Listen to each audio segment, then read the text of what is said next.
in spectacular San Carlos, Mexico. Headed your way from this outdoor beachside setting, a loaded four-bout card which culminates with our main event, Luis Torres versus Orlando Zepeda, set for 8 rounds in the lightweight division. 18-year-old Luis Torres enters tonight as one of the top young prospects in Mexico, undefeated through his first 8 pro fights with 6 wins by knockout.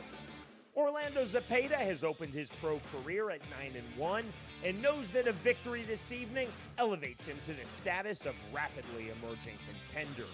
It's RJJ Boxing, and it starts right now.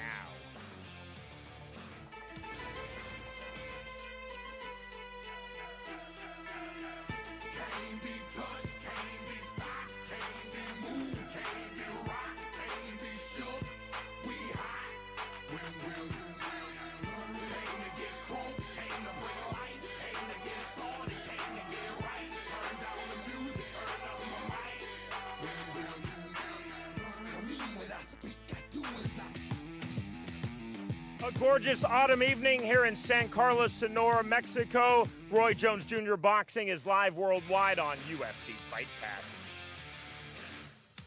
Hey everyone, with James Smitty Smith, I'm Sean Wheelock. Smitty, Mexico, of course, historically one of the greatest boxing nations ever, and our host tonight, we have another stacked RJJ card. Yeah, and for me, it's great to be back here in San Carlos. We were here with RJJ a couple of months ago in August, and we were indoors then. This is more up my alley, being a Miami guy, outdoors on the beach, so I'm excited about all the ambiance and the atmosphere, and also to get the opportunity to see some of these youngsters that we saw in August back in the ring here tonight.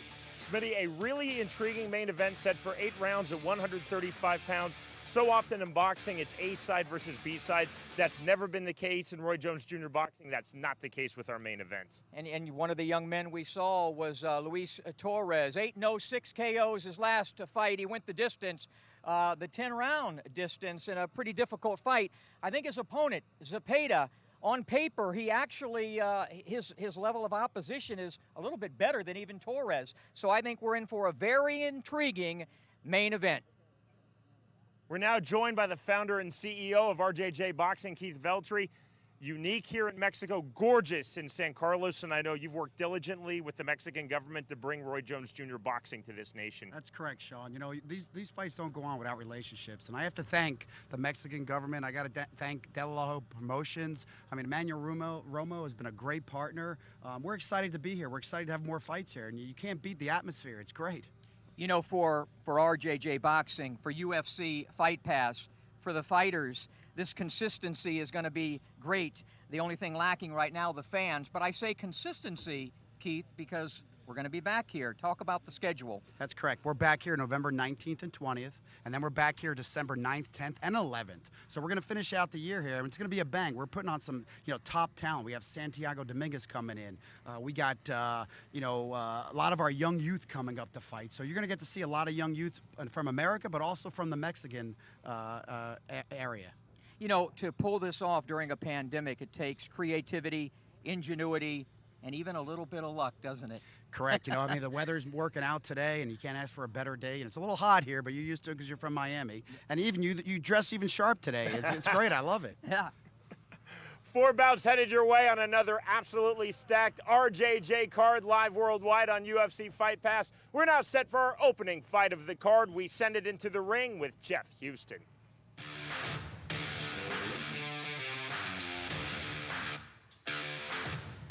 Welcome to Paradise for an afternoon of world-class professional boxing live on UFC Fight Pass, presented by Roy Jones Jr. Boxing Promotions in association with De La O Promotions. We are live worldwide here in the shadow of the beautiful Marina Terra Event Center and the Marina Terra Hotel. We are set for our opening fight of the night, scheduled for 4 rounds of boxing in the super lightweight division, sponsored by Fusion CBD Products. Introducing to you first, fighting out of the blue corner. Tonight he wears black and red. His official weight, 144.4 pounds. His professional record stands at 1 victory opposite a single defeat with 1 draw. fighting out of Nogales, Sonora, Mexico. Here is Jesus Hernandez. And across the ring, his opponent fighting out of the red corner. Tonight he wears black and gold. His official weight, 140.8 pounds. Tonight he makes his professional debut. Fighting out of Ciudad Juarez, Chihuahua, Mexico, here is Giovanni, the Scorpion, Meza. And our referee in charge of the action, Yamid Bonki.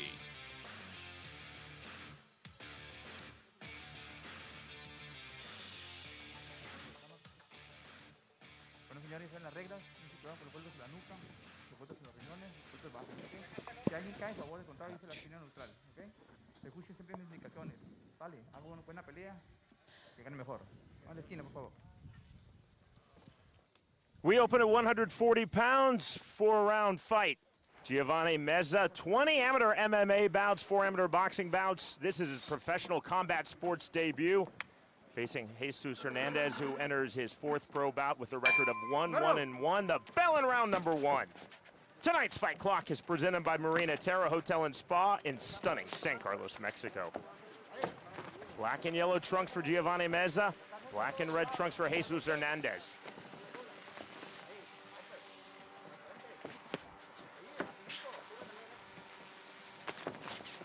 Giovanni Meza prides himself on being a very aggressive fighter. He told us in our fighter meeting, Smitty, from training extensively in MMA, much more so in boxing, he feels he has developed really good hand speed, really quick reflexes. There's a good left hook, and that lands from Jesus Hernandez. Yeah, Meza told me he's an orthodox fighter, but he likes to switch. We've already seen that already. Hernandez expects to be the brawler in this one. Good left hand from Hernandez, and down goes Giovanni Meza. Big right hand. Taking the mandatory 8 count from referee Hamid Fonki.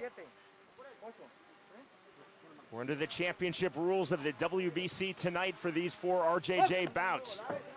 We'll see how hard Jesus Hernandez goes now for the first round finish against the pro debuter Giovanni Meza. Meza taking a big right hand. There's a right hook to the body, another flurry to the head.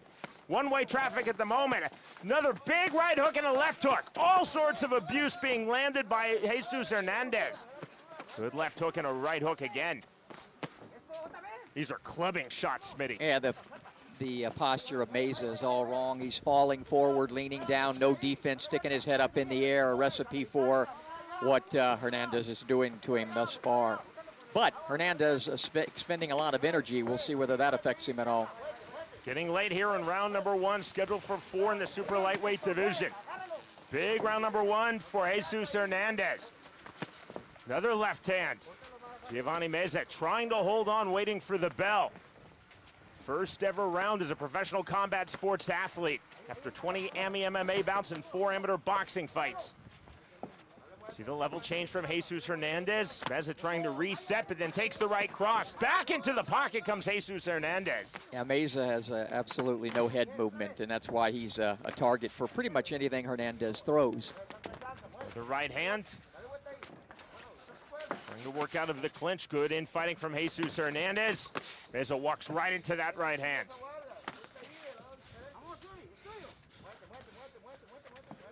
Hernandez at least showing a little bit of upper body movement and clips Meza with a left hook there. Wide punches, but they're landing from Jesus Hernandez. Meza continuing to fight off of his back foot after he stressed offense, aggressiveness, forward pressure in our fighter meeting. But most definitely this is plan B, and not by design for Giovanni Meza, and we are headed to round number 2. We're in absolutely stunning San Carlos, Sonora, Mexico tonight. Roy Jones Jr. Boxing live worldwide on UFC Fight Pass with the Marina Terra Event Center.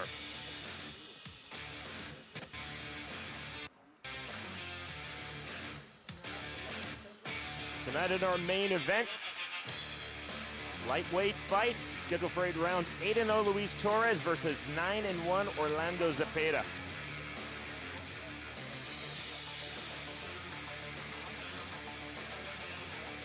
A live look at the Sea of Cortez. We are literally on the beach, Smitty. Yeah, it's beautiful out here. Absolutely gorgeous. My jacket is off.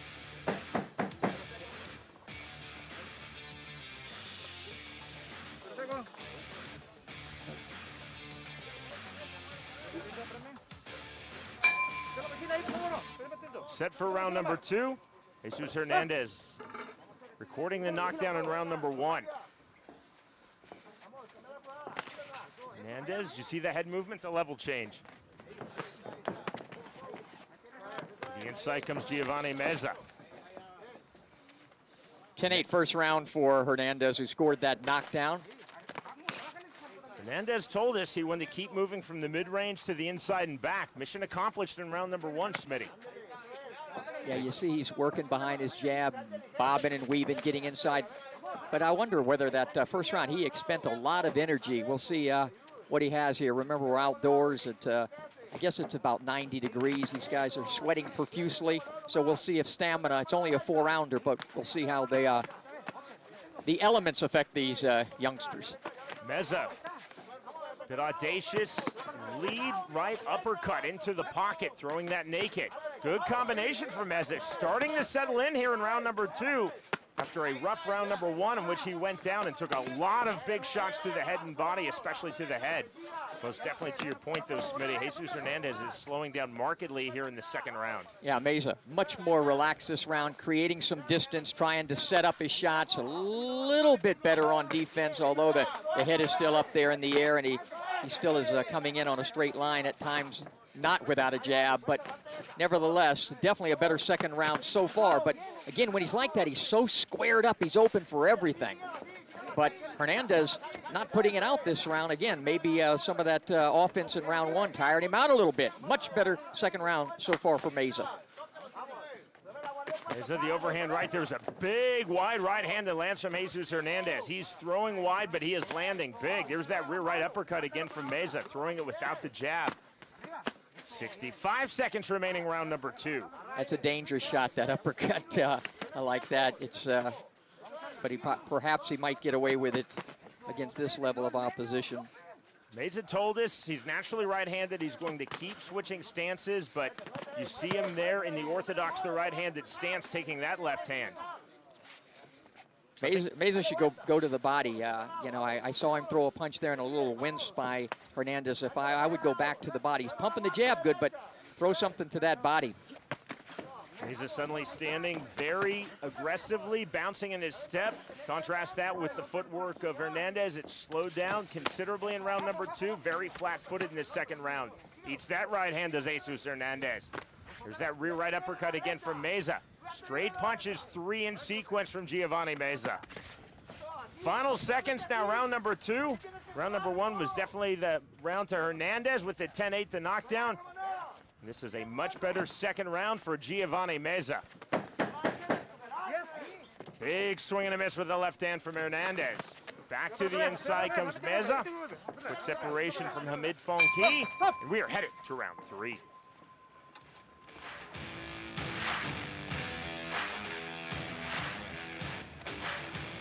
We're in the Mexican state Sonora in the city of San Carlos. Marina Terra Hotel and Spa is our host as we're at the Marina Terra Event Center. Much better second round for that man, Meza. His punches weren't powerful, but he was very accurate. He landed a lot more of them, and Hernandez slowed down a lot. 10-8 first round for Hernandez. That round I gave to Meza, so I have, of course, Hernandez up by 1. Completely agree with your scorecard. Well, that's wonderful.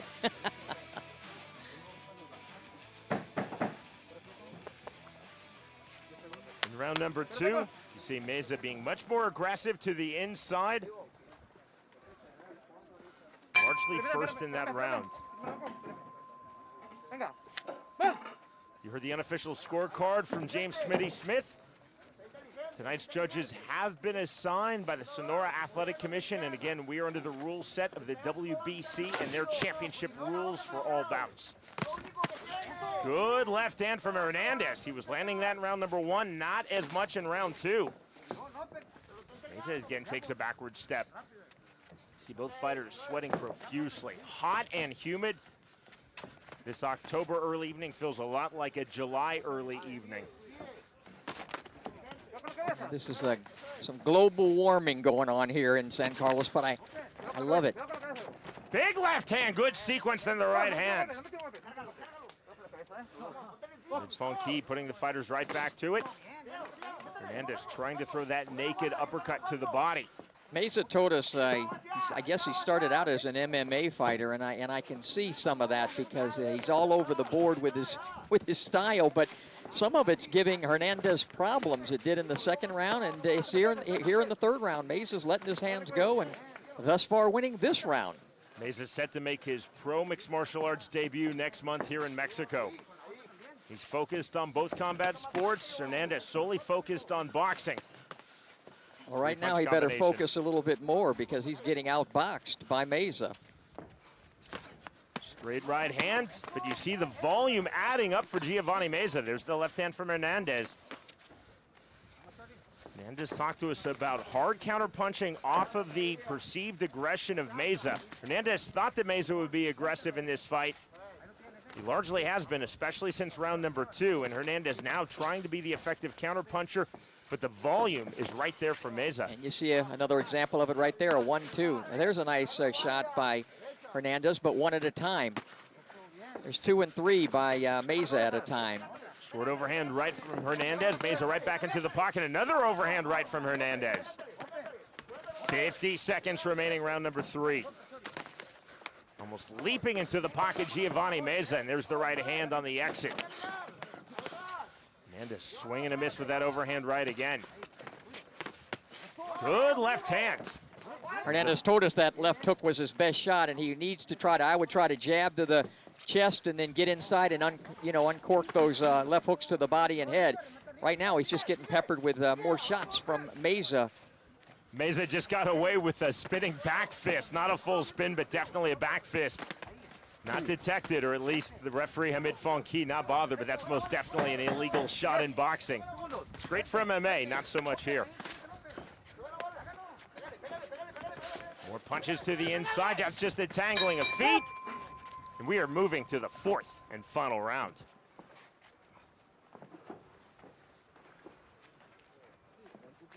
And we're going to move to the 4th and final round with this thing all even on my card. Don't know how the judges have it, but again, 10-8 first round with the knockdown scored by Hernandez over Meza. Meza bounces back in rounds 2 and 3 and just basically outpoints Hernandez, letting his fists go, letting his hands go, landing more shots. Again, folks, when you score a fight, it's clean, hard punching, effective aggressiveness, defense, and ring generalship. We're not seeing a lot of that from these youngsters here with not a lot of pugilistic experience on their resumes. Pro debut for Meza, only the 4th professional fight for Hernandez. Up next, we will move to an 8-round fight at 168 pounds. A fighter with a lot of buzz. The Guatemalan Lester Martinez enters 5-0 with 5 knockouts against Michi Munoz, the 28-win veteran. 4th and final round of our opening bout of this loaded RJJ boxing card from San Carlos, Mexico. Giovanni Meza in his pro debut versus Jesus Hernandez in his 4th pro boxing bout. Hernandez recording the knockdown in round number 1, but Smitty, I'm seeing it as you're seeing it on your unofficial card. Meza winning rounds 2 and 3. From basically just that. There was 4 or 5 punches. Only 2 of them landed, but nevertheless, nothing coming back from Hernandez. So there's a left hook. He needs to get inside, stay inside, whack that body. That was a good combination. Good power there by Hernandez. Right hand then the left, but again, literally running into the pocket is Giovanni Meza. Meza is giving Hernandez some very unusual striking lines, unusual for boxing, typical for MMA. And Hernandez just not catching the rhythm fully of Meza, especially as he runs into the pocket. He's unorthodox, to say the least, Meza. But it's, it's working. Doesn't have to be gorgeous to be effective. Meza is certainly effective with his volume. Hernandez has found his best moments with his power punches. Yeah, the way Meza's coming in there, I keep waiting for him to just grab Hernandez and try to throw him to the ground. He just rushes straight in. And it's difficult, you know, for a kid that's, and Hernandez has only had, you know, this is his 4th fight. He's probably never sparred against anything like this. Certainly a lot better fighters, but not with this unorthodox style, as you mentioned, with Meza implementing some of those MMA techniques that you're much more familiar with than I am. There was the left hook on the inside, swing and a miss with the left by Hernandez on the exit.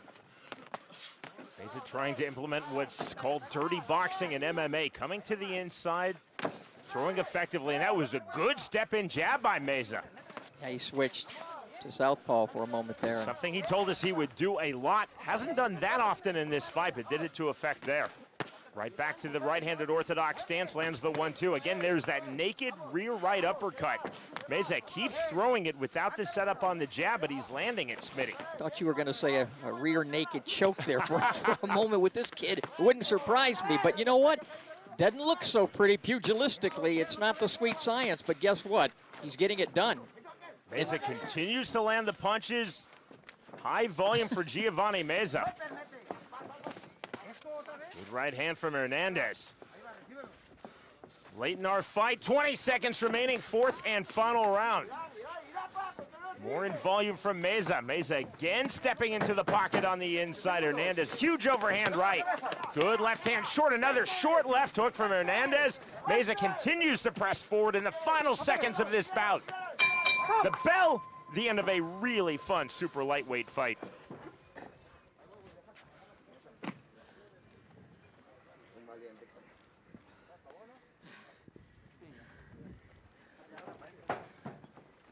Well, it didn't start out well for Mr. Hernandez, but or it did start out well for Hernandez, not for Mr. Meza, but Mr. Meza came back, and I had him winning the final 3 rounds, and thus I have it, Sean, 38-37 for Meza. Again, our judges for this and all bouts this evening assigned by the Sonora State Athletic Commission here in Mexico. Giovanni Meza, Jesus Hernandez going the distance on our opening bout. Roy Jones Jr. boxing live on UFC Fight Pass from the Marina Terra Event Center. We shall see. Hernandez definitely had the power. He had the knockdown, but what Meza had was the volume. He certainly had the effective aggression. He had the ring generalship, continuing to step into the pocket in rounds 2, 3, and 4. For me, it's volume over power. Yeah, I don't know if I'd call that ring generalship, but nevertheless, he certainly, his unorthodox styles make fights. And, you know, I kind of feel for Hernandez because, again, I am sure a kid with only 3 or 4 fights has never seen anything like that in the gym with all the different MMA-type stances and maneuvers and unorthodox nature that Meza used. But he got it done on my scorecard. I wouldn't be surprised to see a draw, but I think Meza won the fight. Smitty, as we're seeing so much cross-training with MMA fighters moving in the boxing gyms, you hear that a lot, that the lines are so different, that a superior boxer will oftentimes struggle with an MMA fighter because they're throwing punches from angles that they're just not seeing in a boxing gym.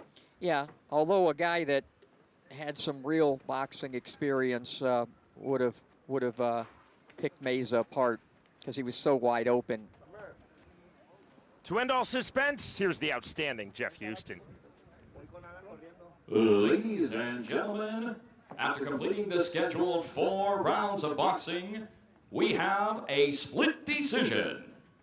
Judge Cota scores the bout 38-37 in favor of Hernandez. Judge Arona scores the bout 38-37 in favor of Meza. And Judge Drew scores the fight 39-36 to the winner by split decision, Jesus Hernandez.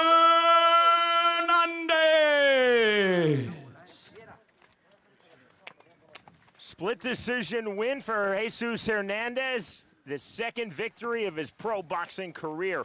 Not without difficulty, not without adversity, but clearly the difference in the eyes of the 2 judges who gave Hernandez the fight was that knockdown that he recorded over Giovanni Meza in round 1. Yeah, I think that made the difference for him, and they probably had one of those rounds that I had for Meza for Hernandez, or perhaps an even round. Not sure.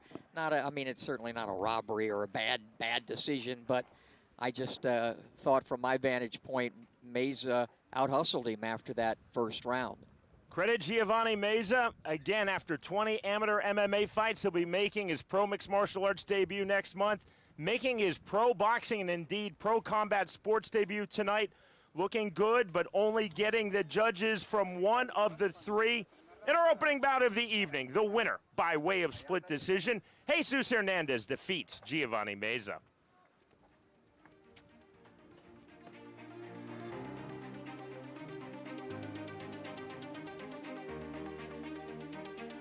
A live look at the Sea of Cortez. Outdoors, a picturesque setting on a stunning, hot and humid autumn evening in San Carlos, Mexico.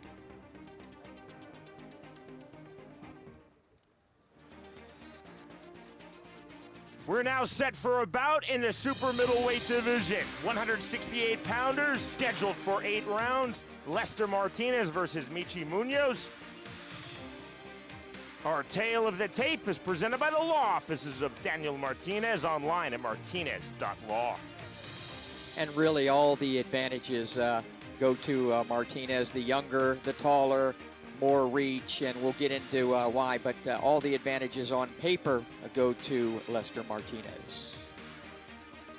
Ladies and gentlemen, please welcome to the ring at this time, Michi Munoz.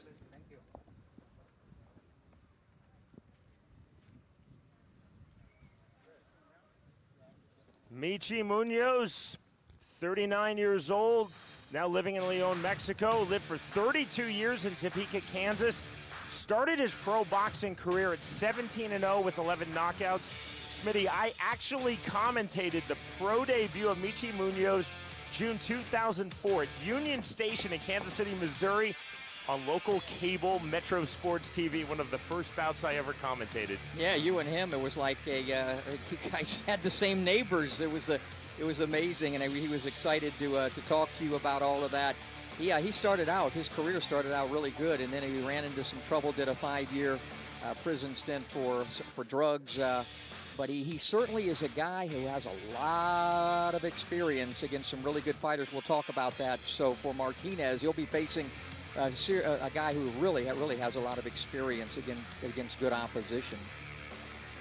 And now, please welcome his opponent, Lester Martinez. Lester Martinez from Guatemala City, Guatemala. Again, a buzzworthy, rapidly emerging prospect at 25 years old. A phenomenal amateur career. 5-0, all wins by knockout as a boxing pro. Never passed 3 rounds and just passed the second round once in those 5 pro bouts.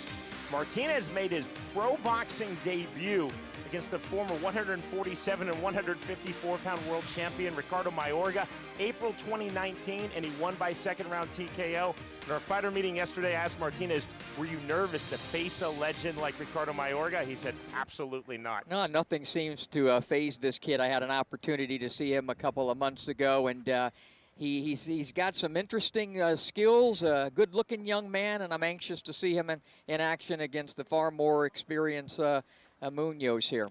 Back we go to Jeff Houston.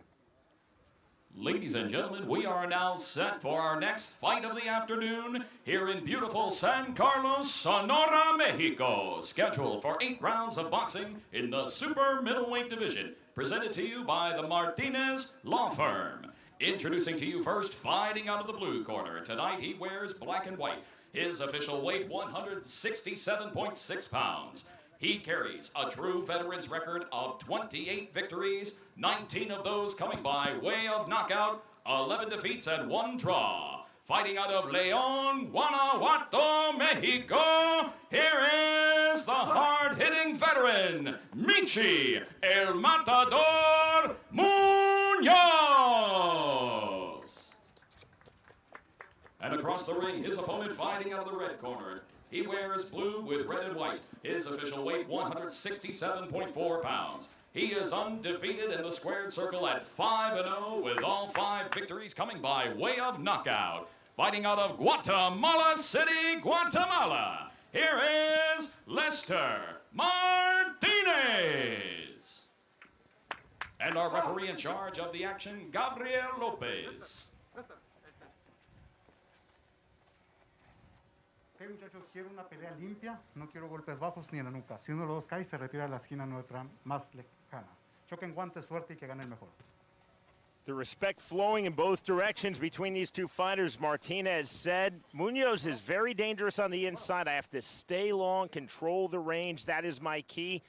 Munoz said, I'm not going to outbox Lester Martinez. I have to take this fight to the inside, make this rough, make this rugged. Round number 1.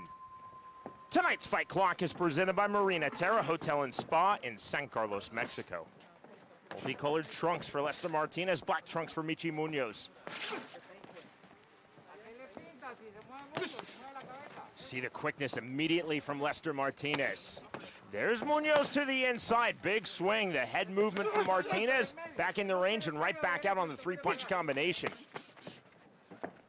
Munoz has 19 KOs in his 28 victories. He's fought the likes of Franco McCart, Vanes Murderosian, John Duddy, Carlos Molina. Certainly has a tremendous experience, but again, 5 years in prison derailed his career. He said this may be the last fight of his career, certainly one of the last fights of his career. He figures he has everything to gain, really nothing to lose. Good body shot by Martinez there. Martinez quick off the jab. There's the 2, that right cross. Munoz moving, Martinez in, right back out. You see the speed again, but there's a good overhand block from Munoz. Right back with the right hand comes Lester Martinez. Quick break from referee Gabriel Lopez, right back to it. Martinez, despite having the superior height and reach, doesn't mind fighting on the inside. He's a pretty good inside fighter as well. You see some of the short shots that he throws, like that chopping right hand and another one.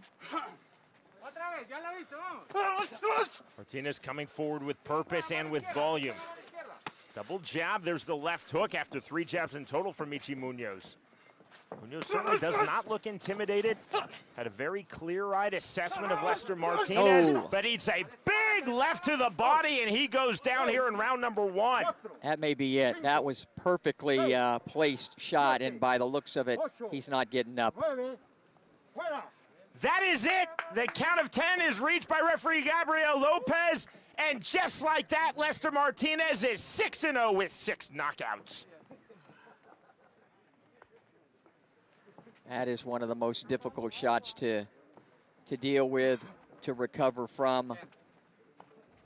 For an aging fighter, 39-year-old Munoz, that's very tough. And that shot was just really placed in a beautiful, beautiful location. It hurts me to talk about it because I got hit with a few of those left hooks to the body. A one-punch knockout from Lester Martinez to the body of Michi Munoz. And he set it up nicely prior to that. There it is, beautiful. Set up with a 1-2, found the opening, created the opening, got in the shot, and that was the coup de grace, if you will. Jab, bingo.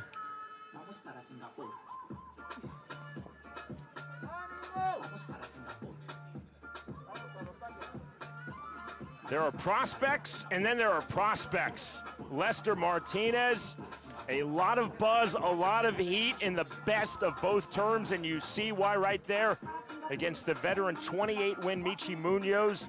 Martinez showing poise, showing confidence, not rushing, and landing the one-punch knockout to the body for the win. Again, now 6-0 with 6 knockouts. He still has not gone past 3 rounds. Here's Jeff Houston. Ladies and gentlemen, our referee in charge, Gabriel Lopez, reaches the count of 10 at 1 minute 59 seconds into round number 1 for your winner by knockout and still undefeated, Lester Martinez. Smitty, Lester Martinez showing a lot of hand speed. The punching power is obvious. We knew that. But the hand speed as a super middleweight, that was really impressive. Yeah, and more than the speed, for me, it's the punch placement. You know, the way he set up his shots. Maybe we can just roll the round again or some of it to talk about some of this. But what he really did a great job of, I kind of saw some Canelo in him, the way he got in position and, you know, basically did the distance, the leverage and timing. And it was all really to try to work that left hook to the body. And it was a thing of beauty, you know, when he finally placed it, planted it, and then planted Munoz with it. Those body shots, Sean, are so difficult to recover from. They really are. Really difficult. The winner, by way of first-round knockout, Lester Martinez defeats Michi Munoz.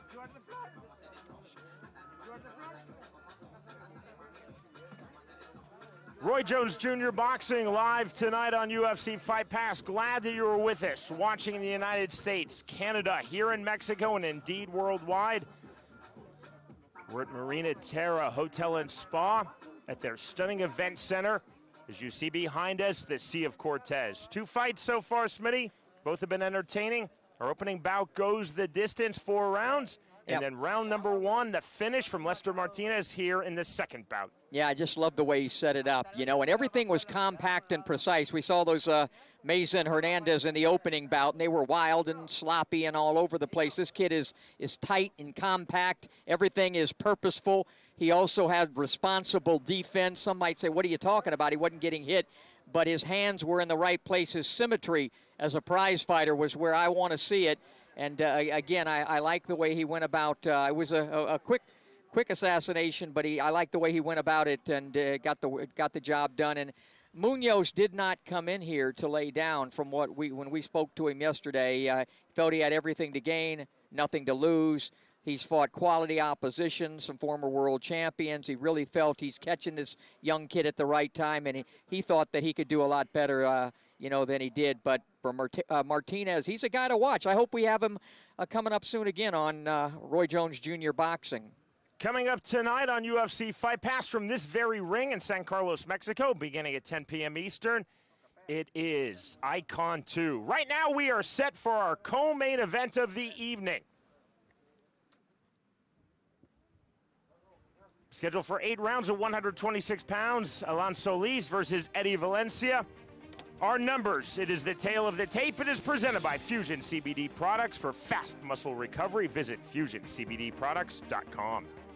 Solis, barely legal to be here, 21 years of age against Valencia, 29. Allen a little bit taller and a slight reach advantage. And when it comes to, breaking these two down on paper, when I looked at the level of opposition, they were about dead even in the type of opponents they faced thus far in their careers.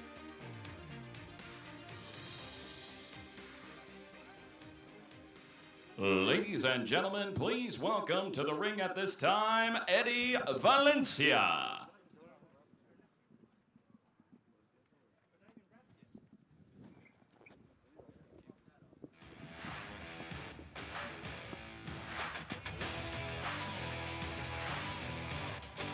I think one of our fighters aren't ready yet, so we're gonna let's fill some time and talk about this matchup that's coming up. Because one of the things I wanted to point out about Valencia was the fact that he has 6 draws in his career. You don't see that often. 15-4-6, and what that tells you, Sean, is he's a guy that's going to be difficult, going to make it difficult for anybody he fights.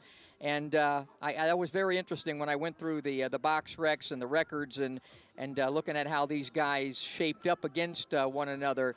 When you see a guy that has 6 draws, it's good and bad. It's good in the fact that means he can kind of hang with everybody, but it's bad in the fact that he can't turn those draws into victory. So perhaps he does just enough to win or just enough to lose or not enough either way. But I thought that was very interesting because you just don't see many people with 6 draws. Smitty, I've never commentated a boxer with 6 draws, and I cannot recall a fighter since the 50s who has had 6 draws. Yeah, and it just something interesting. I've seen it before, and when I've seen it, calling fights over the years, when I've seen a guy that has a lot, anything over 3 draws, I know that he is a guy. It's almost like it makes me think of sparring partner mentality, where they get in there and they're good against everybody, but they do just enough to either get that draw or win slightly or lose slightly. So I'm anxious to see. Valencia, when we spoke to him, was really confident, though, about taking on Alan Solis. He just felt that, speaking of level of opposition, that his level of opposition, was much better. He just was, you hear guys and sometimes it's just posturing, but I really felt that he was very confident. So coming up, it is our co-main event, Roy Jones Jr. Boxing live on UFC Fight Pass tonight from San Carlos, Sonora, Mexico. Scheduled for 8 rounds in the featherweight division. 10-0-1, Alan Solis versus 15-4-6, Eddie Valencia. And we will conclude this card with our main event in the lightweight division, set for 8 rounds. Luis Torres, the 18-year-old, is already 8-0 with 6 knockouts against the 23-year-old Orlando Zepeda, 9-1. Smitty, 8-0 versus 9-1, typical, common in MMA, virtually unheard of in professional boxing outside of one promotion, and that promotion is RJJ Boxing. RJJ Boxing, the hallmark of this promotion, from Roy Jones Jr., from Keith Veltri, is these type of fights. So often, Luis Torres at 8-0 would be fighting someone who's 5-14. That's not the case in this bout. A-side versus A-side.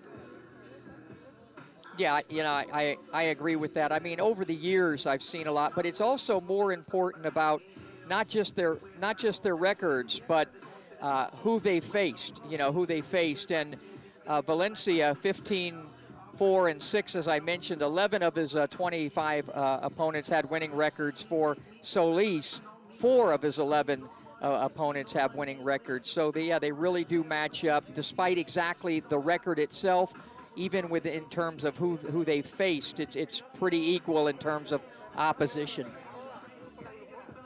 Those 2 bouts still to come. Our co-main and our main. Already 2 bouts have been recorded this evening. We open 4-round fight at 140 pounds. Giovanni Meza versus Jesus Hernandez. Hernandez dropping Meza in round number 1, earning a hard-fought split decision as Meza mounted a furious comeback with a lot of volume. And then our second bout, Lester Martinez entering at 5-0 with 5 knockouts. The very rapidly emerging prospect, the highly decorated amateur from Guatemala, defeating the 28-win veteran, 39-year-old Michi Munoz. Martinez now 6-0 with 6 knockouts. We'll take you back to that fight. We'll show it in its entirety. The full first round, the entire bout, Lester Martinez versus Michi Munoz.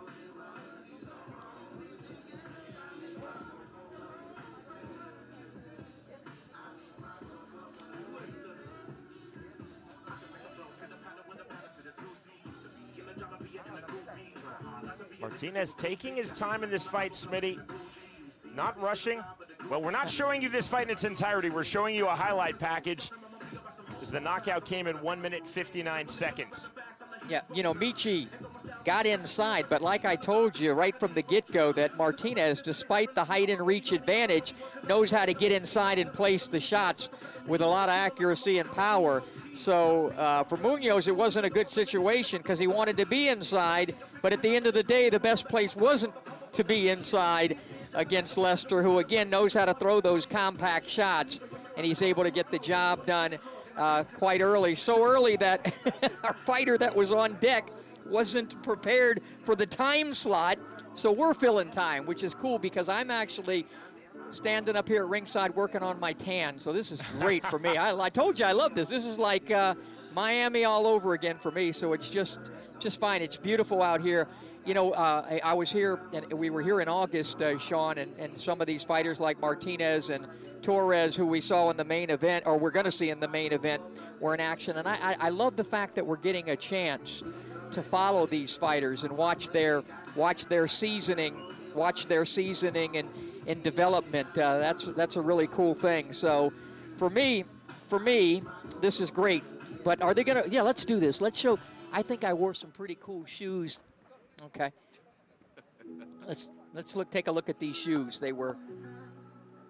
Only thing bad is I have socks on, and typically I don't even want to look at that. Aren't these nice? Spectacular. Yeah, what an alligator this was, man. A blue alligator. This is great. Right there, right there. There you go. Smitty, you never disappoint, Yeah, my friend. yeah. This is great. We have some time. I'm working on the tan. The only thing missing though would be the great Mexican fans. I hope and pray that despite COVID and everything, we'll have an opportunity sooner than later to be right back here, because I know we're going to be back here the next few months. I hope we'll have the opportunity to have fans in attendance, you know. But what I was saying before we went to the shot of my shoes is the fact that to watch these kids develop, that's what I did as a kid growing up on Miami Beach and at the Fifth Street Gym with Muhammad Ali and going to the Tuesday night fights on Miami Beach, club shows. You know, watching fighters develop is something that's a lot of fun for me as a broadcaster, as an analyst, and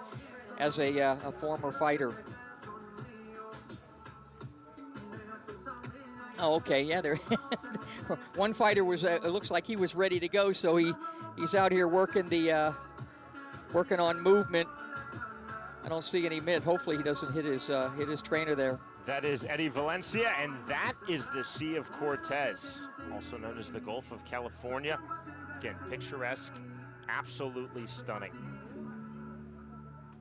So this is a doubleheader on UFC Fight Pass from this ring here in San Carlos, Mexico. As a reminder that coming up tonight following Roy Jones Jr. Boxing Live on UFC Fight Pass, beginning at 10 p.m. U.S. Canadian Eastern Time, that's 7 p.m. U.S. Canadian Pacific Time, MMA with Icon Fighting Federation 2. On the card, you will see the pro debut of Frank Mir's daughter, Bella Mir, with the former two-time UFC heavyweight champion Frank Mir in his daughter's corner. She will face Danielle Wynn. I'll be joined on commentary by TJ DeSantis and the great Dean Thomas for that. You guys don't need me for the MMA commentary? You are more than welcome to stick around for the MMA. I gotta get back to my room to check out a debate. So I'm gonna rush back to the hotel and check that out. Next one I will stay though. I will stay for. So 2 more fights coming your way on this RJJ card, and then 7 MMA fights in total. A doubleheader tonight from San Carlos, Mexico on UFC Fight Pass.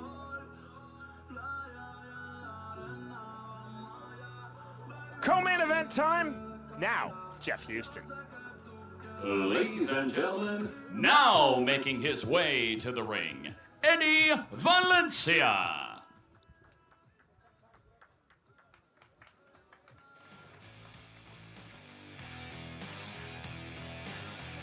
Eddie Valencia enters with a record of 15-4, and again, the noteworthy 6 draws.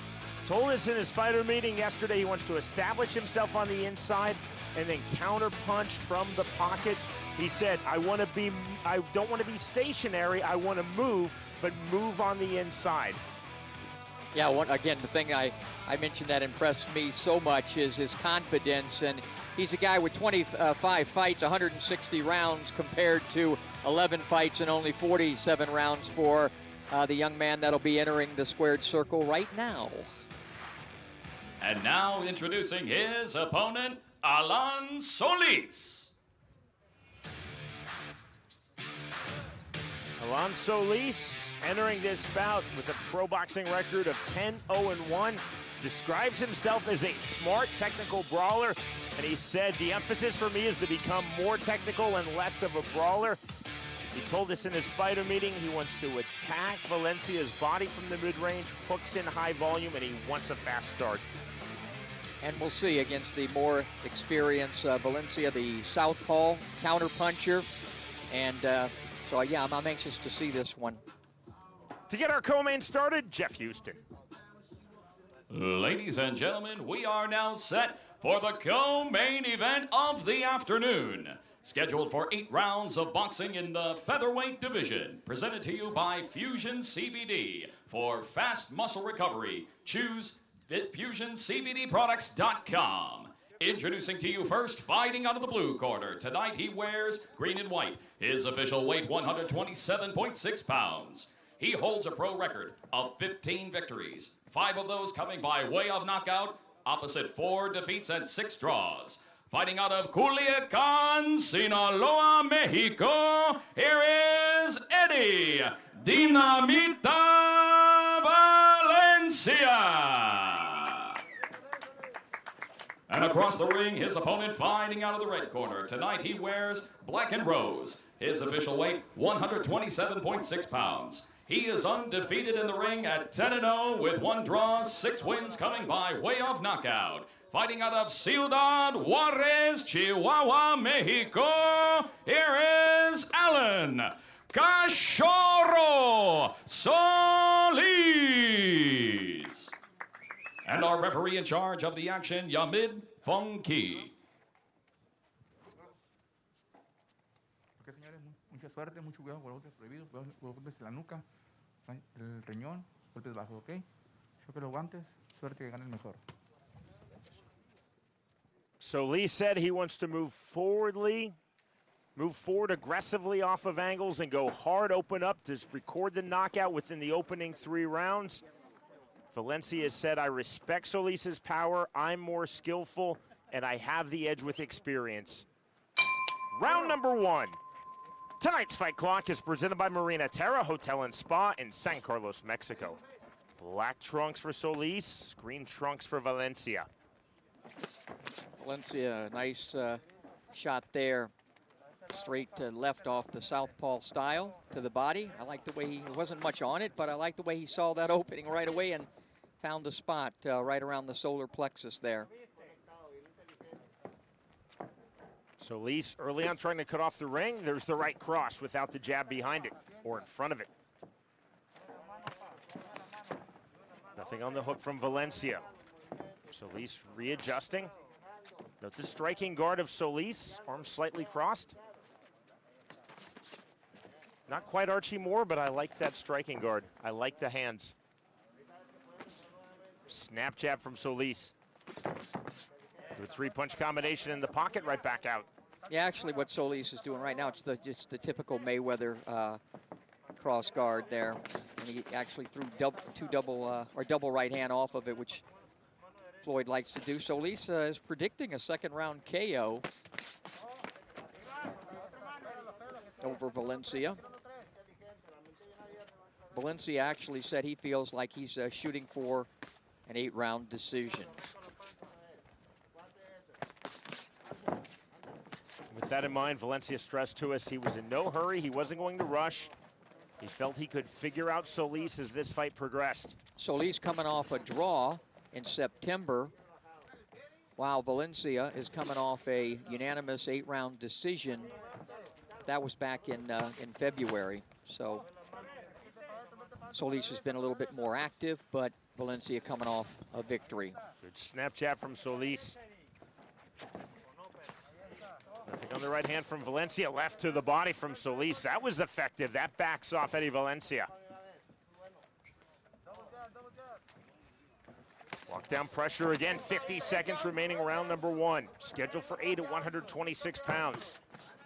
Doubling up on the right hand, then the left to the body. That was slick from Solis, Smitty.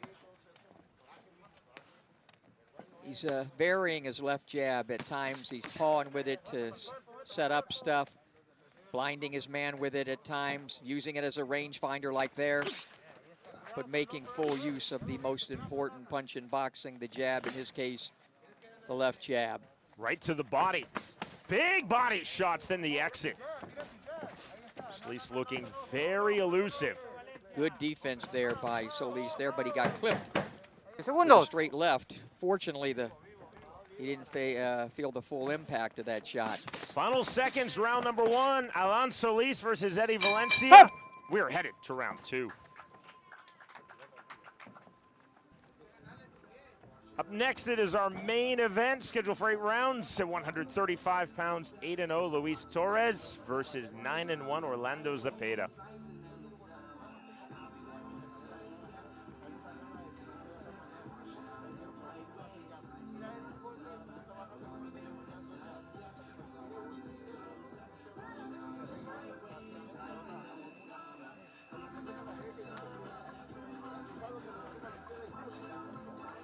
Most of the real good action in round 1 was Solis. Good defense there. Fakes a jab, throws a right to the body. And good defense there by Solis, who clearly, on my card, won round one.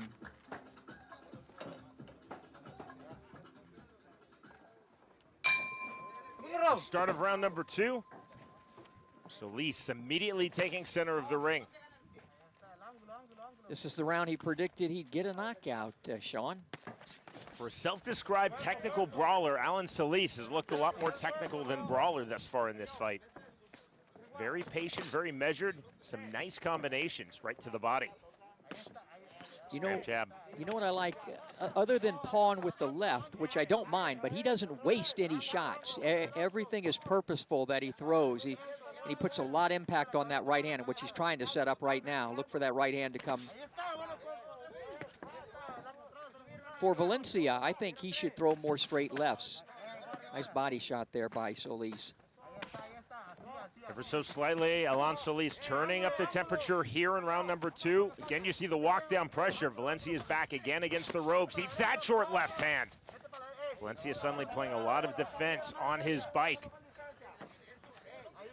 2 punches not through. Took Solis momentarily off his striking line, but right back to it. That cross-arm guard, Alec Floyd Mayweather Jr. is very effective for Solis.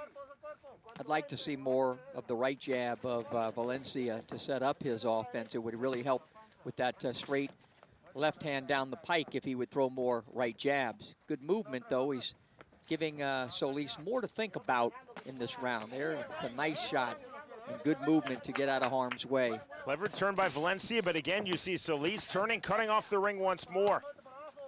Now 80 seconds remaining round number 2. Big flurry on the inside from Solis, right back out.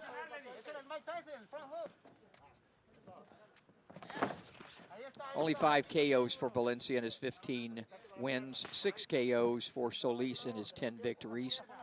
And you can see that the more powerful puncher is Solis. Solis just off the mark with the jab. That right hand lands. Counter right hand from Eddie Valencia, but still fighting off of his back foot is Valencia. Exploding out of the corner.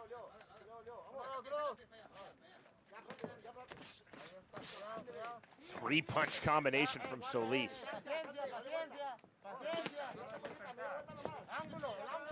35 seconds now to go, round number 2. And this round really could be won in these last 30 seconds.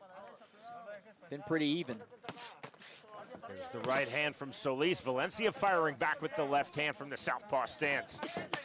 To the body, but 3 punches to 1 in favor of Solis in that last exchange. Valencia now stepping forward, putting Alan Solis back against the ropes. On the beach here in San Carlos, Sonora, Mexico. Alan Solis versus Eddie Valencia. Next stop, round 3. Well, he's not going to get the second round knockout, but he did end up getting the second round on my card, especially in those last 30 seconds when it was pretty much 3-4 punches to 1 in favor of Solis. Solis, to me, I showed him he looks like a young Eric Morales, El Terrible to me. Not so much the way he fights, a little bit the way he fights, but more his appearance. He just looks like the skinnier version of my buddy Eric Morales. 2-zip Solis on my card. Fully agree.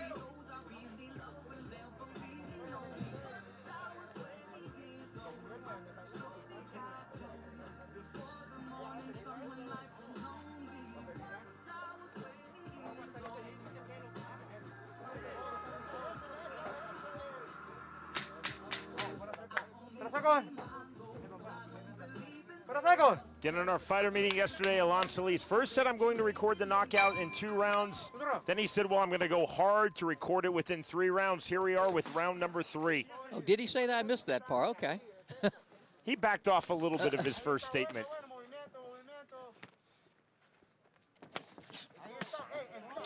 Valencia said, I'm going to keep adapting as the fight progresses.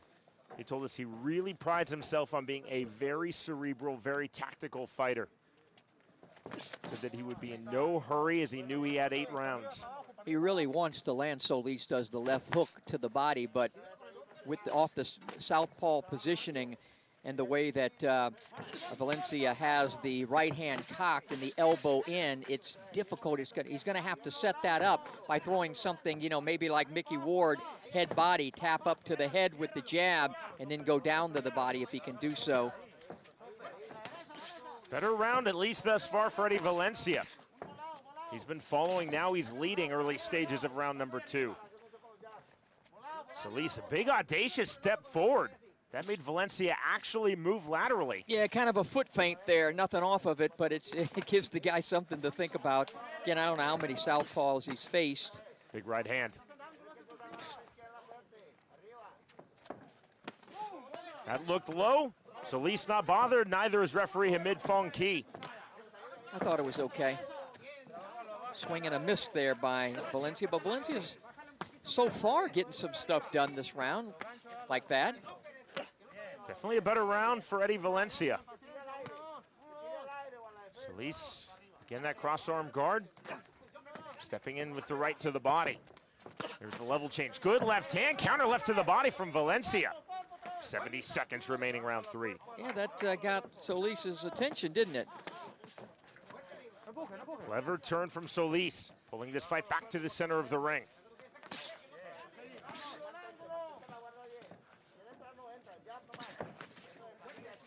Valencia doing a better job this round of slipping some of the jabs and sliding to the side of him underneath and moving his head a little bit more, and then landed a few shots of his own. Right there is a great illustration of that.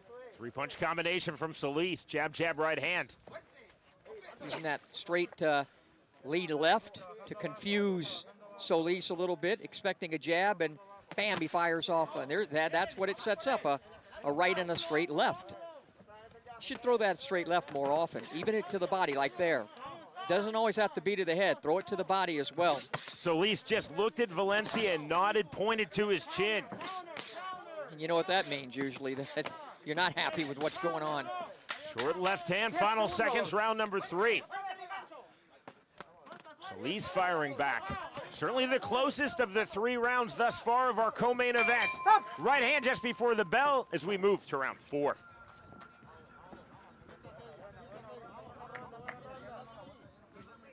That was an interesting round. I just felt that Valencia did more of what he wanted to do in that round, and therefore I gave him that round. Per usual, you and I are in complete sync. I see it exactly the same way. Looking at some of the action. Little feint jab there by Solis, trying to land a combination. On the inside, Valencia landing some shots. Lead left to the body. Didn't do any damage, but it found a home. Much better third round for her, Valencia.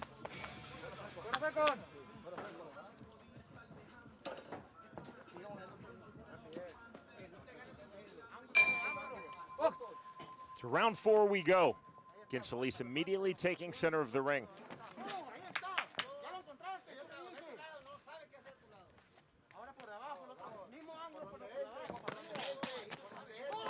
Big right hand after taking the body combination from Solis. Valencia lands. I think what Valencia has done is he's found himself a rhythm, and he's also kind of a little bit figured out some of the rhythm of Solis. It's okay to paw that jab out there again and early in a fight, and if you're in complete control, but after a while, a guy can time it. He starts to figure it out. Good movement by Valencia. He's not landing any big shots, Sean, but he's landing some clean shots, sneaky shots that Solis doesn't see coming. Step in right hand from Solis to the body. Clever turn, then the left to the body from Valencia. But he didn't make him pay. He had an opportunity there against the ropes and he told us he's a counter puncher, but there was the perfect opportunity. Left hook, not much power on that from Valencia. Solis back to the inside. Valencia said, I have power, I just don't have knockout power, and his record indicates that. And you can hear, the amazing thing about no fans is you can hear the impact of the shots. I was watching Lomachenko and Lopez, and you could really hear in that fight that Lopez, as we knew, was the bigger puncher. And in this one, you can hear that Solis is the more powerful of the two.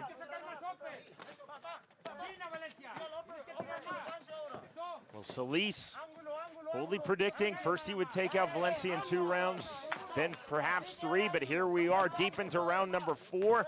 1:10 remaining in this 4th round. This is a good fight, man. They're fighting this in a phone booth now. Very good fight. Left to the body. Phone booth on the beach. Valencia has most definitely found his way into this fight after a good opening 2 rounds from Alan Solis. Valencia stepping in. Good, clever turn. Valencia talked about that experience. He felt that would be a huge asset for him in this fight. We're seeing those pro moves.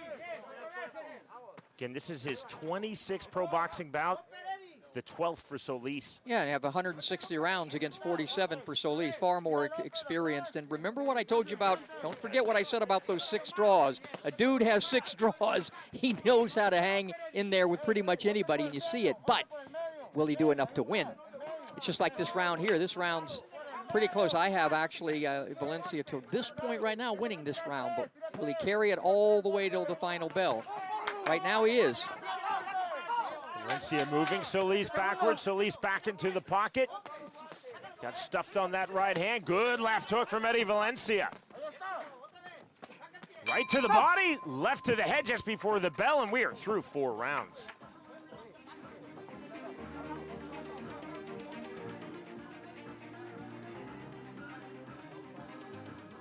Si no quieres meter potencia, mete velocidad, pero tienes que mantener tres golpes. ¿Me entiendes? No lo dejes pensar. No lo dejes pensar. Tienes que sentarla hacia la zurda, man. Suéltala, ¿ok? Ángulo, ya lo encontraste. ¿Viste el ángulo que te dije? Lo estás dejando trabajar. Si no te vas a quedar ahí, no dejes que él te tire. Si no vas a tirar, no te quedes ahí. Dale la vueltita. Action in round number 4. Accurate shots by Valencia. Bam to the body. Combination back. But even better shots, more accurate shots from Valencia. And good defense by Valencia. Close round. Good round for Valencia. I have this fight dead even, Sean.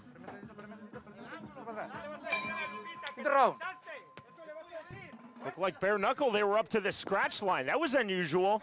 Referee Hamid Fonki calling both fighters to the center of the ring to start literally face-to-face for round number 5. What was that all about? My Spanish is poor. I did not catch the translation. This has been a very clean fight. I thought I saw one low blow, but no one seemed to be bothered except me. Fighters have been clean with their heads. There's been no holding to speak of. You see Solis out there posturing with that left, doing the Larry Holmes thing, but not turning over the right hand behind it. He landed one there, but he did a really nice job. 1, 2, 3 little pause, but then you gotta, bam, you gotta turn the doggone right hand over, and he didn't do it. Valencia at a most definitely measured pace, exactly what he wanted at this stage of the fight. And he told us, I'm looking at my notes again, he said he wants to be on the inside.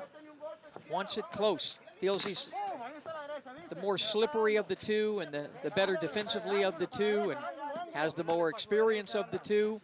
Look at the mouth of Solis. See what I'm talking about? It's open.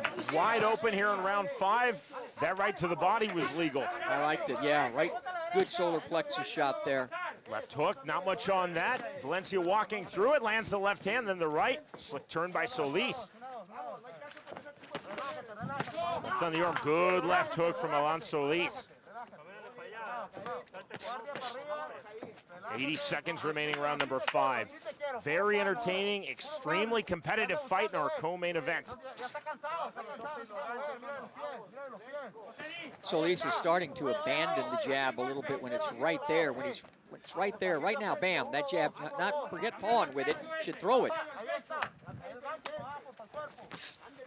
Short right hand, left doesn't get through, right hand just misses the mark. Smitty, oftentimes when fighters predict an early finish, and that's all combat sports, boxing most definitely included, they believe it. Other times they're posturing, they're trying to convince themselves. I felt that Solis believed that. With that in mind, you wonder if frustration starts to set in. Could be. And again, like I said, I'm usually pretty doggone good at reading fighters, and I felt a real confidence in Valencia, not a phony confidence, not a bravado, just based on he's a cerebral guy, and he knew all about Solis's record and his opposition, and or felt that he had the better opposition and would do better as this fight went along. That's exactly how it's playing out. Nothing decided here with 10 seconds now remaining, round number 5. Extremely even, good left hand from Valencia. Solis just avoids that left hand, pulling the fight back to the center of the ring. A 1-2 just before the bell. Next stop, round 6. Smitty, when I was commentating for M1 MMA, we had 2 shows on a barge, River Neva in St. Petersburg, Russia. That was spectacular. This is in first place, top of the table, my friend. All of the fights that I've called across a lot of combat sports, I have never been in a more stunning, more picturesque setting. Yeah, it's beautiful here. And the action's been pretty good inside the ring as well. You see Valencia with that straight left. There's a good slip and duck by Valencia. There was that body shot. Best punch of that particular round. A round that really was ebb and flow back and forth, and on my card even, thus even fight as we head to round number 6. Outside on the beach, the event center for Marina Terra Hotel and Spa in San Carlos, Mexico. Round 6 underway.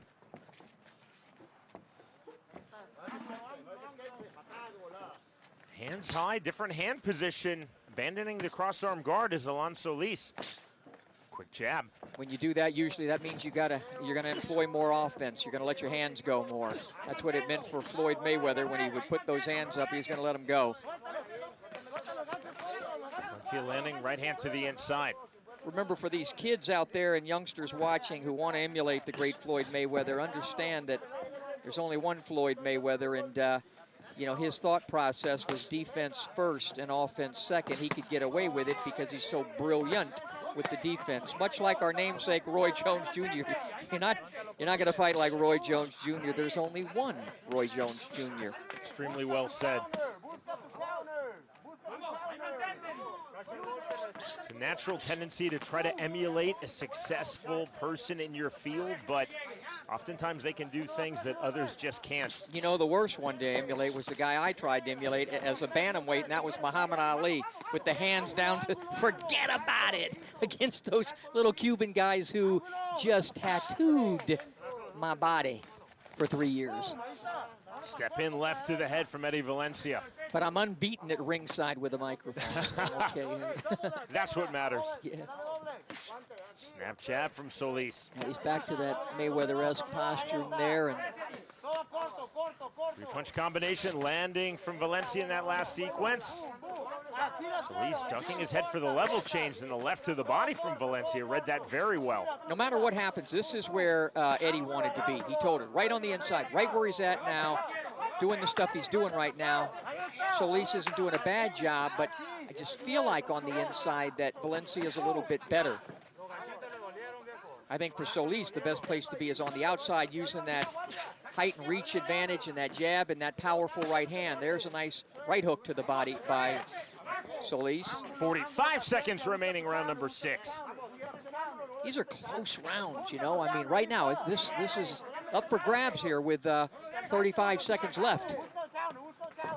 These are the types of rounds that Dwayne Ford would show at a pro boxing judges seminar. Extremely close. The types of rounds that usually split the room with high-level professional boxing judges.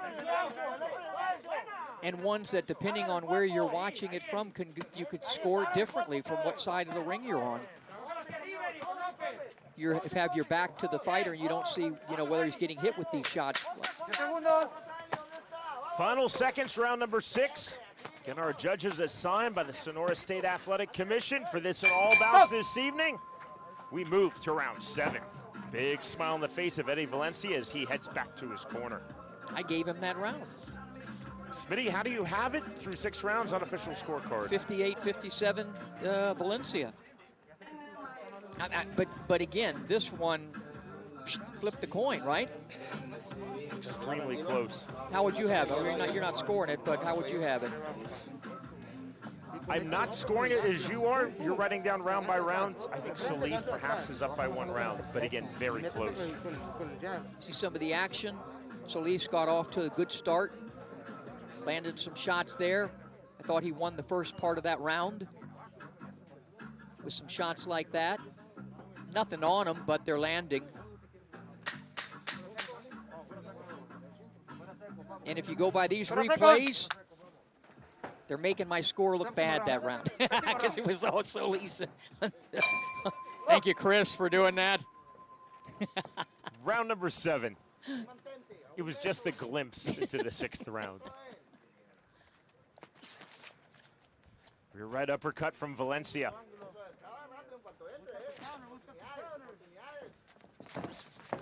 Squirting into the pocket, but missing is Valencia. Slick from Solis, again pulling this fight into space, center of the ring. Both of these guys are doing some good stuff. They're just not finishing like there. Solis had done a great job of avoiding a shot, but again, didn't make Valencia pay.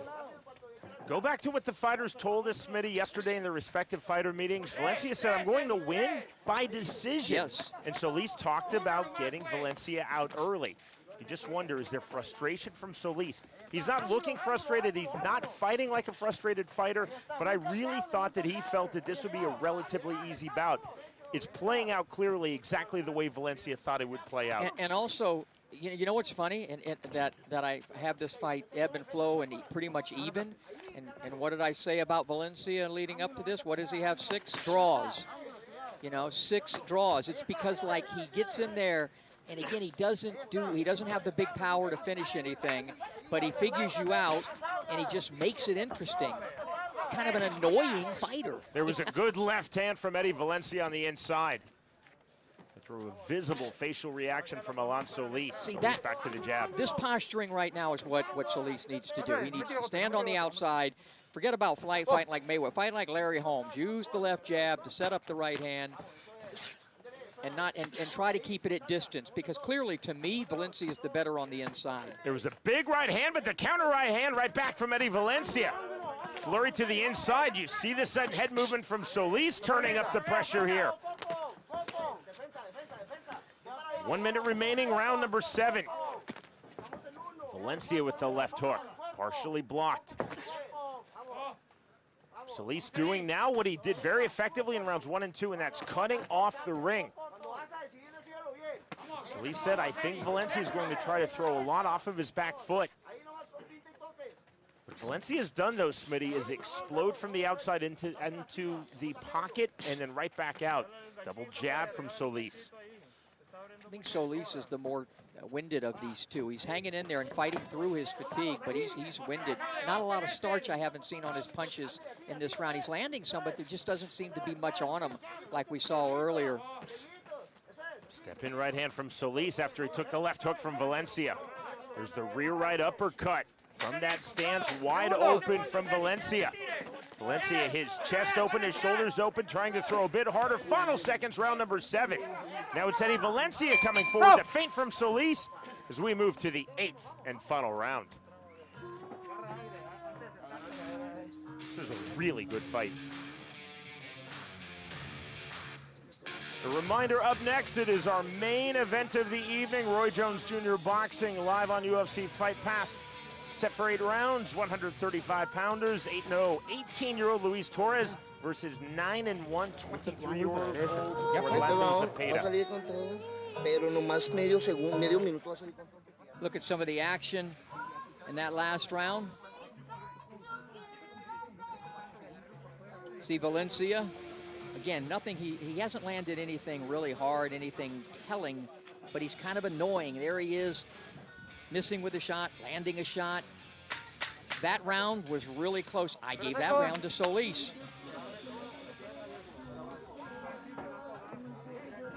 So on my card, I have it up for grabs. I have it 67-67, Sean. Sporting touch of hands, 8th and final round. Smitty, it's difficult to envision any of the 3 State of Sonora Athletic Commission assigned judges having either fighter up by more than 2 rounds. Well, I don't have that. You have more faith in the judges than I do, working closer with commissions than I do. Oh, I don't know if I would use the word faith. Confidence? I don't know. Awareness, perhaps. That's a good word, yeah. That was a nice shot there, but he should have followed it up with something right away. Assume nothing when it comes to combat sports judging, and neither fighter can assume anything here.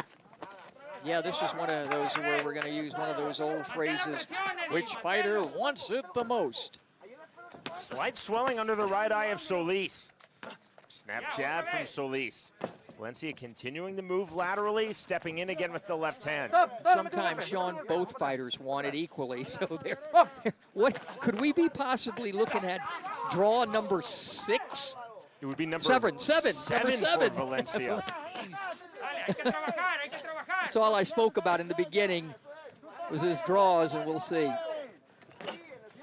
Short step in right from Solis. Solis has been very effective at is leading. What Valencia has been very effective at is exploding into the pocket just like that and then getting back out as he lands the right hand. Another right hand in the overhand right and then pulls himself back to range. Again, literally all 7 rounds coming into this 8th and final round have been very tight, and you see how tight this 8th round is. Short shuffle right hand from Valencia. Uppercut, good right hand from Eddie Valencia. Solis is squaring up there. If Valencia has any big straight left, right now would be the time to throw it, because Solis just at times is coming. I think he's a little tired, a little winded. Solis right to the body, had a smirk on his face, lands that left hook on Solis. Another left hook didn't fully land, left to the body from Valencia. 40 seconds remaining in this fight. Short right hand from Valencia, turning that over. Solis again putting Valencia's back against the ropes. Valencia trying to turn out. Solis actually giving him space, pulling himself back to distance. Jab doesn't get through.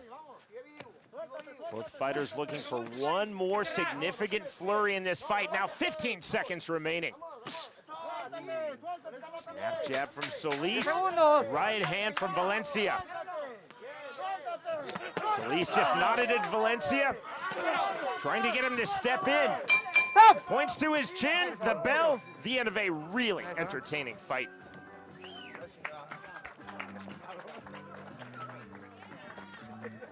Both fighters with the body language that they have won.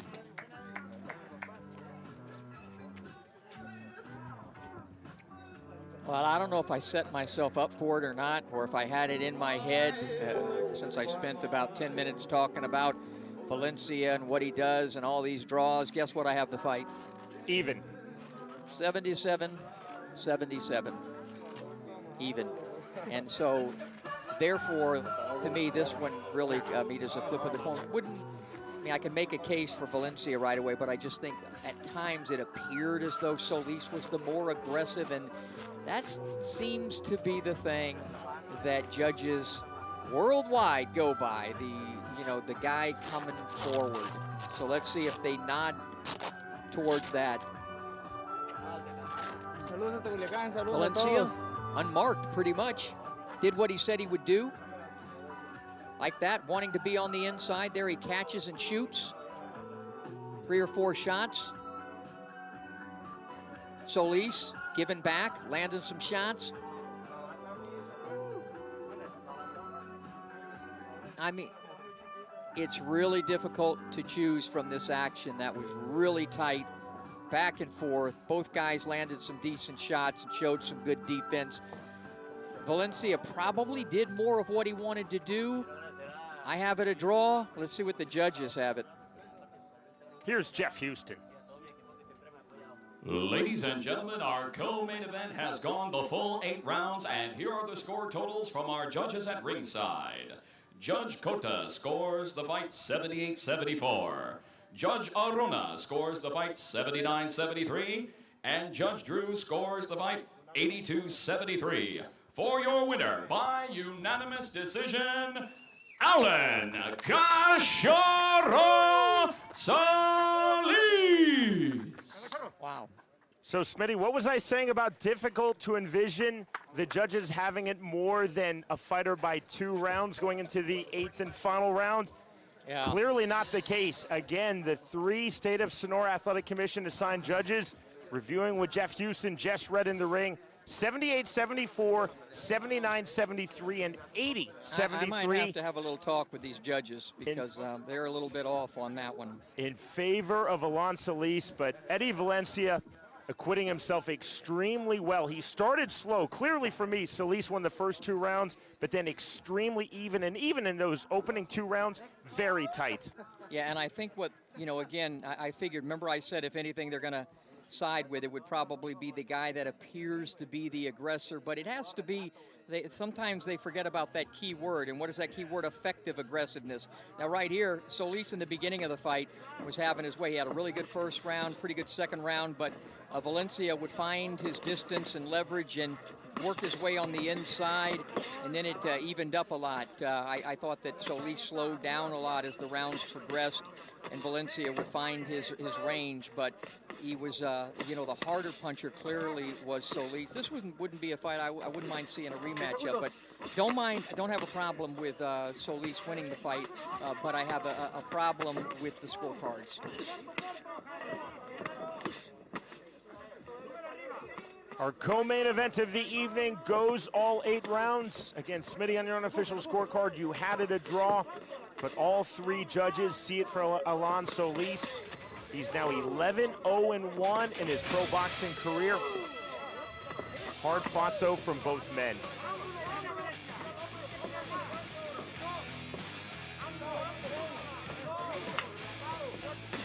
Now it's gorgeous. The sun has gone down. I have my pan in place. Everything is good. Moments away from the start of our main event in the lightweight division, 8-0 Luis Torres versus 9-1 Orlando Zepeda.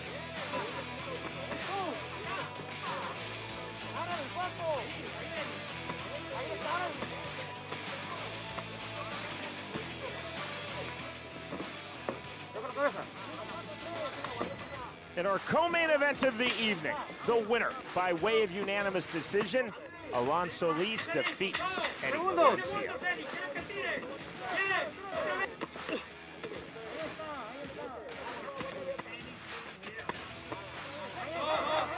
With James Smitty Smith, I'm Sean Wheelock.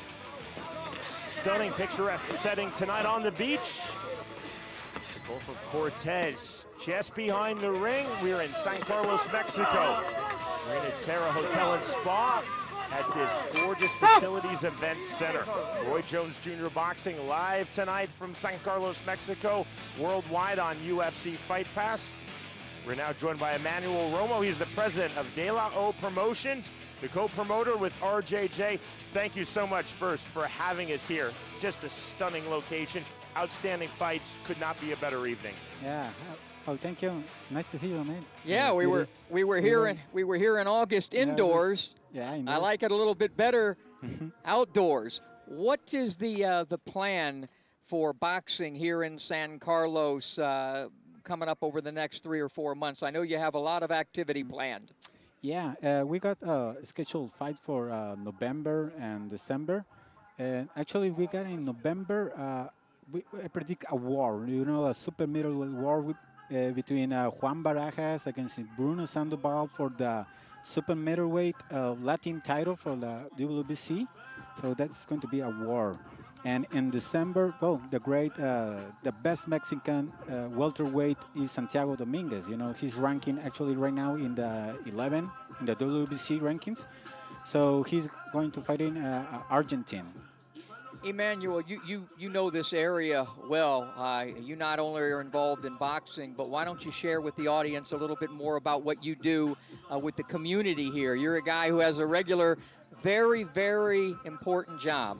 Yeah, look, I thought we here with the people of San Carlos and tell about these shows. So this show for the UFC Fight Pass, these international shows.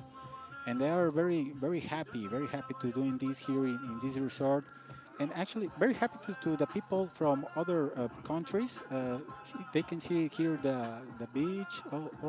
Everything is good here, I know that it would be great, though. The one thing that's missing, and the only thing that's missing, would be fans. And I hope and pray sooner than later with COVID going on and everything. I hope that what would be your? I'm sure you would like it to be tomorrow, but when do you foresee the possibility of this thing with fans?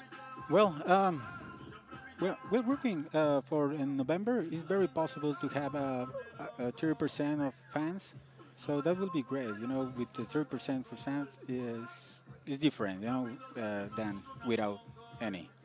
So maybe for the Sandoval versus Juan Barajas, we're going to have the fans, and for December too. Yeah, and you guys have done a really good job. All the fighters were tested. Yeah. Everybody was tested, so that you have a clean slate there. Everybody's been doing either tested and doing the social distancing.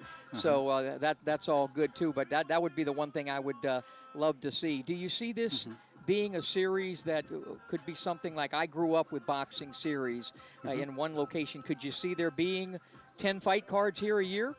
I think so, because in November we're going to be here.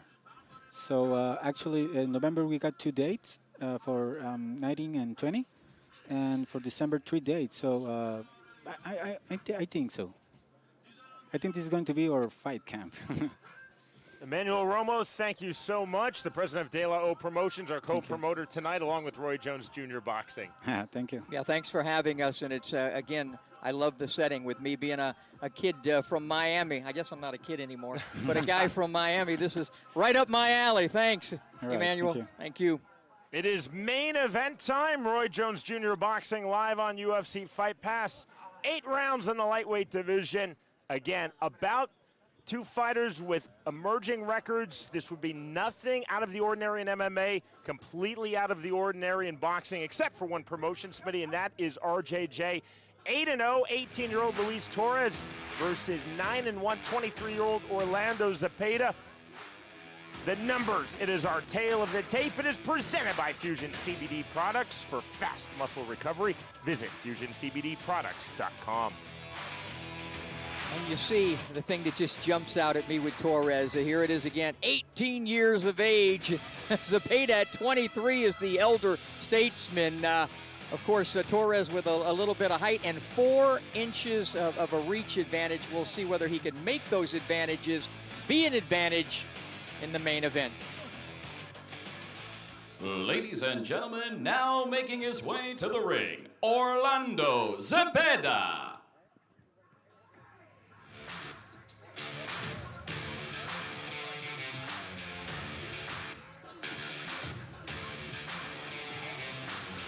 Orlando Zepeda told us that he wants a very smart and tactical fight. He said, I want to explode with volume and then back out of range.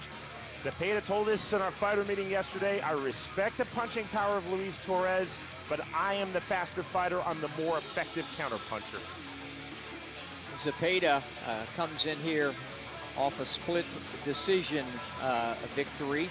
And Torres was taken to the distance in his last fight. He went the distance, winning a 10-round fight that I saw here against Jose Vasquez. That was in August, indoors, right to my right. And now, please welcome his opponent, Luis Torres.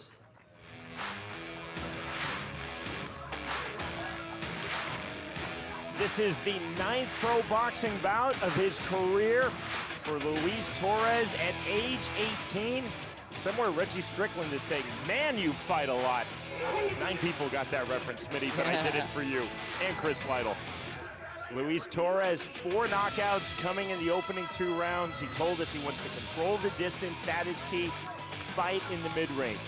Torres, just as Zepeda was complimentary of him, Torres complimentary of his opponent, Orlando Zepeda. He said he has good movement, he has very fast hands, but I have power in both of my hands. That will be the difference in my favor. And it wasn't the difference in his last fight. Again, taking the distance for the first time over a 10-round distance. But sometimes that can do a fighter some good. We'll see. To get our main event started, back we go to the always phenomenal Jeff Houston. Ladies and gentlemen, we are now set for the main event. Scheduled for 8 rounds of boxing in the lightweight division. Presented to you by Roy Jones Jr. Boxing Promotions. in association with De La O Promotions. Sponsored by Fusion CBD Products. For fast muscle recovery, visit fusioncbdproducts.com. Sanctioned by the Guaymas Boxing Commission. Our 3 judges scoring our main event: Gilberto Cota, Antonio Arona, and Juan Manuel Drew. And when the bell sounds, our referee in charge of the action in the ring, Gabriel Lopez.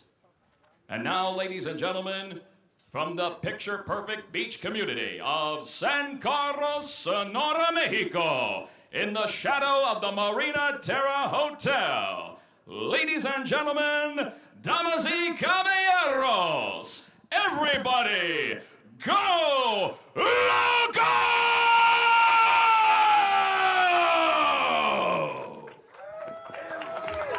Introducing you first, fighting out of the blue corner. Tonight he wears black and red. His official weight, 134.6 pounds. His pro record stands at 9 victories, opposite a single defeat, with 2 wins coming by way of knockout. Fighting out of Guadalajara, Jalisco, Mexico, here is Orlando Little G. Zepeda. And across the ring, his opponent fighting out of the red corner. Tonight he wears black and gold. His official weight, 135.3 pounds. He is undefeated in the ring at 8-0, 6 victories coming by way of knockout. Fighting out of Ciudad Obregón, Sonora, Mexico, here is Luis Coreano Torres.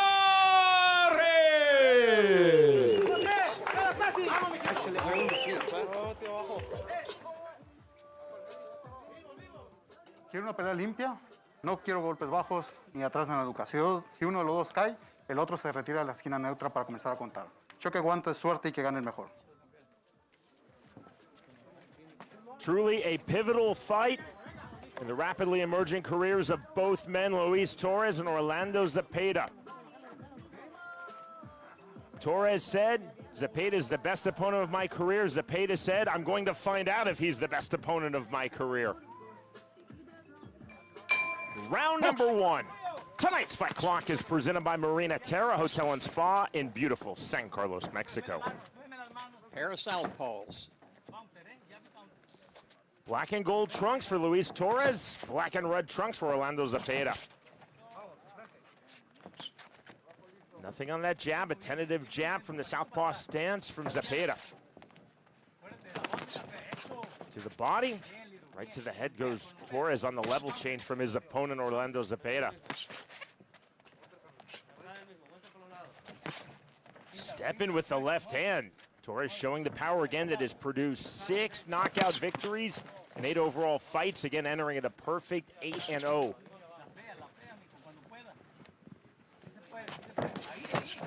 Left to the body. Torres right back out of range.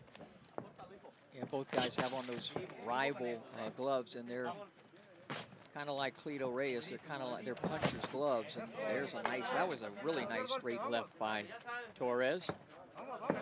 See the feint from Zepeda. Flicking the jab, nothing there. Left to the body, right to the body. Torres though pulling out of range. Torres really explodes into the pocket with his power. What I like that Torres didn't do there was throw a shot. He was set up for, he was trying to set up for something, got in position and saw that it wasn't there and recoiled, did not throw the shot. Sometimes it's best not to throw the shot if it's not there. 125 remaining, round number 1 of our main event. There's a lot of power that Torres can produce from that long, straight left hand. Jab again, big overhand left. Bit audacious, misses from Torres. Really opening up. Left to the body, right to the body. Slick from Orlando Zepeda. Said his right hook to the body was his best shot. Off again, off that southpaw style, Zepeda told us. The left uppercut is the best shot for Torres.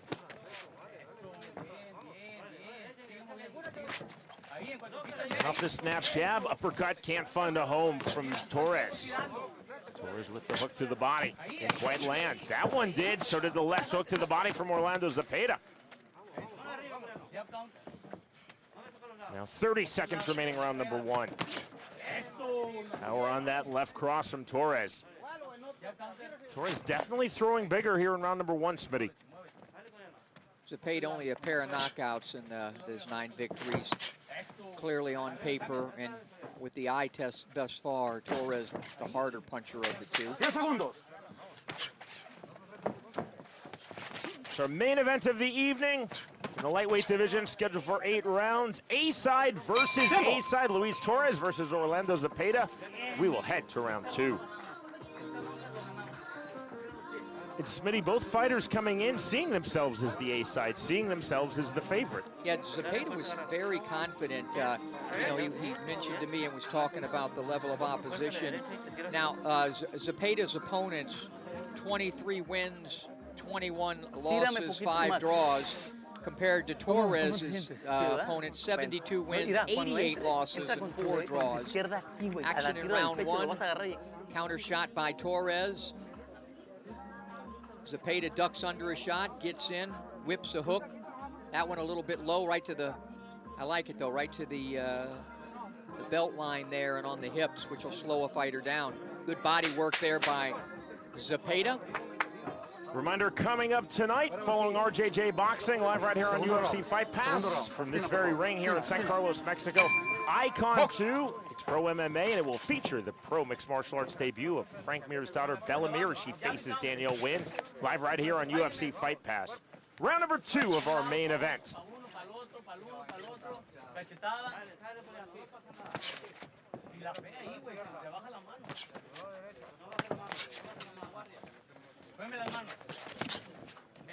Left hook to the body. There's the snap jab. Momentary audio difficulties for Smitty.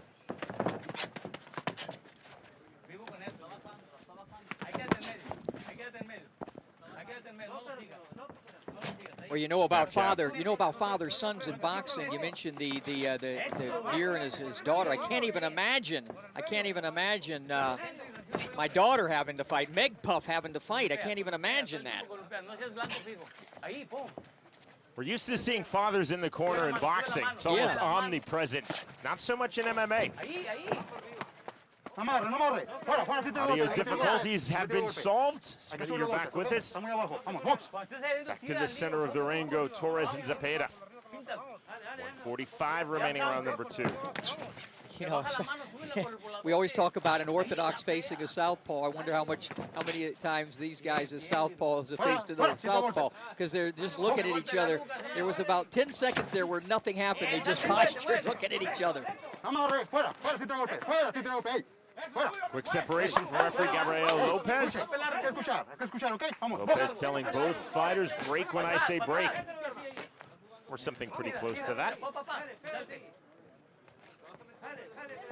See the head movement of Torres. There's the good left hook. Left hook misses that time off the mark. Misses again. Good defense by Zepeda there, avoiding those shots, and it takes a lot out of you when you swing and miss like that, Sean. Torres definitely loading up that left hand. Lead right hook that time. Torres pulled it back. Zepeda looking fairly elusive here. 45 seconds remaining, round number 2 as Zepeda goes to the body of Torres. Snap jab. Good left to the body. Good sequence left to the head from Torres. Yeah, he got Zepeda's attention with some of those shots. Torres again to the body, turning up the temperature here now. 25 seconds remaining, round number 2. Some of these shots that are missing by Torres would not be if he would use his right jab to set up these shots instead of just swinging for the fence with nothing in front of it to set it up and get your leverage and distance, more importantly, and the timing. DLT, distance leverage timing. See, another swing and a miss, missing a lot. More misses in sequence. Zepeda now to the body. Torres. That last punch late. We move to round 3. Now, Now I gave that round to Torres, but you could have given that round to Zepeda. I think the problem with most judges, especially if they don't do a lot of boxing, because I sit here and say it's clean punching, effective aggressiveness, ring generalship, and defense. Most judges don't score defense or ring generalship at all. They simply leave it out of the equation. Either they've never boxed or they haven't studied that particular equation. Right now, we see both guys going at it. Good body work there by both fighters on the inside. Perhaps Torres getting the best of it. A lot of good defense, though. You see it there, slipping, avoiding shots by Zepeda. But some good damage done in there by Torres. At one point, I thought he really got the attention, but Zepeda has good defense and didn't get hit with that second and third clean shot. 2-zip, Torres. Start of round number 3. Both fighters from the southpaw stance. Zepeda bouncing himself off of the ring ropes, looking for leverage. Jab to the body. I like the movement of Zepeda. He's slick. Zepeda again, taking himself, bouncing off of the ring ropes. That time to effect. Exploded into the pocket, landed the body shots, then a left hook to the body from Luis Torres. The problem with a fighter like Zepeda, who only has those 2 knockouts, if in fact he's semi-feather-fisted, he can't really get the attention of Torres, and Torres should start to come on with the power. We'll see. Again, the last fight that I called, he was taking the distance, taking the 10 rounds, which I thought at the time might do him some good, just because you like to get in the rounds. Again, far more experience, Zepeda against. I liked it when I looked at some of his opponents. I liked his opponents a little bit better than I did Torres' opponents. To the clinch. Separation from referee Gabriel Lopez. He's definitely trying to keep this fight flowing. Stalking pressure now from Luis Torres. You see the lateral movement of Orlando Zepeda. Torres trying to cut off the ring. Left hook to the body, right hook to the head. Firing back to the body goes Zepeda. Smitty, both fighters definitely attacking their respective opponent's body. Now, finally, Torres, what he did there was he just throw that jab before the shot. He did a good job of keeping him in place, keeping Zepeda in with hooks. But if he would just throw the jab like that, that'll really be a thing that can help you cut off the ring or position a guy, slow him down just enough to land the shot so he doesn't slide off the ropes. Nice little combination by Zepeda there. Into the body, big left hook. 50 seconds remaining, round number 3. Orlando Zepeda not fully on his bike, but definitely a lot of backwards and lateral movement. Torres leading right now, make no mistake, but Zepeda having his moments in the pocket with those body shots. One right jab from Torres to the head. Swing and a miss. Back with a flurry to the body goes Orlando Zepeda. That was nice. Yeah, the movement there created Torres to get off balance.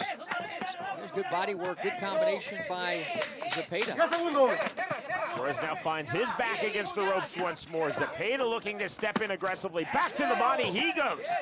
Then to the head, overhand left misses from Torres. There's the bell. Next stop, round 4.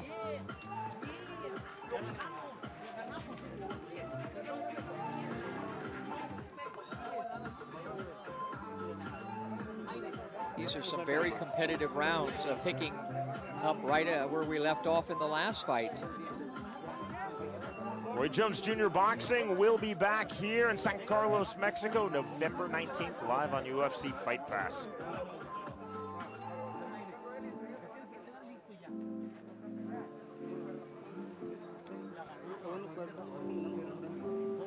He attempted an up jab there, Zepeda did. Solis landed some good stuff at the beginning of the round, but I thought what Zepeda did later on, I actually gave him that round. Good defense, came on really strong with combinations like that at the end. And thus I gave him the round. Although my scoring hasn't impressed the judges here thus far. So far tonight they've been totally different than yours truly. I think it's the other way around. Their judging has not impressed you, That Smitty. probably is true too. Round number 4 of our main event. But what that shows you though is we have really competitive action. That was kind of the way we set things up, and you and I were trying to, when we're working on our opening and what our thought process is, we both thought that it was really going to be these co-main and the main were really going to be competitive, and they really are. These are good young fighters. I mean, you don't hear me really picking on many mistakes that they're making. Obviously, they can improve on everything, Sean, but, I mean, these are good, solid pros. Their symmetry is good. Their offense is good. Their defense is responsible. They're busy. They're focused. It's great that RJJ Boxing, De La O Promotions, and we can have something like this in the midst of a pandemic. Because, by the way, there's so many fighters who, like the rest of the world, just are out of work. So this is great. To the inside again goes Zepeda, to the surprise of no one, including Luis Torres. Zepeda back to the body. Right hand misses from Torres. And that was an example where Zepeda landed 2 or 3, but you could just hear the thudding of those shots like that from Torres. And I got to feel that would impress the judges when they just hear the impactful shots from the guy who's the more powerful puncher. Took again to the body from Zepeda. In our last fight, it was Solis, and in this fight, so far, it's Torres. Torres missing with the overhand right. Snap jab again, short right in the pocket from Zepeda, lands to the head. 5 shots by Zepeda there. Not all of them landed. 6 for Torres has yet to throw a shot, but yet usually when he throws one, it creates some noise. Like that. 1 minute remaining, round number 4.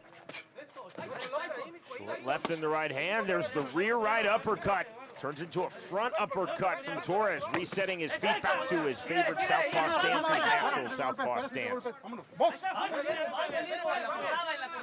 Torres again coming forward. And suddenly low for Orlando Zepeda. Good left hand on the head. Answers Torres after the jab. There was some power, Smitty. Yep, that straight left. He's got a really good straight left. He just doesn't quite know how to set it up like that. And it's because he doesn't have the consistency of his right jab. Thudding left to the body from Zepeda. That's the end of round 4.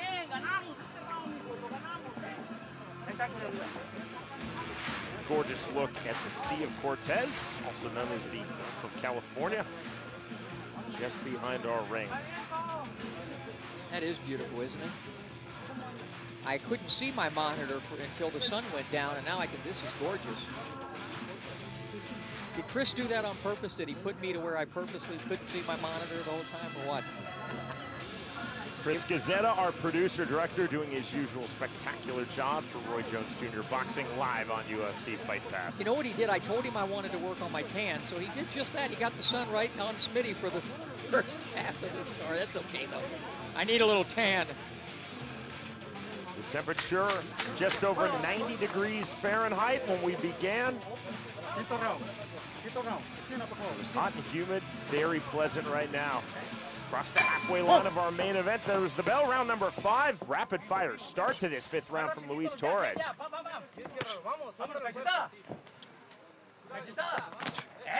I enjoyed interviewing both of these guys, and nobody's interviewed more world champions than I have, but these young kids, it's just fun, and I got a kick out of Zepeda explaining why he is not any B-side, and I love Torres. He just has that smile on his face, and I guess he enjoyed my call of his last fight, and he said he didn't mind that he went to 10 rounds.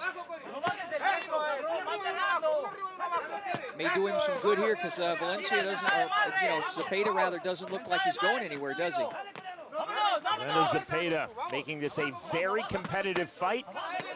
And again, both men viewing themselves as the favorite. Something that's phenomenal in a boxing main event.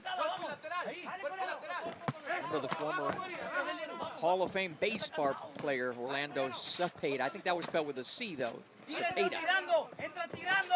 I'm not a baseball guy, but I do know that with the C. Hall of Famer, yeah. There's the clinch initiated by Luis Torres.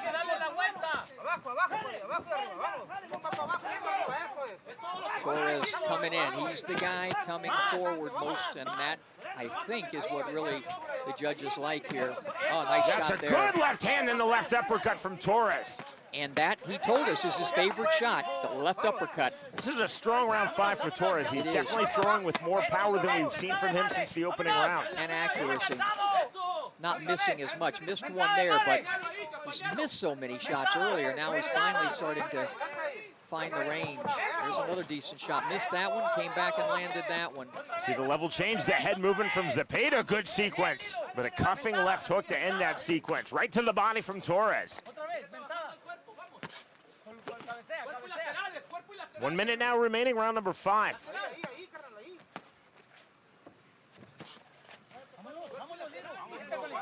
Torres pulling back out to range, trying to pull Cepeda to the center of the ring. Some of that body work by Cepeda is taking a little bit of toll. I just saw Torres take a big, deep breath. He still has a good snap on his legs, but he's missed so many shots, especially earlier. And the body shots that have landed by Cepeda, although not a big puncher, is zapping a little bit of the strength away. There's a good left hand. Cepeda nearly sat into that punch. Cepeda now pointing to his chest, telling Torres to step forward into the pocket. Yeah, and Torres backs off. Something he wasn't doing earlier, which, again, a sign that he might be getting a little tired. Final seconds, round number 5. Very entertaining main event. Two really talented, rapidly emerging fighters at 135 pounds. The bell, we move to round 6.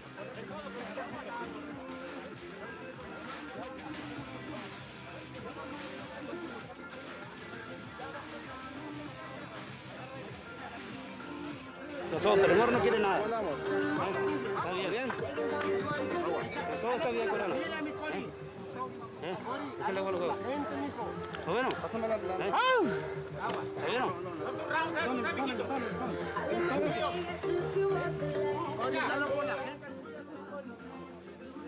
You see Cepeda coming forward there. Torres misses with a shot, misses with a couple there, but again, keeps coming forward. Powerful combination attempted there. Good defense by Cepeda. Good stuff. Referee Gabriel Lopez telling both fighters round number 6. Gabriel Lopez, the other referee on this card, Hamid Fonki, both very impressive tonight. They're keeping the fights flowing. This main event most definitely flowing. This round, Cepeda comes out busy in the beginning of it. Flurry to the body from Cepeda. Most of his volume has been at the body of Torres. Torres, though, has definitely shown that he is the heavier puncher. We knew that going in, but it's certainly been confirmed in this fight, at least with 2:20 remaining in round number 6. Just noticed in the last round at one point, because I thought Torres, I gave him the round because of primarily because of the first part of the round, but he seemed he backed off a couple times. There wasn't much starch, and even now in this round, he's not throwing anything with any power. He's not throwing much at all, period. But again, there was a good shot, but perhaps some of those misses, wild misses early, and some of the body work, like right there, has made an impact on him. Torres has missed a lot with overhands. Yes. Especially that overhand left. And Sean, that takes a lot out of you. It really does. Good body work there by Cepeda. Orlando Cepeda having a strong round number 6. The counter and the turn from Torres. Now Torres stepping forward. Now he picks it up. But there's the miss on the overhand left. Bolo punch with the left hand just off the mark. I think he would be better off, Torres would be to come underneath and hooks rather than overheads, because those are the ones that Zepeda's ducking under. Torres showing the power, partially blocked though on the shoulder by Cepeda. Cepeda can't get that left hand through. Gets the straight left though through from the southpaw stance. Good level change, the duck under from Torres. Torres back to work with the jab from range. Jab to the body from Orlando Zepeda. 55 seconds remaining, round number 6. There's the overhand left, Smitty, and that lands big for Torres. Zepeda now circling out. There is the punching power of Torres on display. Back to the body. But every time he appears to be taking over the round, Zepeda comes back and does something. Nice body shot by Torres. 25 seconds remaining, round number 6. Really think Torres could make things a lot easier on himself if he would really establish the jab. It's a little late now, but he should have been doing it from the get-go. He's got that nice reach, perfect body for a, for a lightweight fighter, but just doesn't throw the jab enough. And there's just no way you'll miss all those shots like that if it's coming behind the jab. You just won't. It sets it up. It establishes the distance. That punch late. No warning, no admonition from referee Gabriel Lopez to Luis Torres. No complaint from Orlando Zepeda as we move to round 7. Wow, look at that.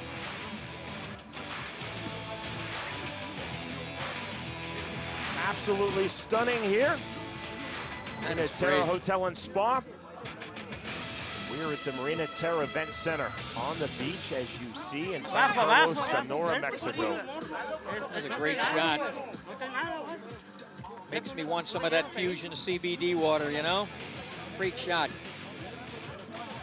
That's James Smitty Smith. I'm Sean Wheelock. So glad that you were with us. Roy Jones Jr. Boxing live worldwide on UFC Fight Pass. Maximum of 2 rounds, 6 minutes remain in our main event. And again, such a pivotal fight for these 2 rapidly emerging young fighters. 18-year-old 8-0 Luis Torres, 23-year-old 9-1 Orlando Zepeda. To round number 7 we go. Big overhand left. Zepeda rocked for the first time in this fight. Yeah, he's hurt. He's holding on like that. Call that a slip. Ruled correctly as such by Gabriel Lopez. Torres right back into the pocket. Zepeda initiating that smartly to slow things down. Zepeda rocked here in round number 7. 2:30 remaining in this round. We'll see how hard Torres goes to capitalize on that big shot. But now firing back is Orlando Zepeda. He was most definitely rocked, though, Smitty. You know what he did that was so smart, and I wish more fighters would do it. He grabbed and held on. There was a big right hook that lands again from Torres, snapping the head back of Zepeda. There's that left uppercut. That hurt him again. Torres is measured. He's not opening up fully, but he's definitely throwing bigger here since he landed that huge overhand that rocked Zepeda. Zepeda with his back against the ropes, circling out. Torres cutting off the ring. He should come underneath. Like that. That uppercut lands flush. That'll get the job done if he can forget those and go underneath with the uppercuts. I guess it's a little easier for me to see it down here, but that's what he needs to do. Everything should be underneath.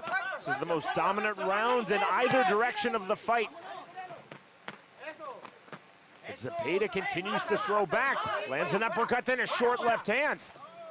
The lights just went out over the ring. We will see what referee Gabriel Lopez does. I think there's still enough light to see. I think they should continue it. Still enough light. And now time called by Lopez. And that's to address this delay. Make no mistake, this favors Orlando Zepeda. Yeah, absolutely. But I think there's enough light that they can see each other. And there's only, a round and a half left? We are deep into round number 7, scheduled for 8 of this main event. Luis Torres versus Orlando Zepeda. And the generator is smoking, which is not a good sign.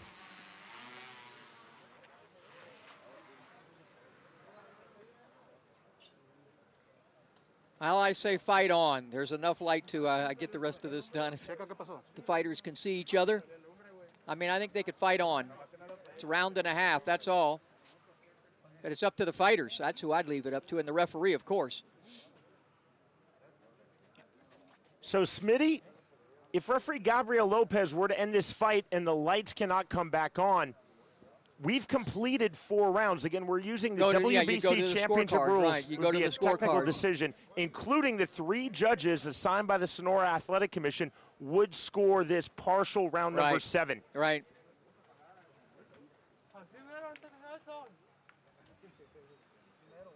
But I would say if they, as we wait, it's going to get dark. So you're going to have to ask these fighters now whether or not they can see and their corners and camps. And if the referee's okay, I say they fight on.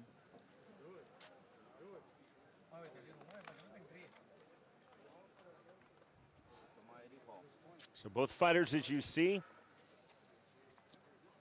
standing respectively in the 2 neutral corners. And Luis Torres having his best round. Yeah, he just motioned down to me that he can see. So, I mean. So referee Gabriel Lopez is not engaging with either fighter. He's not engaging with their corners. Yeah. He's waiting for the lights to come back on. But judging from that smoking generator, signs perhaps point to the negative. Yeah. I think they should just go and let them fight. I mean, if they can see. Okay. Box. Awesome. The decision from referee Gabriel Lopez without the lights, but the natural light as the sun is setting, we will continue. I think that is the correct decision from Gabriel Lopez. Yeah. I fought my best in lighting like this. That really was a break for Zepeda, because he was in a lot of trouble there, Sean, and Torres was coming on. Now 35 seconds remaining, round number 7.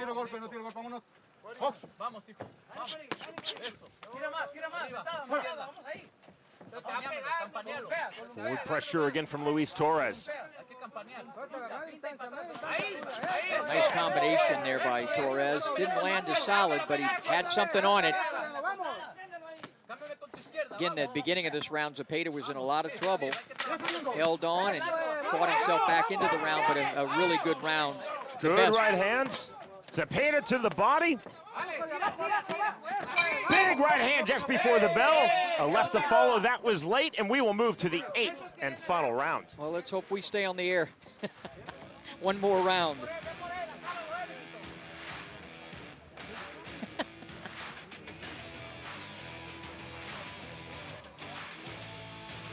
All I need is a sailboat now, Sean, after this. Sail away after this. Beautiful out. You definitely see the natural lighting. Yeah.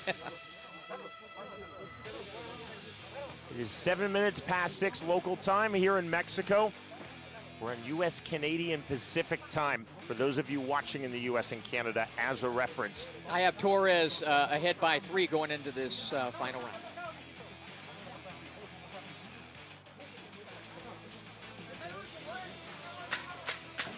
Seconds out called. Final round is upon us. Both fighters have had their moments. Zepeda's done very well going to the body, exploding to the pocket, but Torres has landed the power shots, especially in round number 7, before the lights went out, that really rocked Orlando Zepeda in the opening 20 seconds of round number 7. Yeah, look for both guys to just let it all go and let it all hang out here in this 8th and final round, and that's what they're doing. Good left hand, short right to the body, comes right back from Orlando Zepeda. 2-punch combination, counter right hand from Zepeda. Both fighters opening up 8th and final round. Torres now the walk-down pressure, stepping with the left hand, misses with the left hook. Quick separation from Gabriel Lopez, right back to it.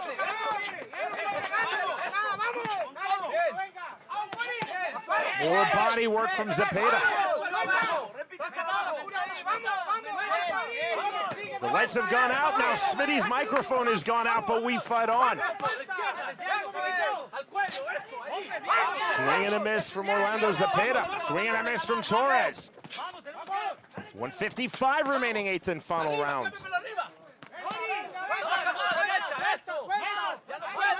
Torres back to the body.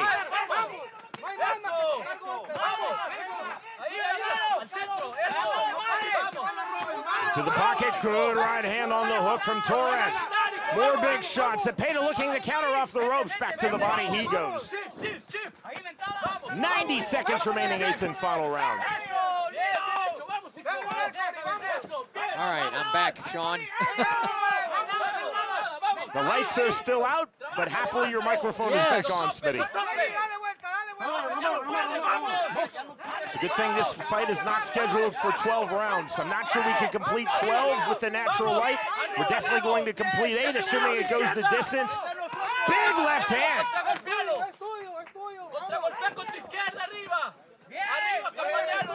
Al Zepeda's really bounced back. I think that break helped him. And a quick separation from Lopez. Torres coming forward. Zepeda right hook to the body. Initiates that clinch, does Orlando Zepeda. Torres most definitely not slowing down. If anything, he is speeding up here in the 8th and final round. Bouncing the step of Zepeda back to the center of the ring. 30 seconds remaining in this fight.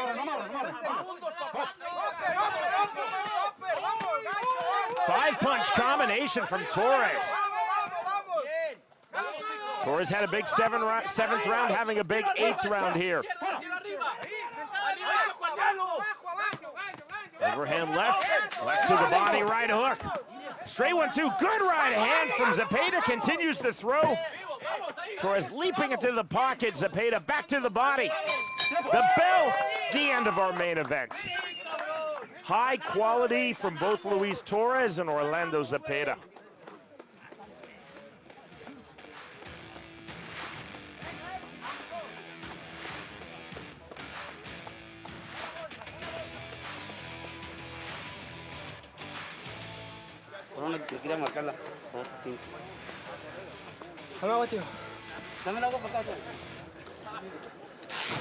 Luis Torres, Orlando Zepeda, going the distance, all 8 rounds, all 24 minutes at 135 pounds in our main event. I have it 78-74 Torres. Basically the power, the punching power and the aggressiveness by Torres has him winning on my card.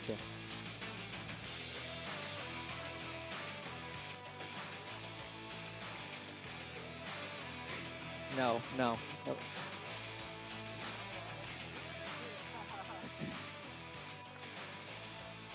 Again, a reminder, and this is lights permitting because it's this venue and this ring. So far, we are scheduled to begin following RJJ Boxing live on UFC Fight Pass at 10 p.m. U.S. Canadian Eastern Time. MMA with Icon Fighting Federation 2. Set to feature the pro debut of Frank Mir's daughter, Bella Mir, as she faces Danielle Wynn. Again, that's lights permitting.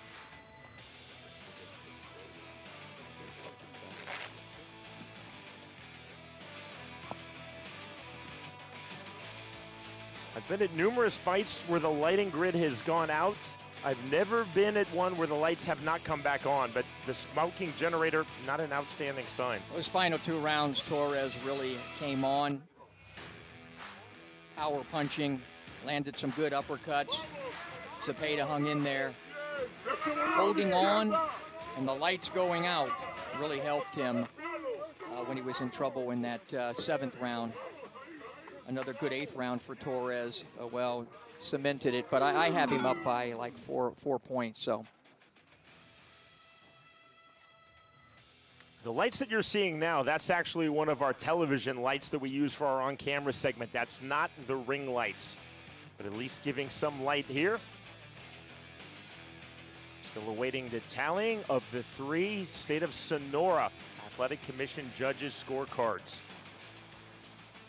Zepeda had his moments, but Torres, for me, really showing his class, showing his punching power, an unbelievable poise at 18 years old. yeah, he did, despite everything that happened in there, and again, against a quality opponent who had no quit in him, that's for sure.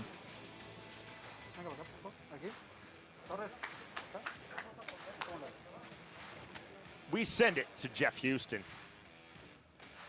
Ladies and gentlemen,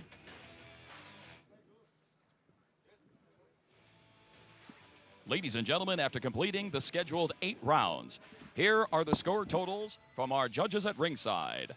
Judge Cota scores the fight 78-75. Judge Arona scores the fight 78-74. And Judge Drew scores the fight 77-75 to the winner by unanimous decision, Luis Coreano Torres. Look of bemusement on the face of Orlando Zepeda. And a big smile on the face of the Victor Luis Torres. Nice moment between these two ultra-talented fighters. A setback, but not devastating for the career of Orlando Zepeda. Drops to 9-2 at 23 years old. And that is a big win now, 9-0 for the 18-year-old Luis Torres. Most definitely a fighter to watch on the world scene at 135 pounds. In our main event of the evening, the winner by way of unanimous decision, Luis Torres defeats Orlando Zepeda.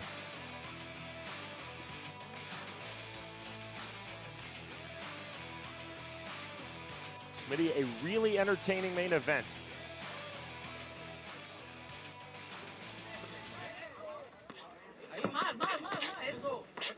Very even rounds. Torres had a strong start to this fight.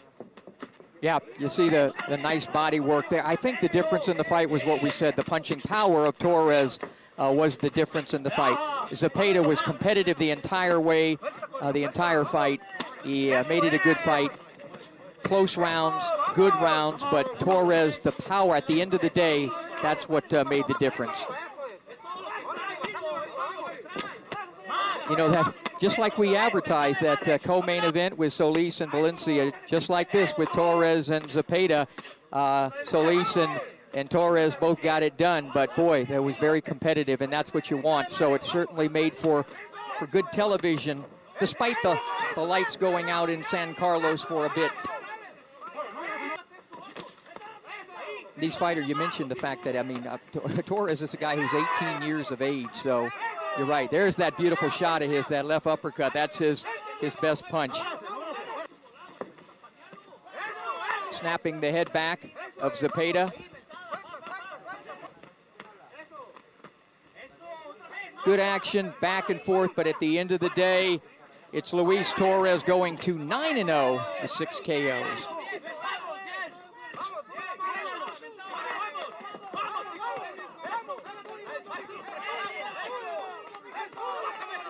I just enjoy looking at the shots, how beautiful the shots look.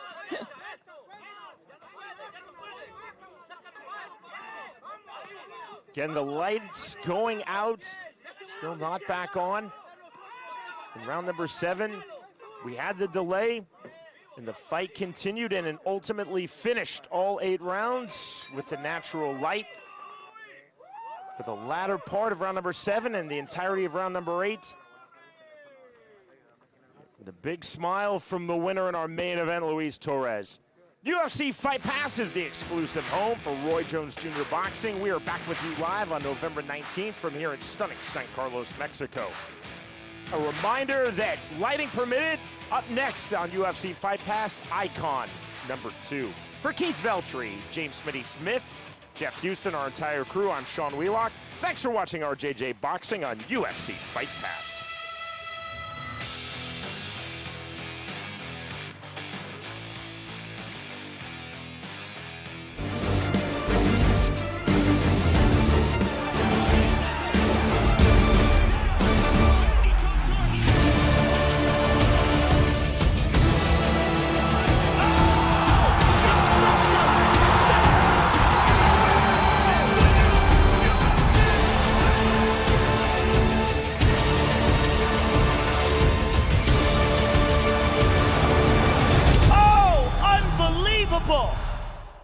I want to create those iconic moments in history so by the time it's done, after I fought everyone and beaten everyone, they can say, this is the guy, he's the GOAT. This is as real as it gets. And it's mind-blowing.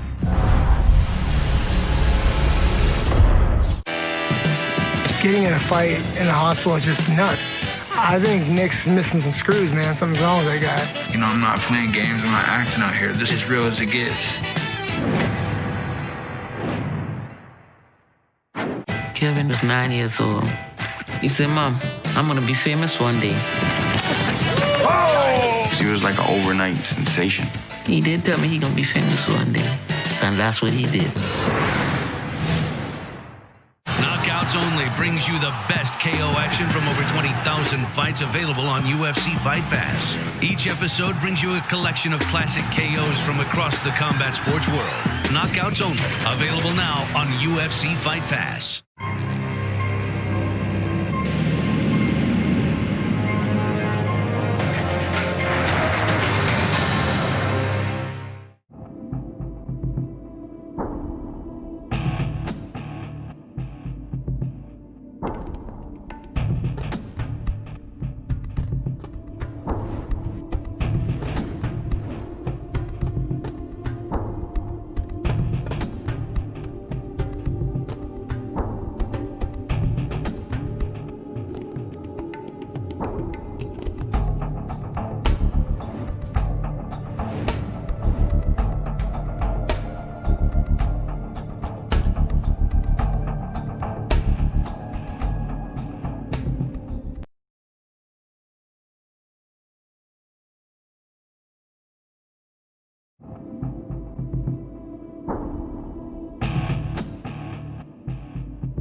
Like, I'm gonna try to whoop his ass.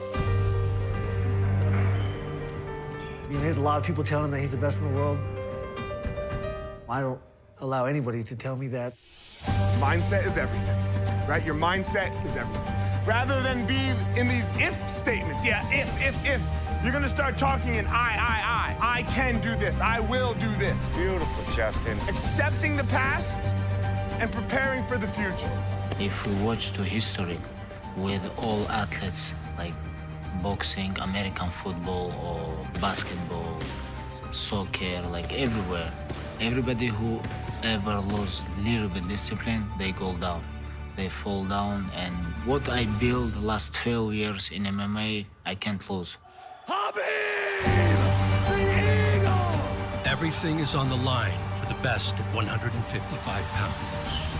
Zinterm champ and reigning king carry their life's work with this battle for undisputed lightweight supremacy. I want to maul him everywhere. Nurmagomedov all over. In my striking, Massive right from Nurmagomedov. my wrestling, So much control. everywhere. 28-0. I have to finish Justin Gaethje and become #1 pound for pound. Khabib is the best in the world. I've been working since I was 4 for challenges like this, and there's no other challenge I want right now. I am 100% positive that I will see concern, Have you ever seen anything like Justin Gaethje? real concern in his eyes.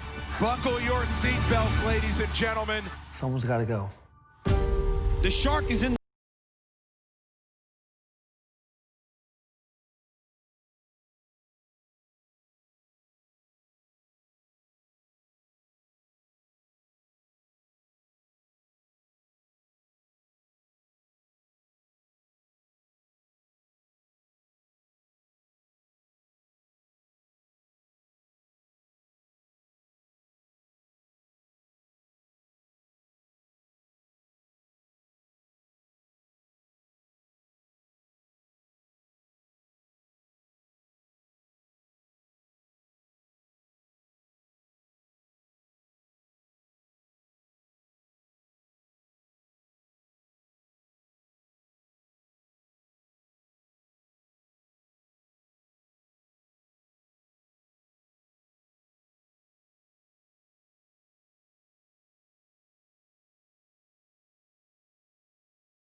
man is really intense.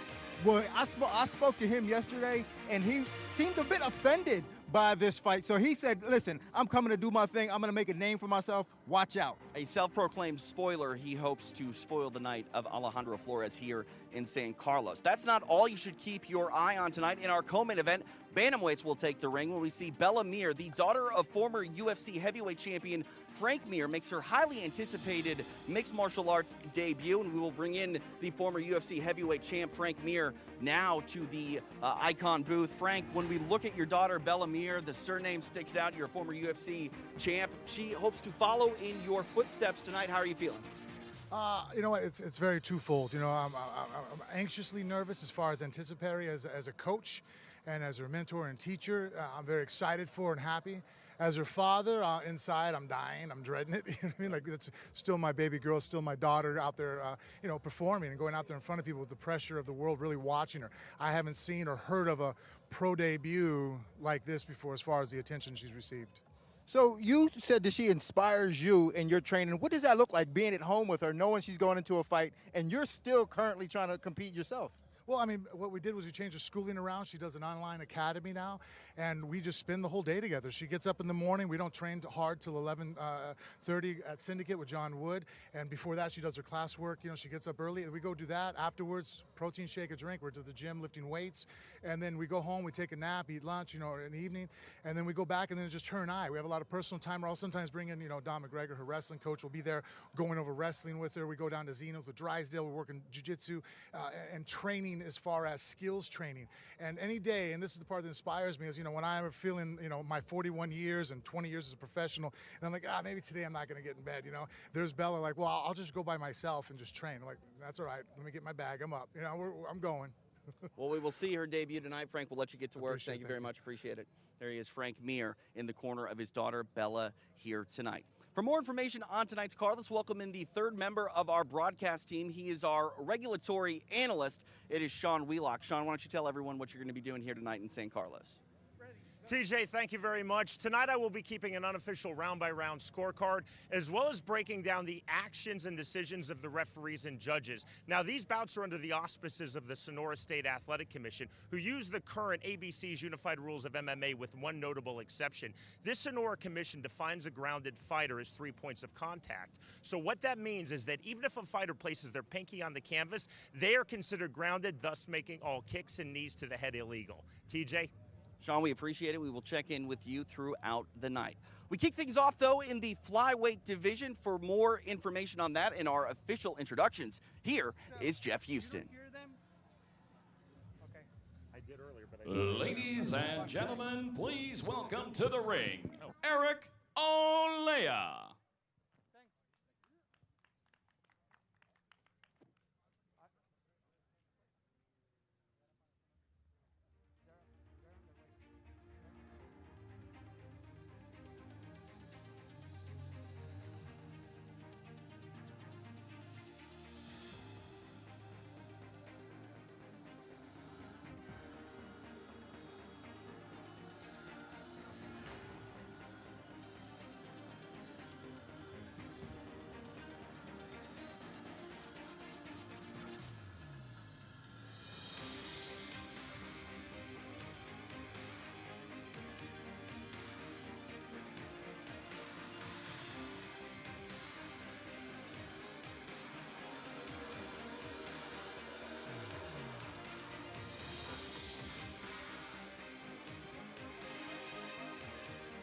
The Mexican Eric Olea making his entrance into the Icon ring. 21 years old, he looks to pick up the first win of his young professional career here tonight when he takes on Araj Aliyev. And now, ladies and gentlemen, please welcome his opponent, Araj Aliyev.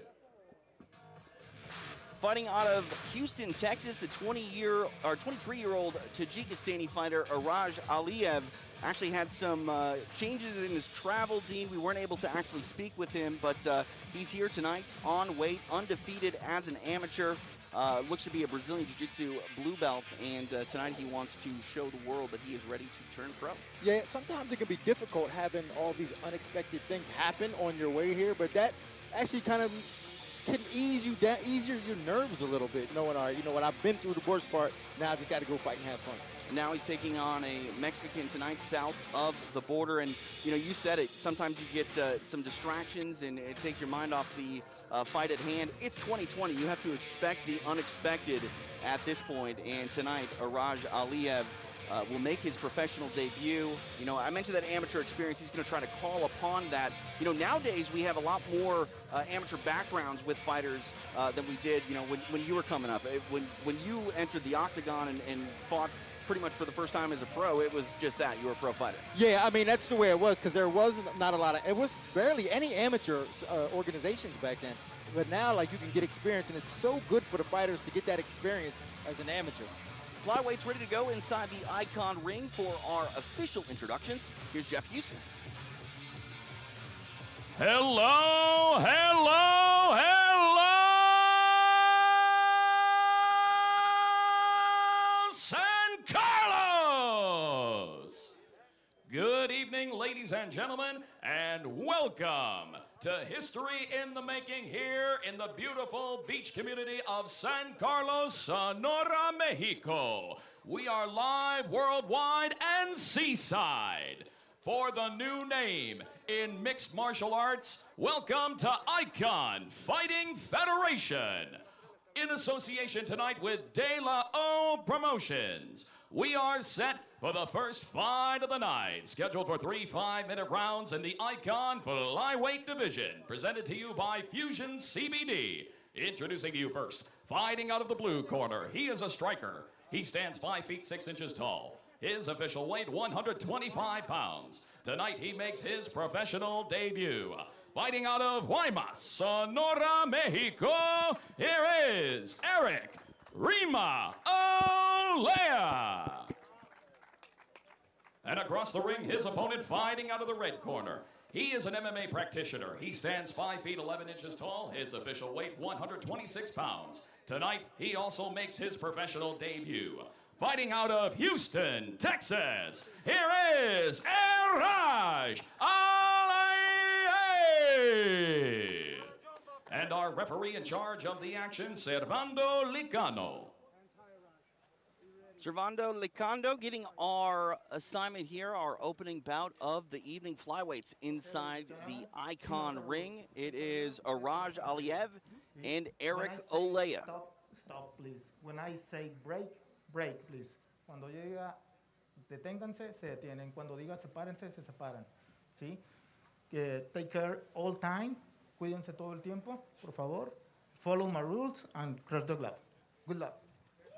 TJ DeSantis, Dean Thomas here, right off the Sea of Cortez, San Carlos, Sonora, Mexico tonight for Icon Fighting Federation.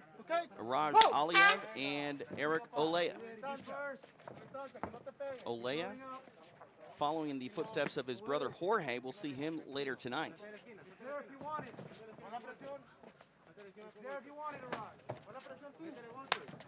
Hard kick there by Olea to the lead leg of Aliyev. Actually kind of caught him off balance there a little bit. Yeah, oh, that was a beautiful setup to the head outside single.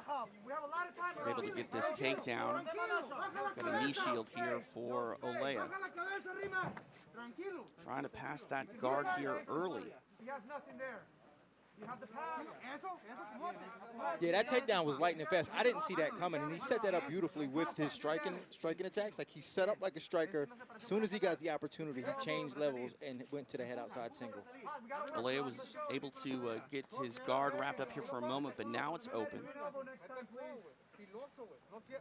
Olea, a football player, and by football I mean American football, traditional American rules football, where he was a running back, but he followed in the footsteps of his brother into combat sports, and said he loves the dynamic of being you know, in control of his own destiny in an individual sport rather than relying on teammates. And right now he's going to have to rely on himself to get away from Araj Aliyev, who's working some elbows to the body here, and Olea with an elbow of his own from bottom. Now trying to take the back is Aliyev. Yeah, there's a big discrepancy in skill level on the floor here. And Aliyev did the right thing by taking this guy down. Trying to maintain position here. He's in full mount. Olea gave up his back, but Aliyev able to maintain this mount position. A lot of time here, 3 minutes to work. Olea needs to find a solution to this problem in a hurry.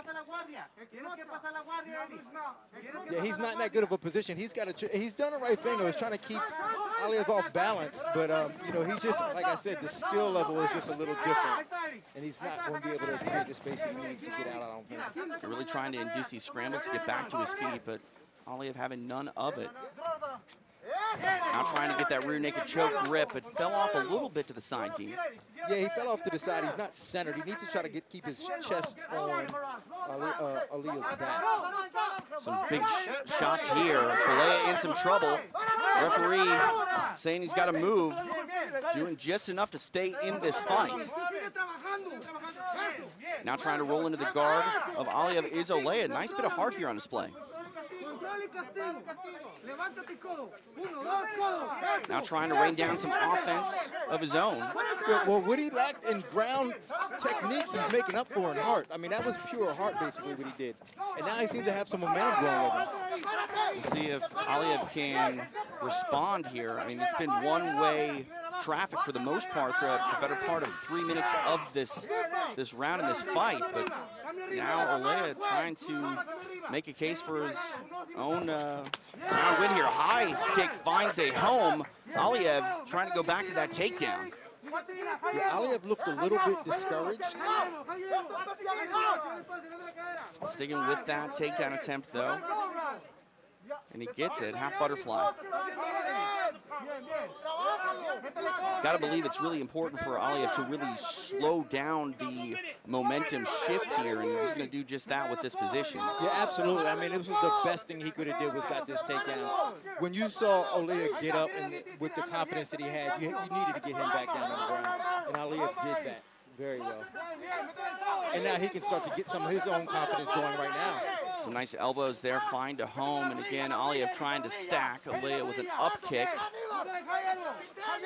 In an odd position here. You don't see this often in the cage, but in the ring, you have these corners that you can pin up your opponents, and Olea is trying to work these up kicks. When Aliyev is standing like that, he is legally able to be kicked. Now back to the floor.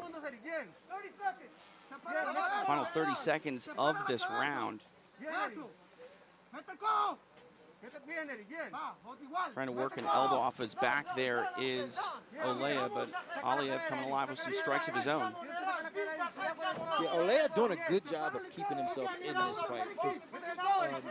This fight could be completely different if he wasn't as tough-minded as he is. I mean, he really is a tough kid. Aliyev looked to kick at the head there of Olea. And 5 minutes in the books. What a round, Dean Thomas. That was some action there to kick off our night here at Icon. Oh, yeah. I mean, it kind of went back and forth. I still kind of favored Aliyev a bit, but it was back and forth. And going into the second round, I don't know who has the momentum. Yeah, momentum is very key in fights. But one thing that we're going to take a look at here is Aliyev. He went for that kick at the head of a down opponent, which, you got to be a little concerned about that because that is a foul. That is a very serious foul. And have that connect, we may be talking about a disqualification or something along those lines. Well, sometimes, like, this is his first fight. So, like, he could get a little bit anxious and, he's a little nervous maybe. So sometimes things can get out of hand. We see Aliyev here raining down the ground and pound from the mount. Olea, again, can't talk about this kid's heart enough. It looked like he was in some serious trouble and came back with a head kick. Yeah, I mean, he came back. You got to give him credit for that because up until that point, he wasn't winning any bit of this fight. All right, round two underway. TJ DeSantis, Dean Thomas here at the Marina Terra Hotel and Spa in San Carlos, Mexico. Eric Olea opening up round number two with the kick to the lead leg of Iraj Aliyev. Aliyev trying to find a home for that right hand off the kick. Big right hand finds a home now into the clinch. Now they're about to go through the ropes. Try to reposition them here without losing the position. They do that just fine.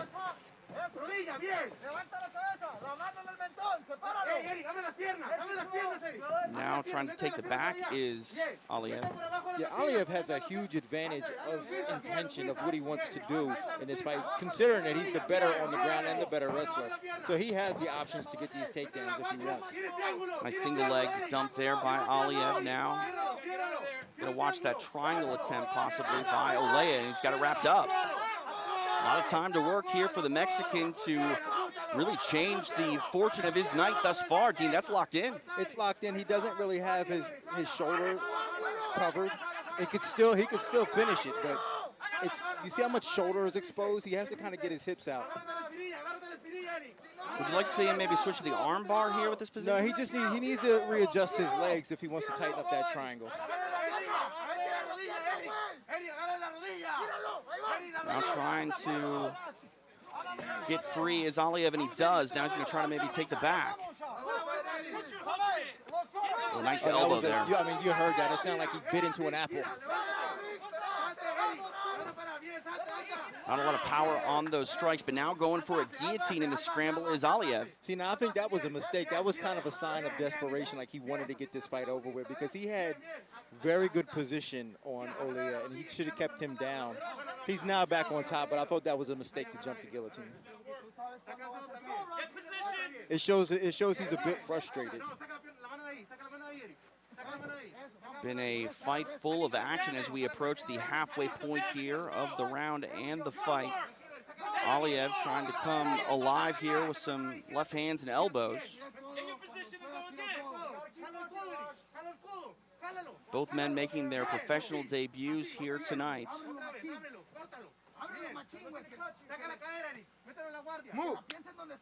Referee warning them for some action. Yeah, Aliev needs to create some space and not be chest to chest here. Like, if you're doing straight jiu-jitsu, chest to chest is great, but when you want to do damage or punching, you need some space. And he can't get space because of that overhook that Olea has on him. He's got to free his arm out and get some space between his chests. 2 minutes left here in round number 2. Some short elbows by Aliev from the top position. Not a lot of power on them, but enough to solidify this position and not have it taken away from him.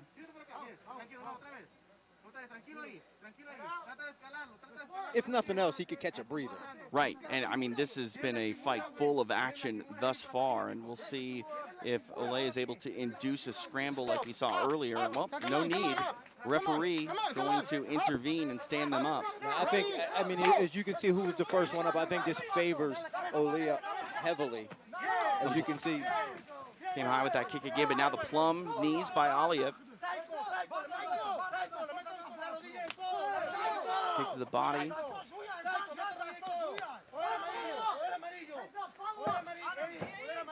Missed that. Now on this guillotine. We'll see if he's able to get anything here. Well, he's on the right side. He just needed to shift his hips out.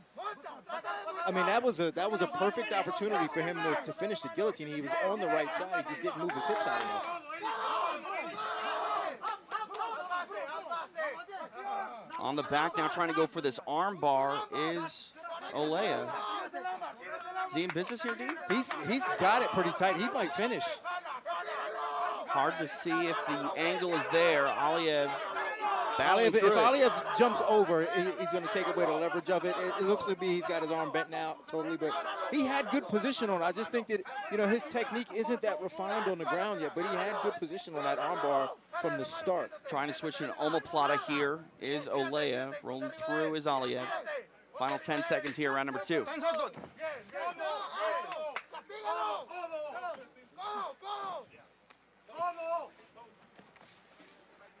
What a fight through 2 rounds, back and forth action. Aliev really started this fight with a flurry, and then Olea was able to rally at times. This has been fireworks. This is the fight you kind of want, Dean, to set the bar for the rest of the fighters in the back. Yeah, and I like this fight because, normally you get a fight where the dynamic is like grappler, striker sometimes, but now, to me, it looks like this fight is more so technique and heart. because I feel like Aliyev has the technique, has the better technique, but Olea has more heart, and that's keeping him in this fight. So every time he starts to fall behind, his heart brings him right back into this fight. Sean Wheelock here ringside. This has been a back-and-forth fight. How do you see it, Sean? 2018 Aliyev, 2 rounds to none, TJ. Round number 1, a clear-cut 10-9. There was actually 10-8 jeopardy there until Aliyev hit the sweep midway through round number 1. Round number 2, much closer. Aliyev threatening with the triangle, threatening with the armbar. But the number 1 criteria, effective striking, effective grappling, Aliyev controlling with his grappling on the ground. 5 minutes left here for Aliyev to pull something out to get this fight back in his favor. As you heard Sean Wheelock up 20-18 for Iraj Aliyev, who gets a takedown here to start round number 3. I mean, I love what he just did there. I mean, I don't know if that was intentional, but he threw a right hand, he missed, and dropped right into a low single. And it, like his takedown selection is phenomenal. Like he's getting these takedowns that I'm like nobody's seeing come, especially his opponent. 100%. But you know, Olea, when you look at him, he has heart for days, and if he's able to pull something out here, you got to believe it's going to be built upon that heart. It's going to be built upon his heart. I think he's a bit outgunned in the technical department, but his heart is just tremendous. What's keeping him in this fight, and he always bounces back. A lot of guys would have quit at this point. Stacking inside the guard is Aliyev.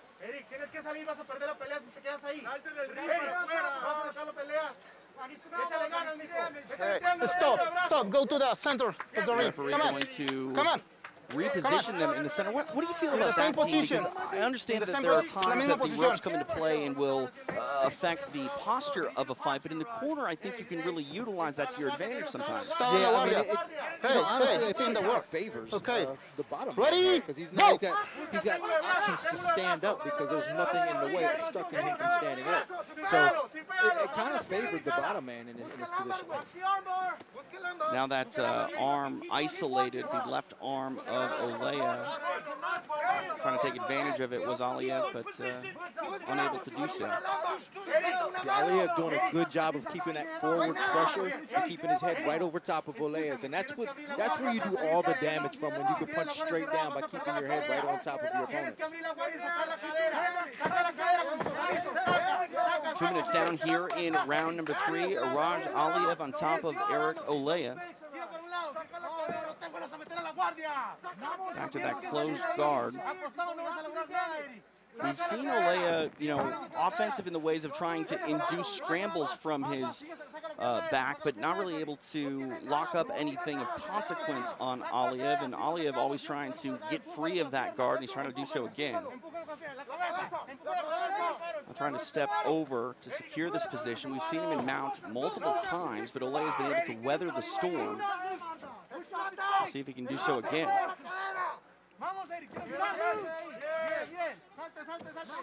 We're trying to wrap up that rear naked choke. Aliyev might have something here. Yeah, he's stretching him out. This could be close. Hard to see if Olea can battle through this one. Face down, trying to fight off his figure 4 grip. Now he bails on the choke.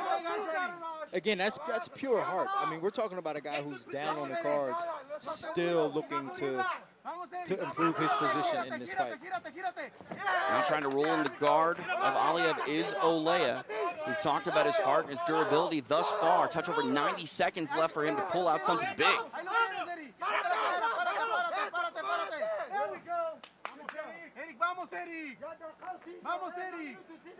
Not able to really take the back there. He's falling off the side. How does he readjust here, Dean? Now he's on bottom. Stop. The same position in the center. Come on. We're going to have them reset in the center of the ring. Come on. Hurry. Ready? Go! Time not on the side here of Eric Olea, but able to induce a scramble, see if he can capitalize on it. Aliyev smothering, though, once again. Yeah, Aliyev is in a fight here. I mean, and it's got to be frustrating for him, and you can see the frustration on him at times where he's not getting what he wants. Trying to wrap up this rear naked choke again. Olea wise to it, but the forearm across the face here of Olea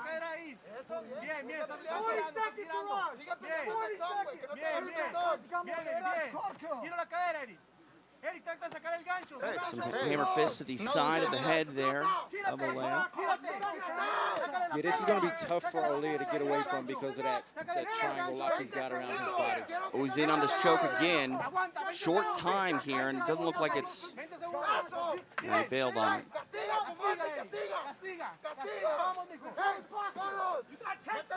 10 seconds left in the fight. Bit of a moral victory here for Eric Olea, who's going to get some offense of his own here in the final moments. That's 15 minutes in the books. Araj Aliyev, Eric Olea battle to the distance. Back and forth fight. While I think there's a clear winner here, both of these guys were definitely in the fight from beginning to end. Yeah, you know, I don't think neither of them have anything to be ashamed of. I think that, you know, especially for a pro debut, this is the type of fight that you kind of want. Like, if you're not going to just come out and steamroll your opponent, this is the kind of fight that you want. You know, just to show how tough you are, to show that you can do this, so that you belong here. And I think both guys should be proud of themselves. And credit to Araj Aliyev. We talked about his travel and the issues that he had, you know, coming here. That's a lot to put out of your mind and go out there and perform, and that's what he did. Yeah, he performed. I thought he performed very well for a guy who's been through what he's been through so far just to get here and to make his pro debut. And to fight such a tough guy and to go through that adversity where he was, the tough guy was coming back on him, for him to go through that and maintain his composure and still get the win, which I'm assuming he's going to get, is great. And no matter what, anybody that's going to stand in front of Eric Olea moving forward, they know that he has some heart and durability. And you know, there's a lot to take away from both of these men performances here tonight, and you know, a lot of good, a lot of things to improve upon. But I'm excited to see these flyweights grow and you know, become more well-rounded professional fighters.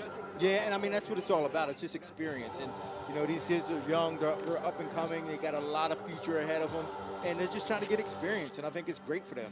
This is a great opportunity for them to get experience. Sean Wheelock with the unofficial scorecard here ringside. How do you see that one after 15 minutes, Sean? TJ and Dean across the board, 30-27, 3 rounds to none for Olea. Olea made it close in round number 2. He definitely had the better striking, but look where most of that fight was, on the ground. You look to effective grappling. In round number 3, Olea twice threatening with the short choke, once threatening with the rear naked choke. That is straight across the board, 30-27 Olea. Thanks, Sean. The judges tallying their 10s and 9s here in San Carlos. We will see how they line up, but I believe Sean's right. Pretty dominant fight there for Araj Aliyev.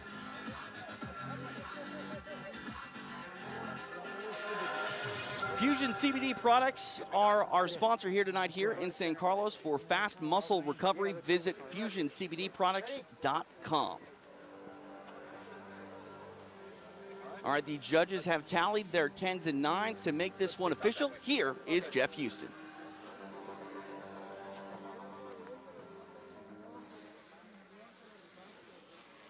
Ladies and gentlemen, after completing the scheduled 3 rounds, here are the score totals from our judges at ringside. Francisco Burquez and Carlos Gonzalez both score the fight 29-28. Ricardo Boido scores the fight 30-27. For your winner by unanimous decision, Araj Aliyev! No surprises there. Araj Aliyev getting the unanimous decision here in San Carlos, now officially 1-0 as a pro. Eric Olea was tough, but the offensive ground and pound and submission attack you know, from the back was there for Araj Aliyev. Well-earned victory. But I think the most impressive thing that he was doing was his shot selection. Right. His takedowns were phenomenal. Like, he was setting up as a striker and then just changing levels so fast, I didn't even see it coming. I could only imagine what Olea saw. Sean Wheelock, you have a recap of this fight. TJ, 29-28 is a bit curious. I'm not seeing the 3 Sonora judges' scorecards. I can only assume, and Dean, tell me what you think. Round number 2, 2 of the judges must have given it to Olea in that round only. Rounds 1 and 3 are clear-cut for Aliyev. Go back to round number 2. Olea throws the head kick, he lands some leg kicks, and he threatens. He goes with the triangle and with the armbar. I disagree. I think Aliyev won round number 2 and won all 3 rounds. That's the best that I can figure why it was 29-28 on 2 of the judges' scorecards. That had to be it. I don't see it neither. I mean, he kept it close with his heart and, you know, those submission attempts and that head kick, but I thought he just spent too much time defending himself. 29-28, definitely a curious scorecard, but that should not take away from the performance tonight of Araj Aliyev, now 1-0 as a pro. He was very active, Dean, as you mentioned, with his takedowns when he got the fight to the floor. He went forward early. He tried to get a stoppage, but it was the heart of Olea who kept him in this fight. Yeah, Olea, he just did a good job of just maintaining his composure and just, and that's what you want out of a young fighter, somebody who never really thinks that they're losing and they can always come back and win. And Olea showed that, and like you saw his heart. And there goes one of those takedowns that I was talking about. Like, he just changed levels so fast and was able to keep Olea off balance with them shots, them single legs. And he did a head outside single and a low single, which was just a beautiful thing to see. Eric Olea was definitely game, but tonight belongs to Araj Aliyev, now 1-0 as a pro as he moves forward in his young mixed martial arts career. Trying to wrap up that rear naked choke is Araj Aliyev, but again, the durability on display here of Eric Olea. And Olea, again, as we mentioned, game until the end, but, when you get out there big the way that Araj Aliyev did, the judges forced to side with him, and that's what they did after 15 minutes, now 1-0 as a pro. Araj Aliyev gets it done here in San Carlos.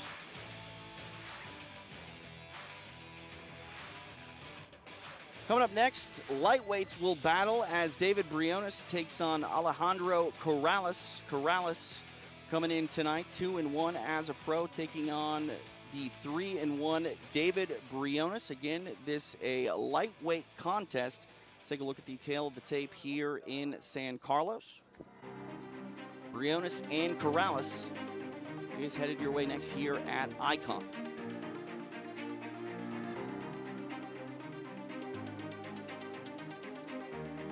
Jeff Houston. Ladies and gentlemen, please welcome to the ring at this time, Alejandro Corrales.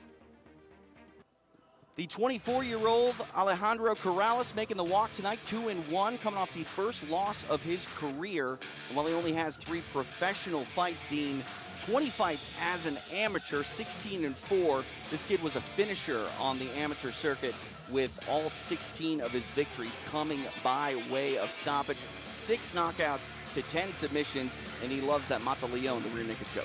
Yeah, I mean, anytime you can get 20 fights before you turn pro, that's a good thing. I mean, and he doesn't look like he's taking much damage. I mean, he's a young, good-looking kid coming out there. He's 20 amateur fights. I mean, that's something that you want to have as a fighter, just so that you can have experience as a pro coming in here and start to make your statement.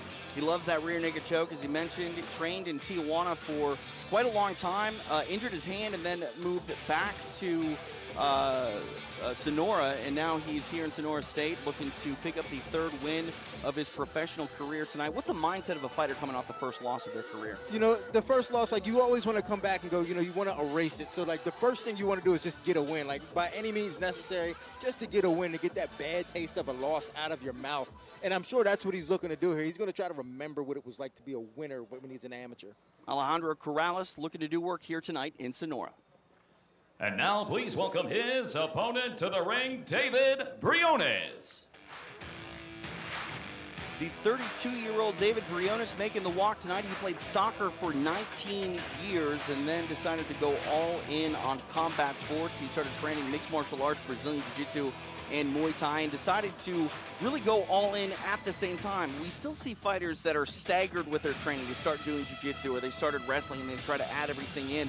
Do you find it that fighters that train mixed martial arts from jump have an advantage, learning all of the techniques melded together rather than focusing on one martial art for, say, 10 years, then trying to add the other weapons? Well, I think it depends on the person. I think that, like, the better athletes do better when they learn it all together. Like, if you're a better athlete, it's better to learn it all together.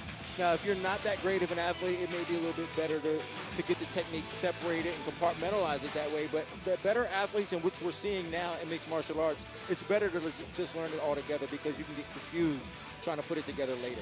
Briones 3-1 as a pro. 2 of his 3 wins are by way of stoppage. He's a Brazilian Jiu-Jitsu brown belt, so we can expect to see him try to flex that tonight, but he's going up against another sort of submission expert in Corrales, so it'll be interesting to see how their jiu-jitsu skills match up on the floor. I think talking to these guys and seeing them around the area, I'm so excited about watching these guys fight. Just looking at them and just knowing their backgrounds and their histories, it's so exciting to see these guys fight and showcase their skills against each other. Briones inside the ring, ready to go to work here tonight in San Carlos. For our official introductions, here is Jeff Houston. Fight fans of San Carlos and those watching worldwide on UFC Fight Pass, we are set for the next fight of the night, scheduled for 3 5-minute rounds in the Icon Lightweight Division, presented to you by CBD Fusion. For fast muscle recovery, visit FusionCBDProducts.com. Introducing you first, fighting out of the blue corner. He is an MMA practitioner. He stands 5 feet 10 inches tall. His official weight, 154.9 pounds. His professional record stands at 2 victories opposite a single defeat. Fighting out of Hermosillo, Sonora, Mexico, here is Alejandro El Toro Corrales. And across the ring, his opponent fighting out of the red corner. He is an MMA practitioner. He stands at even 6 feet tall. His official weight, 154.9 pounds. His pro record stands at 3 victories opposite a single defeat. Fighting out of Querétaro, Mexico, here is David Toquinho Briones. And our referee in charge of the action, Servando Licano. Servando Licano getting our assignment here. Lightweights inside the Icon ring. Muy bien, señores. Ya conocen el reglamento. Por favor, todo el tiempo sigan mis instrucciones. Si les digo paren, por favor paren. Si les digo levántense, se levantan. ¿Sí? Cuídense en todo momento. Choquen los guantes y muy buena suerte a los dos.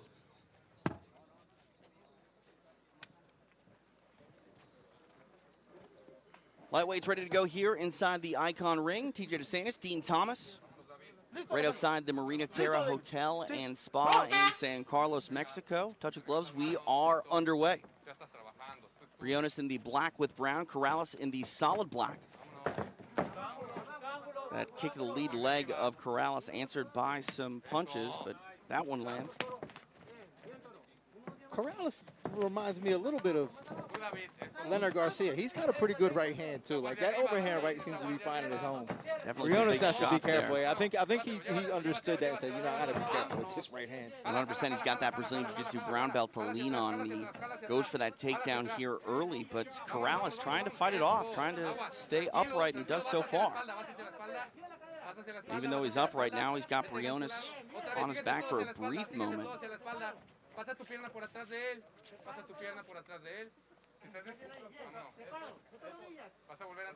Clinched up here at space.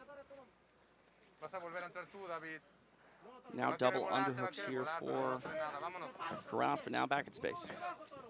Yeah, Corrales did a good job of just... Oh, hard right hand finds a home. Briones in serious trouble. Yeah, and that was that overhand right that I was talking about a little bit earlier. And that was, I think, what motivated Briones to shoot for that takedown a moment ago. But he's got an armbar attempt coming. Trying to find a home for these strikes on the floor is Corrales. Dean Thomas making the association with Leonard Garcia a little bit, and Corrales doing everything he can to land one of those huge power shots that Leonard Garcia made a career off of. He sure did. He's got to be careful. He's doing all the right things. He's keeping his elbows inside, and he's still landing good punches here from the top. Briones, I think, is a little shook up, but like instinctively his jiu-jitsu is still working. That's the thing about jiu-jitsu. It still works even if you're shook up. Able to wrap up that guard as Brazilian Jiu-Jitsu brown belt in Briones. 2 minutes down here. Corrales trying to posture up and land with authority any way he can. Nice elbow on the inside there by Corrales. Yeah, I like the way he's kind of sneaking them elbows in. He's not giving a lot of space, so you can't really see him come, and you can't really defend him because he's just kind of sneaking those elbows in, and they're doing his job. He's hitting with the pointer, just like that, hitting with the point of the elbow and keeping Briones from being able to mount any type of offense. Some big left hands there making Briones move. And that's the way you shut down the offense of a Brazilian Jiu-Jitsu player. Just punch him in the face repeatedly, and all of a sudden they're, you know, what's that saying? You punch a black belt, they go to brown. Yeah, and it just keeps going down. Well, that's the thing is it, you know, for Jiu-Jitsu, it requires a certain set of conditions, normally grips, and if you're getting punched, you can't get those grips. Now stacking the guard here. Back at space, we'll see if Corrales allows Briones to get back to his feet. The referee intervenes. Now back at the feet. Yeah, Briones definitely looks a little shook up now. Trying to answer it with some shots of his own, though. Oh, nice knee. That was a nice knee. Briones in business. Corrales trying to get his wits back about him. What a firefight this has been on the floor or on the feet. And now Briones trying to wrap up the neck of Corrales. Would you like to see him go for knees? I think he heard you. Maybe he did. No fans tonight here in St. Carlos, and Briones trying to find another shot here. Goes with a high kick, but look at Corrales getting back in the fight. This is insane. I mean, these guys are really throwing caution to the wind here. The action fast and furious here in San Carlos. Briones able to get on top, but now he's leaking a little bit from the nose. You got to be careful with these up kicks. Trying to get back to his feet now is Corrales, but looking to attack here from bottom is Briones. What a fight this has been. Yeah, I mean, it seems so one-sided, and then all of a sudden it just turned. Maybe belly down armbar attempt here from Briones. Corrales wise to it.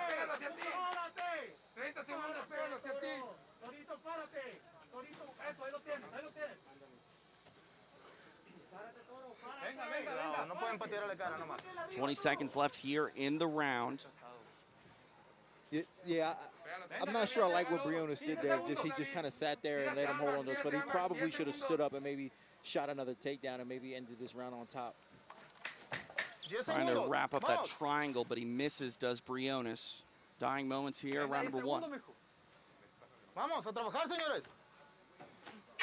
5 minutes in the books between these lightweights. Dean Thomas, that was fast and furious. Both men had their moments, and we're going to round number two. Yeah, that was a grueling round. I mean, you saw enough action in just that one round that you see in most fights. I mean, both guys getting dropped, both, a lot of position changes. I don't really know who I'm favoring in that round. I want to watch it again. I got to watch it again to see who I thought won. We'll see if the sequel is as good as the original. We got Sean Wheelock on the unofficial scorecard. We'll check in with him after round number two. But both men, I think, really earned the respect of one another for a variety of reasons. Look at the replay here, brought to you by Fusion CBD Yeah, that products. right hand, and I noticed that early with Corrales, that right hand was money, and he caught him with that right off of a kick. There it goes right there. He timed that perfectly, and it was a perfectly timed punch. And then Briones was trying to attack from his back, but Corrales bringing the pressure with these hands, and Briones was able to weather the storm, but it's a storm he doesn't want to find himself in again here in round number two. Round two underway here between Briones and Corrales.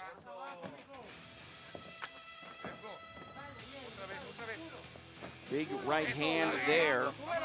Now into the clinch. Underhooks here for Corrales.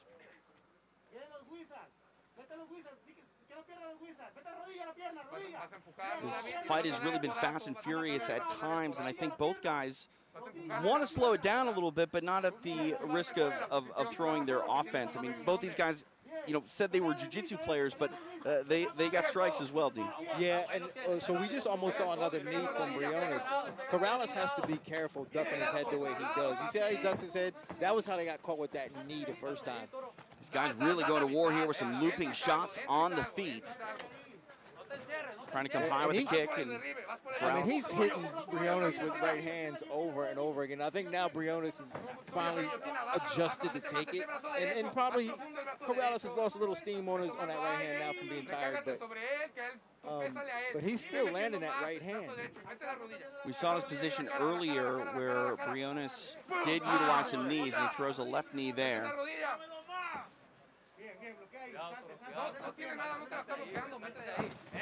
Now trying to sit out.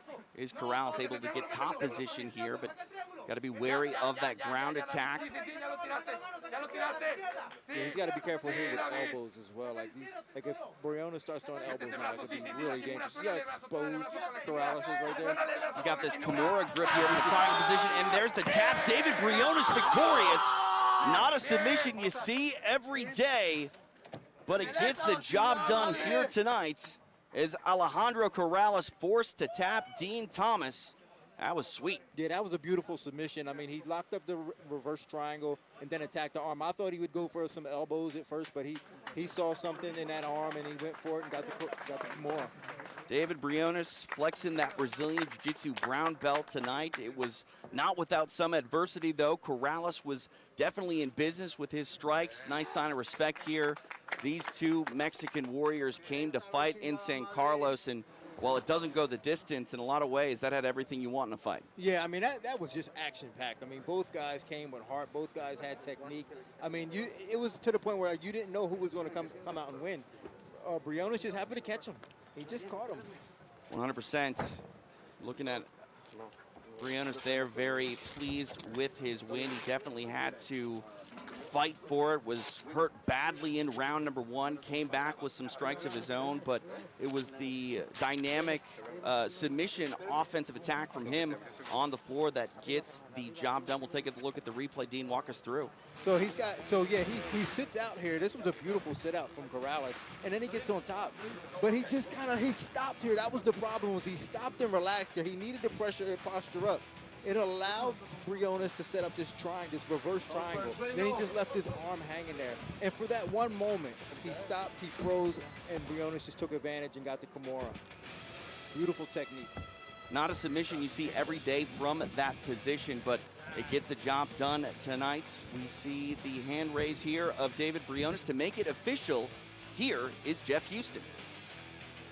Ladies and gentlemen, this fight comes to an end at 1 minute 46 seconds into round number 2. For your winner by tap out from a Kimura submission, David Toquino Briones.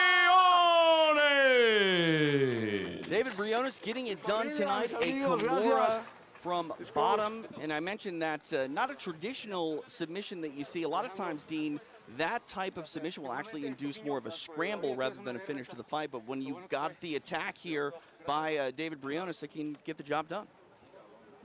Let's take a look at the action here. Walk us through, Dean. Yeah, so there it goes. So they're starting out. And Briones got the takedown here. I think he felt that right hand, and he said, you know what, I need to get this fight on the ground. He did a good job of securing that takedown. And then there goes that right hand when they got back to the feet. Corrales nailed him with it. Again, we see it again. And, yeah, that's just a beautiful right hand. One more time. Wow. These guys definitely were going for it. I mean, you know, early fight of the night maybe. I mean, the first fight was pretty good, but these guys definitely trying to set that bar even higher. Yeah, there were moments in this fight where you didn't know who was going to fall down at the time. Like this one here, like where they're just kind of going back and forth. And that knee was beautiful. And like I said earlier, Corrales was just dropping his head a little too much, and Briones picked up on that. And he caught him with a couple knees even outside of that. There it goes again, like he's dropping his head, Briones just picks up on that and drops that knee straight up the center.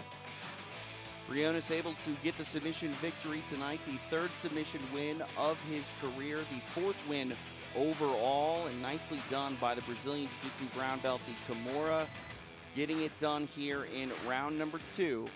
David Briones shining tonight here in San Carlos.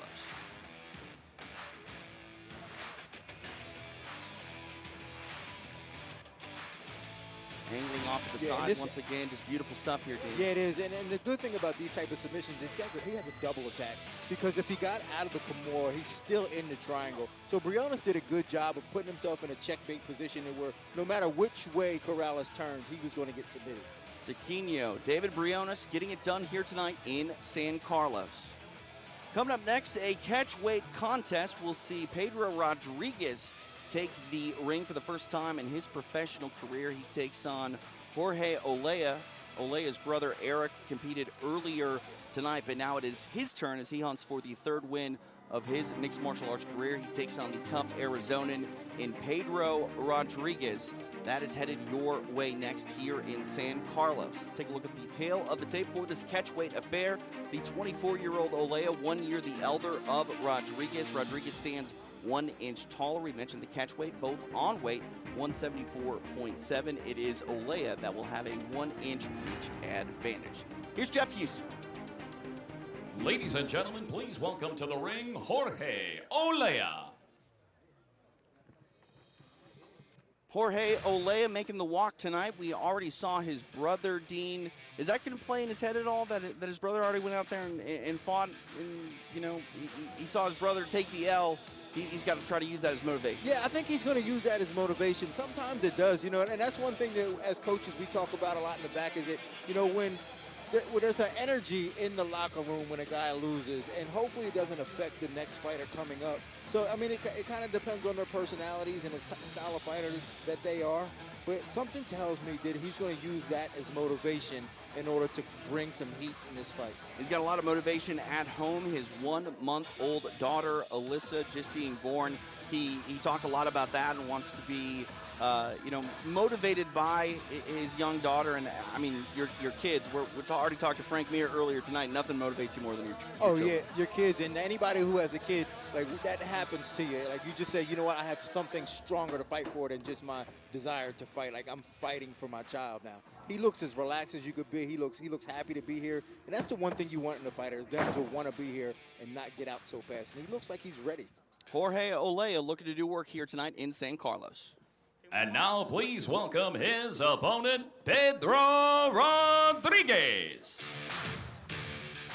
After 9 fights as an amateur, Pedro Rodriguez making the walk for the first time as a pro here in San Carlos. He was really excited about the opportunity to fight with the full rule set in mixed martial arts. As an amateur, you're not allowed to throw elbows or knees. He believes that he's able to really implement that into his game. And, you know, the kid gloves are off tonight fighting as a pro. Yeah, I mean, it's great. Like, especially you get to take them training wheels off. Like, you had your amateur experience. Now you take the training wheels off. You get in, you can do more. You got more time to do it. Now you know what you're made of. Now you can really see what you're made of. He talked a lot about, you know, wanting to turn pro. COVID had delayed his professional debut, but he said he never missed a beat in the gym. And that's really, you know, what you have to do in this unpredictable year of 2020 is roll with those proverbial punches. And he said he never really missed a day of training. He's probably better off for it, making his debut a little bit later because he had more time to prepare. Yeah, he's got to be excited about this. And I was interested in watching him fight anyway because he played a bunch of other sports and he seemed to be a good athlete. I'd like to see how he puts it all together. All 7 of his amateur wins came by way of strikes, 6 of which were in the first round. He definitely wants to keep up that pace. And, you know, when you look at those amateur fights, if he's finishing fights in the first round, that means he's doing it in less than 3 minutes. You know, 3 minutes as an amateur, 5 as a pro. We'll see what Pedro Rodriguez has tonight here inside the Icon Ring as a professional. For our official introductions of this catchweight contest, here's Jeff Houston. Ladies and gentlemen, we are set for the next fight of the night, scheduled for 3 5-minute rounds at an Icon catchweight, 175 pounds, presented to you by Fusion CBD. Introducing you first, fighting out of the blue corner. He is a striker. He stands 5 feet 8 inches tall. His official weight, 174.7 pounds. His pro record stands at 2 victories, opposite 2 defeats. Fighting out of Guaymas, Sonora, Mexico, here is Jorge Halcon Olea. And across the ring, his opponent fighting out of the red corner. He is an MMA practitioner. He stands 5 feet 9 inches tall. His official weight, 174.7 pounds. Tonight, he makes his professional debut. Fighting out of Tucson, Arizona, USA. Here is Pedro Rodriguez. And our referee in charge of the action, Servando Licano. Servando Licano getting this assignment, a catchweight contest as Pedro Rodriguez takes on Jorge Olea. You know, we would be talking about a home field advantage for Olea if there were fans in the crowd tonight, but no fans here in San Carlos. So do you think there's anything to be said about Olea fighting in his backyard here in Mexico where Rodriguez is coming down from Arizona? Absolutely. I still think he has the hometown advantage. There's something about sleeping in your own bed, being in your own environment that really helps you. Like, there's nothing foreign to him. So this is just like another day at work. So, like, there's no nerves. You can see how excited and happy he was to be here. But at the end of the day, he still has to fight. Rodriguez versus Olea. Our fight clock brought to you by Marina Terra Hotel and Spa here in San Carlos. These guys getting after it fast and early. Kick to the body there by Olea.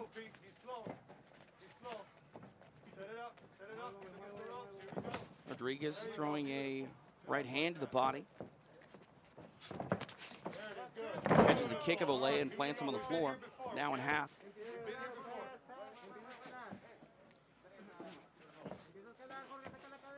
See what ground attack Rodriguez brings to this fight, trying to posture up immediately. A lot of people talk about half guard being the ideal position for ground and pound. Randy Couture said he preferred that to full mount all his years when he was a dominant champion, and now back to this full guard here, and Rodriguez trying to rain down some left hands. Yeah, to your point, TJ, it is better because you can create space and still use your legs to control the lower half of the body. Really hard right elbows here by Rodriguez. There you go, beautiful, just like that. Really an art to ground and pound with a lot of power from this closed guard, and Olea definitely feeling the pressure here from Rodriguez. Yeah, like when you're able to get that type of space, you see how much space he has in between, he's not chest to chest and looking to pass like a jiu-jitsu player. Rodriguez trying to put in the finishing touches here. Olea just staying in, but not anymore. It is done. Pedro Rodriguez victorious in his professional debut. He stops Jorge Olea. This man has some power on the floor with his strikes. Yeah, I mean, and you could see it early on. Like he knew what he wanted to do. Like I think he just, you know, he has some power. You know who dead again is? He took it to the ground. I mean, he was just so dominant, and he knew exactly what he wanted to do, and he was very powerful, very effective from the top.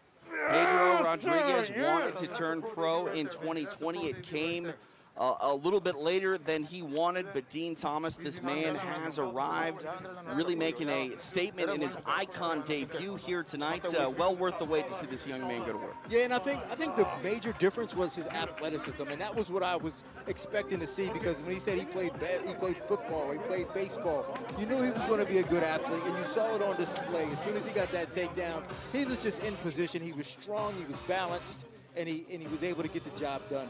We'll take a look at some of this action here, brought to you by Fusion CBD products. This man's got some ground and pound, Dean. Yeah, you see it, and there goes that head over head that I was talking about. See how his head's directly over top of Olea's head? He's able to rain down elbows from that position. And again, right there, he created the space. Boom, just big hammer fist and big shots from there. Yeah, just a little too much to take for Olea. Olea tried to weather the storm here, but Rodriguez really putting on the finishing touches, and he picks up the first win of his young professional career, now 1-0. To make it official, here's Jeff.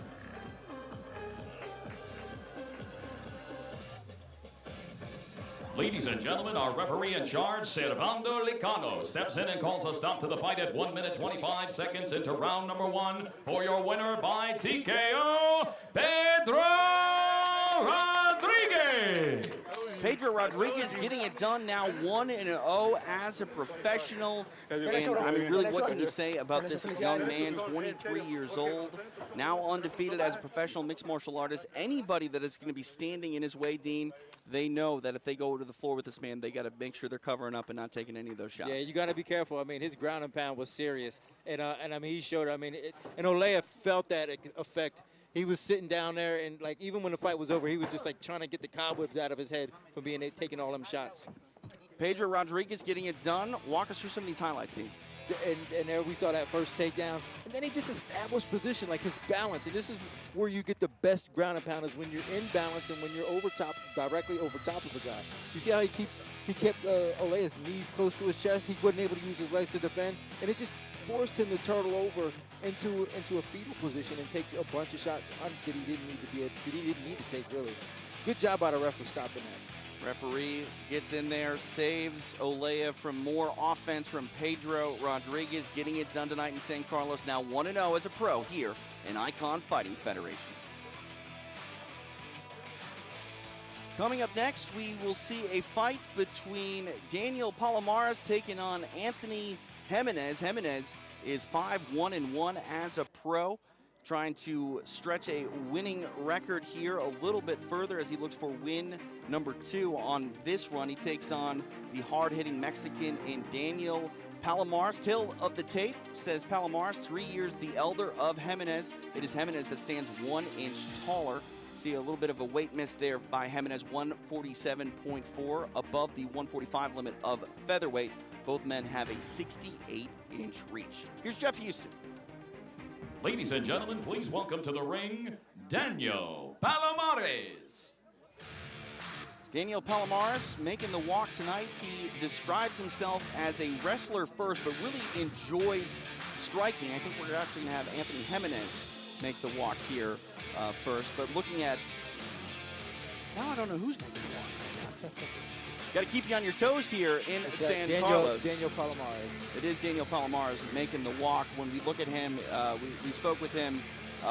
He's moving down from lightweight, now fighting at 145 pounds, a Brazilian Jiu-Jitsu blue belt. He's trained Muay Thai for 13 years, but even with all of that, he says he's a wrestler first and is really sort of, melded his striking around that wrestling game, and that's something that I believe is really the cornerstone of mixed martial arts. If you have good wrestling, you kind of want to build everything off that base. Well, you can. I mean, again, it's all, depending on the person. But wrestling is a good base to start because, I mean, you learn, all the things that you need in terms of, like, balance, grip strength, tendon strength, and that's a good place to start. But it'll be interesting to see how he puts it together tonight. And you mentioned, his training. He fancies himself a Muay Thai specialist. And when you think about wrestlers, Muay Thai and the wrestling base, a lot of different feet work there. So we'll see what that hybrid stance looks like. Yeah, that'll be interesting to see, too, because, a Muay Thai stance is a little more upright. And then when you talk about the wrestling stance, it's a very low stance, more of a boxing-type stance. So it'll be interesting to see how he puts it together. Daniel Palomares inside the Icon ring as he welcomes Anthony Jimenez. And now, please welcome his opponent, Anthony Jimenez. Jimenez 5-1-1 as a pro, training and fighting out of Adrenaline Combat Sports in San Bernardino, California. The sole loss of his career came by knee bar in the LFA. Tonight, in front of a worldwide audience, he wants to shine and continue that streak. After he lost his first fight of his career, he got back into the winning streak, and that's one thing you always want to do. You want to rack up those wins. You want to build momentum, and tonight he hopes to do that on the big stage here on Fight Pass. Well, I don't know how long ago that loss was, but like the fact that he's eager to get back in is good, and that's what you want to do. Like after losses, you want to get right back in and get winning again, because again, like once you lose, that taste is in your mouth, so you want to get rid of that as fast as you can. But he seems eager to be here. He ran over to get the Vaseline put on, so let's see what this guy's made of tonight. He's fought at bantamweight now tonight, technically a catchweight contest, and I think we've seen that change a lot. Over the years, people try to get as light as they can. Now fighters are starting to fight up more in their natural weight. Because they're realizing that, those, like what it takes to get down to the weight that you're trying to get to takes more out of you the next day. So it's not worth it. It's worth just moving up and not worry about being stronger, just being better. Like at the end of the day, fighting wins fights, not your weight. Anthony Jimenez ready to go here in San Carlos for our official introductions of this catchweight fight. Here's Jeff Houston. Ladies and gentlemen, we are set for the next fight of the night, scheduled for 3 5-minute rounds in the Icon Featherweight Division, presented to you by Fusion CBD Products. Introducing you first, fighting out of the blue corner. He is a wrestler and a striker. He stands 5 feet 5 inches tall. His official weight, 144.5 pounds. His pro record stands at 1 victory opposite a single defeat. Fighting out of Manzanillo, Colima, Mexico, here is Daniel Palomares. And across the ring, his opponent fighting out of the red corner. He is an MMA practitioner. He stands 5 feet 6 inches tall. His official weight, 147.4 pounds. His professional record stands at 5 victories opposite a single defeat with 1 draw. Fighting out of San Bernardino, California, here is Anthony Dash Jimenez.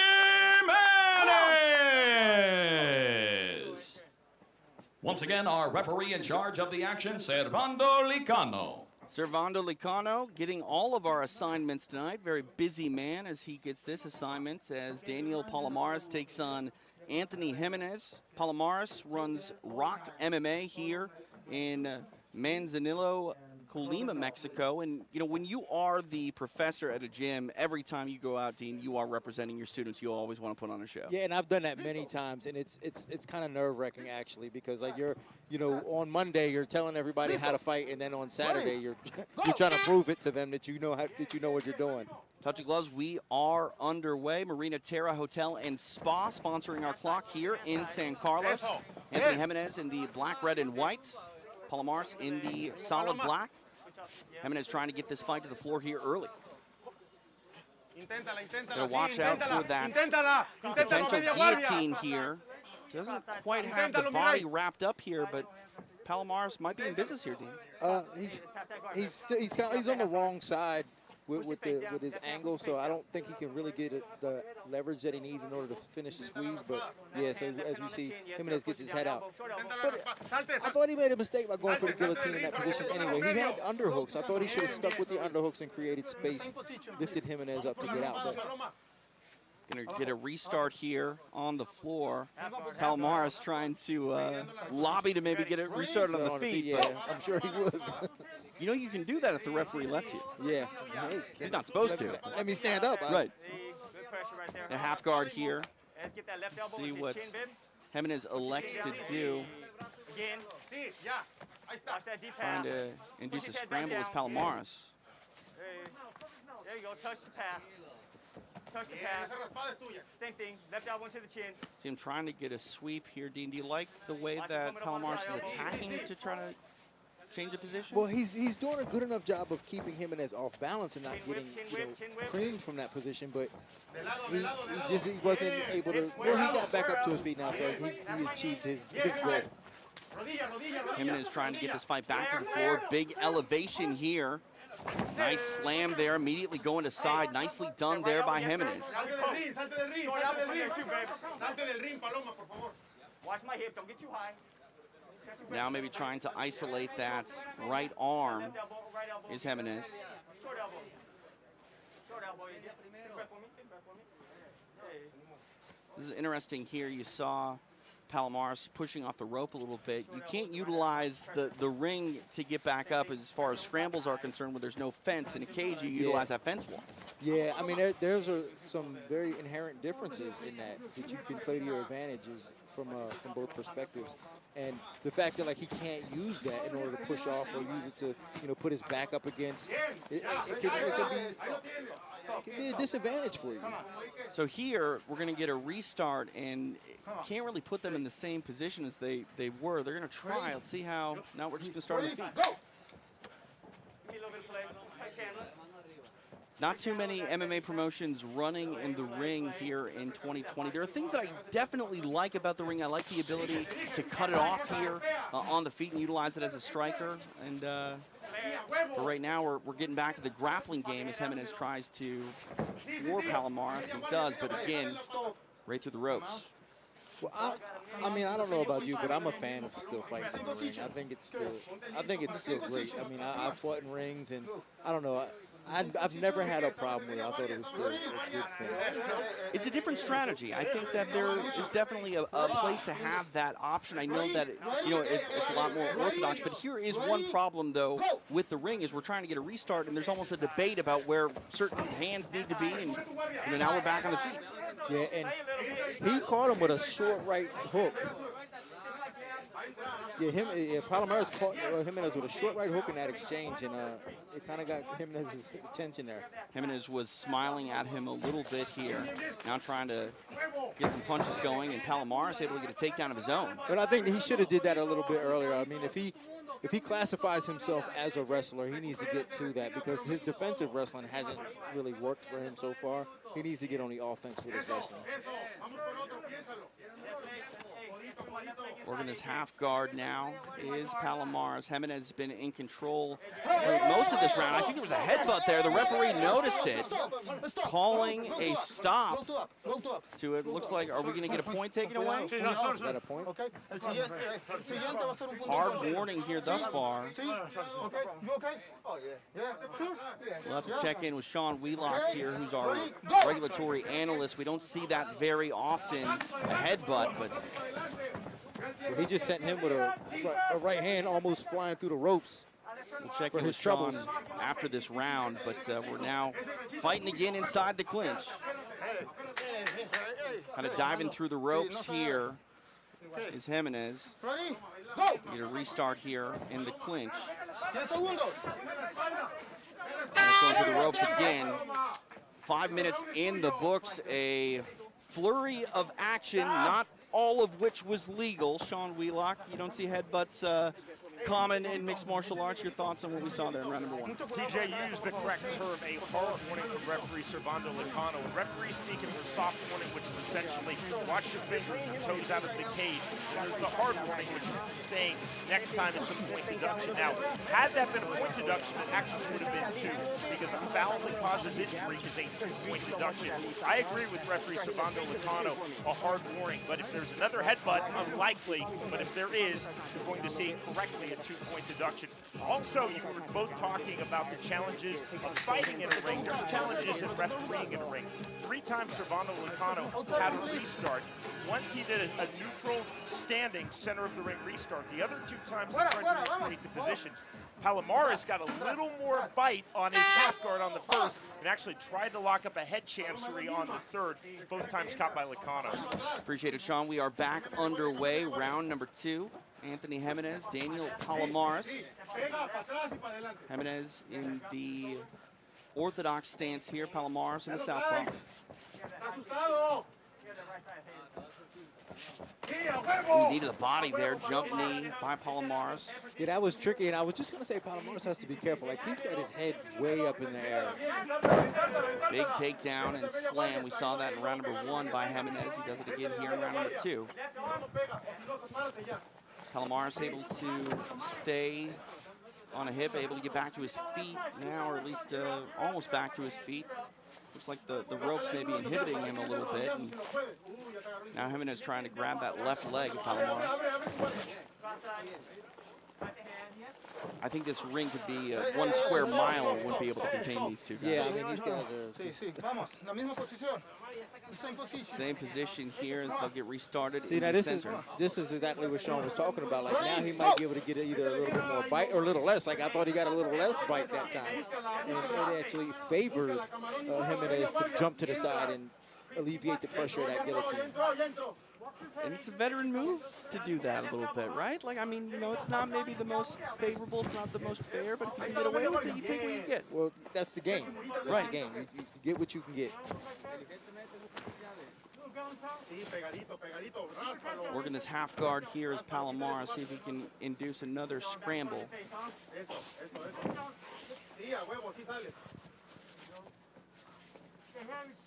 Pace slowing down a little bit here as Jimenez is trying to get free from this guard.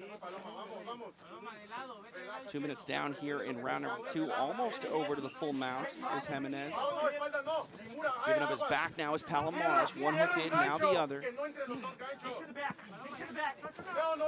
Short right hands here as Jimenez trying to get in business with the back.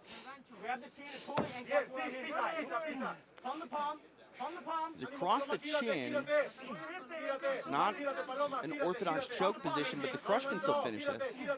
Yeah, it can. It seems like his arm might be slipping under the neck, though. It might be able to slip under the neck. Trying to peel away the hand is Palomares. That's an interesting intervention there by the referees. He's going to try to restart them in the center. I think he should have let that one go. It's hard to restart someone in a rear naked choke. Yeah, I think he should have let that one go because now it's going to be a totally different position. It's not the old Pancrase days where there's a rope break. Yeah. And now we're just going to, I mean, no one's going to be happy with whatever the outcome is here. 2 minutes left to work. Yeah, he should have let that one go. I mean, they weren't in jeopardy of falling out of the ring, so I think he should have let that one go. Now in danger of losing the back here is Jimenez, a little bit higher than he wants to be. Yeah, and then all the sweat really didn't help. Now Palomares trying to get in business himself here. 90 seconds left to work. He's got that left hook in. You see what he's doing with his right. So he was kind of keeping Jimenez from standing up by controlling his leg with his foot, which was an interesting tactic. Go to your back, AJ. Back flat down and return. That's it. That's it, AJ. Now trying to get that left arm under the chin is Palomares. A lot of time to work here, but Jimenez able to roll into the guard now of Palomares. Maybe armbar upcoming here. Yeah. Action here right in front of us, trying to Getting some business here with some strikes is Jimenez. Uppercut. Short little knee finds a home by Palmares.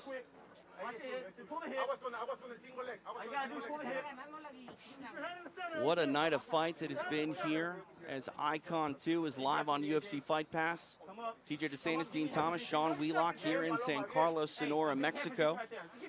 Yeah, Palmares just lost his chance of being able to get out. He probably, like, he had Jimenez's head down. He should have snapped him down to a front headlock and circled away from the corner of the ring.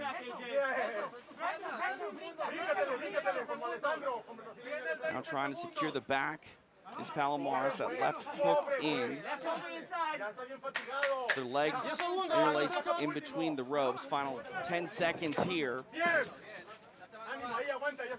Yeah, I'm not sure what happened there. He just seemed to kind of give up at the end of the round. I'm not sure why he did that, but just 10 minutes down here between Daniel Palmares and Anthony Jimenez. The action fast and furious. We will check in with Sean Wheelock for his unofficial scorecard. Sean, how do you see it here after 10? 2 rounds to none, 2018, Anthony Jimenez. And I agree with both of you as we look at replay from round number 2. I did not like that restart on the rear naked choke attempt from Servando Licano. He's trying to consider the safety of the fighters not falling out of this Icon ring. However, and Dean, to your point, it's virtually impossible to recreate that position. Interesting that Palmares was able to fight hands a little better on the repositioning, but Jimenez actually was almost in a seatbelt position, then to rear naked choke, got both hooks in. Something he did not have against the ropes. In that situation, I think Licano has to let it play out. Gotta let that play out. Appreciate it, Sean. Thank you very much. We have the scorecard after 10 minutes now. 5 minutes left to go here. Daniel Palmares and Anthony Jimenez. See if they can keep this one out of the judges' scorecards. Kick to the lead leg there of Palmares by Jimenez. Haven't really seen a lot of kicking offense from either of these guys here through 2 rounds, and now we start to see it here in the third.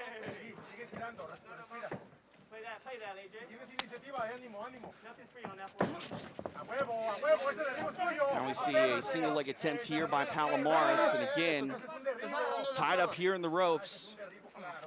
Like I said, I don't think this ring can be big enough for these two guys. Yeah, this ring might be a little bit too small for these guys. You see Palmares sort of debating with the referee. He wants the takedown there. He thinks that the rope shouldn't prevent him from getting this fight to the floor. And Jimenez grounded and kind of throwing his arms up in the air, looking at the ref like, look. See, now this is where the ring helps with the takedowns, because he can get his arms behind the ring. Like in a cage, he wouldn't be able to reach behind his back.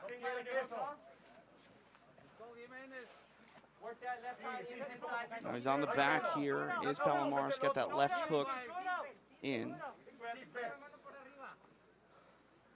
Interesting, Jimenez actually grabbing the foot here of Palmares.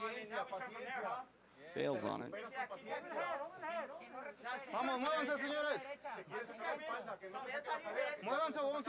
Yeah, Jimenez doing a good job of just hand fighting and then finding some space to get out of there, and that's exactly what he needed to do.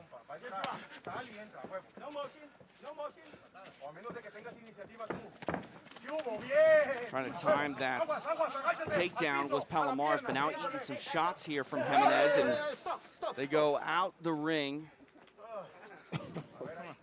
They don't fall to the floor, thankfully, and we'll see how the referee chooses to restart them here. Is that a takedown? Is it back on the feet? It's back on the feet.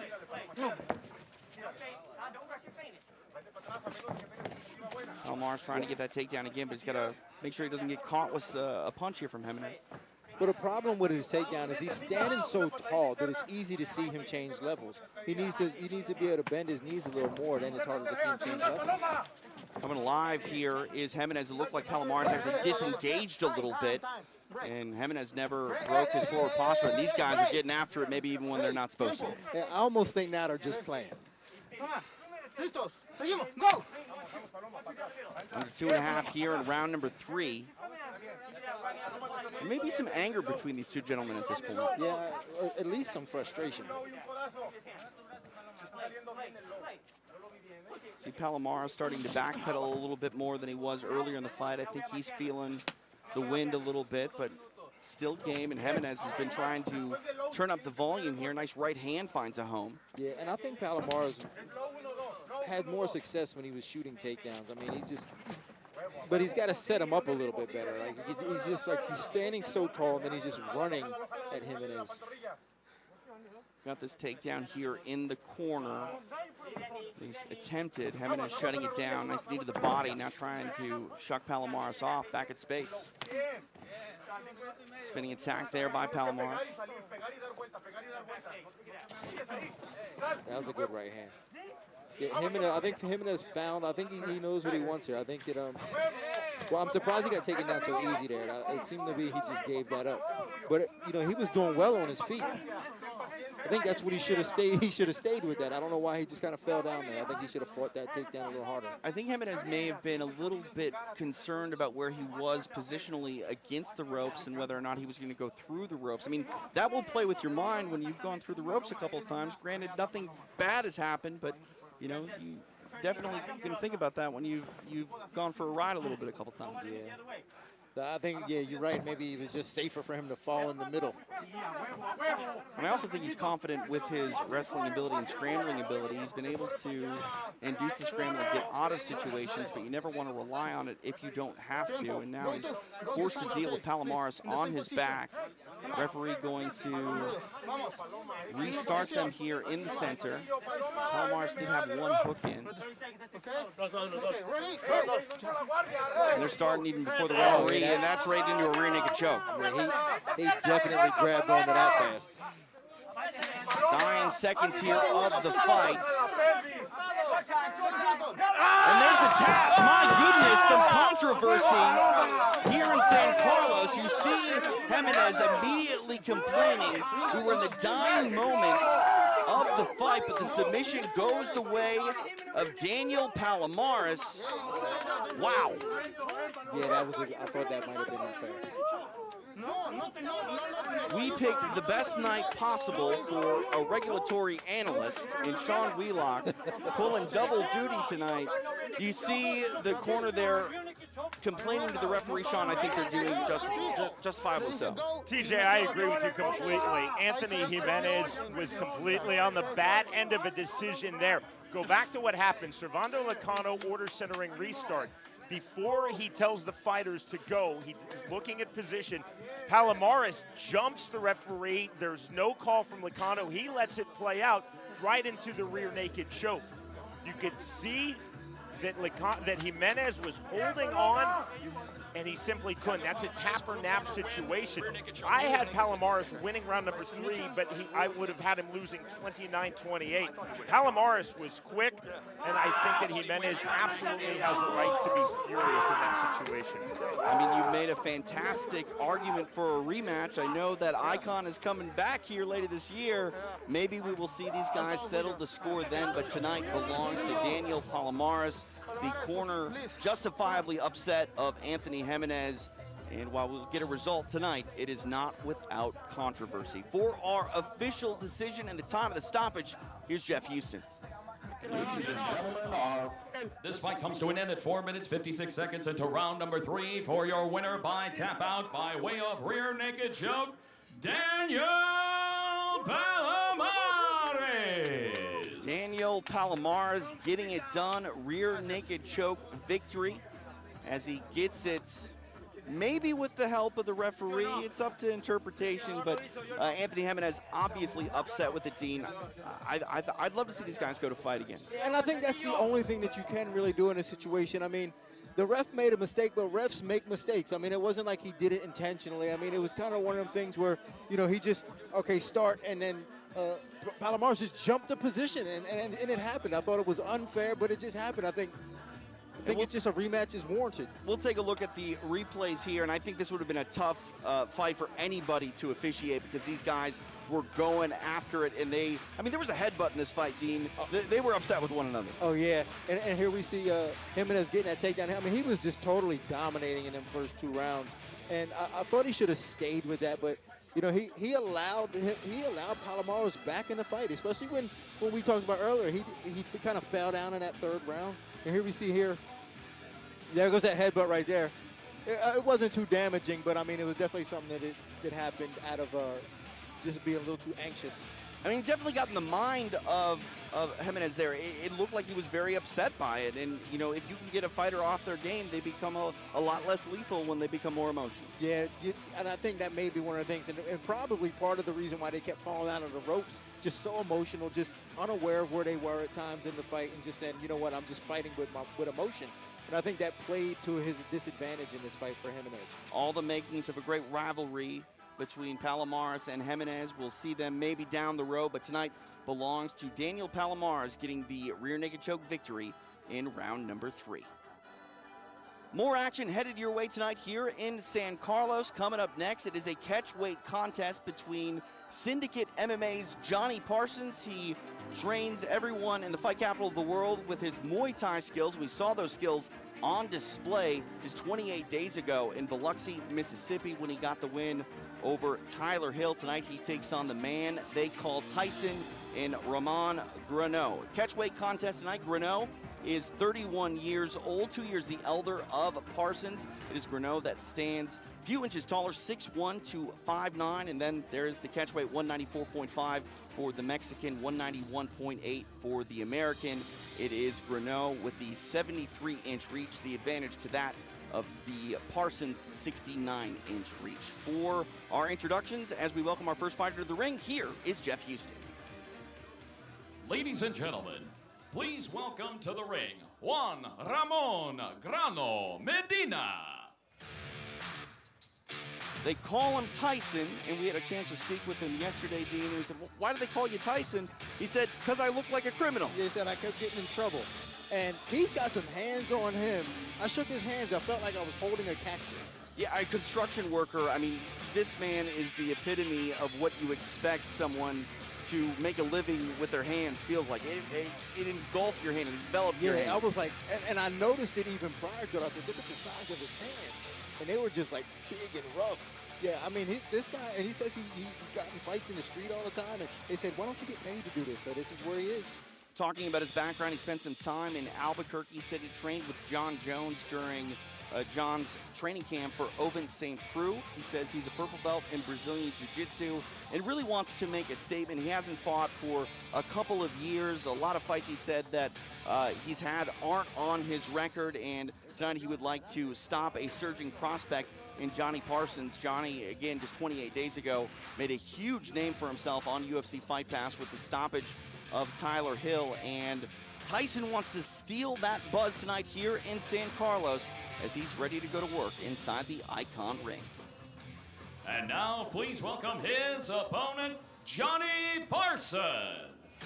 Fighting out of Las Vegas, Nevada, Johnny Parsons is the Muay Thai instructor at Syndicate MMA. He stands 5-2 as a pro, putting together a nice little streak. He's won his last 2 bouts. 4 of his 5 victories come by way of knockout. And when we look at the Tyler Hill fight, it was really a Muay Thai clinic. He was able to utilize that plum clinch and the knees. And when you are a Muay Thai practitioner, you want to come out and shine the way that Johnny Parsons did. And he prides himself on his Muay Thai. He says expect to see more of that here tonight. Well, I mean, I know he's a Muay Thai fighter, but he said some things yesterday to me that really stuck out, and that was the fact that he likes to fight bigger guys because he likes his chances with his speed. And anytime somebody says that, I love their mentality going into a fight, going up against somebody that's a little bigger, because he says the speed kills. And I'm interested to see how he's able to utilize that tonight. He's fought as low as 155 in the past, primarily fighting at 170 pounds tonight, a catchweight contest. We'll see if size plays a factor here, because talking to Juan Ramon Grano, Tyson, he said that he weighed in at 195. He expected to be above 210 pounds tonight come fight time. So speed definitely needing to be on the side of Johnny Parsons if he's going to make up for that size differential here in the fight. It is Johnny Parsons and Juan Ramon Grano for our official introductions. Here's Jeff Houston. Ladies and gentlemen, we are now set for the next fight of the night, scheduled for 3 5-minute rounds at an Icon catchweight 195 pounds. Presented to you by Fusion CBD Products. Introducing to you first, fighting out of the blue corner. He is an MMA practitioner. He stands 6 feet 1 inch tall. His official weight, 194.5 pounds. His pro record stands at 6 victories, opposite 4 defeats, with 1 draw. Fighting out of Parral, Chihuahua, Mexico, here is Juan Ramon Tyson Grano Medina. And across the ring, his opponent fighting out of the red corner. He is a Muay Thai practitioner. He stands 5 feet 9 inches tall. His official weight, 191.8 pounds. His pro record stands at 5 victories, opposite 2 defeats. Fighting out of Las Vegas, Nevada, here is the Paradox, Johnny Parsons. And our referee in charge of the action, Servando Licano. Servando Licano getting this assignment, the Paradox, Johnny Parsons. He says he has another nickname. We'll see if we find that out here tonight. Looking at his haircut, some people have suggested that he should be called the Heradox. He's got that mullet power. Said his lady doesn't like the mullet, but you can't deny the power that it brings him in a fight. He says he's got that mojo on his side. And we'll see if it strikes once again. Talking about Johnny Parsons, we talked about the speed, but he said he also is a very patient fighter and patient in the way of his career. He says, you know, he expects that phone to ring for a big opportunity, but he wants to get in as much work as he can, you know, coming up before he takes that call.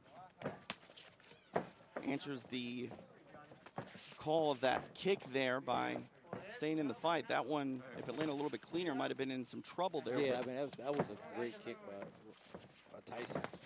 And Tyson's throwing some heat for sure. Oh, that was a good knee by.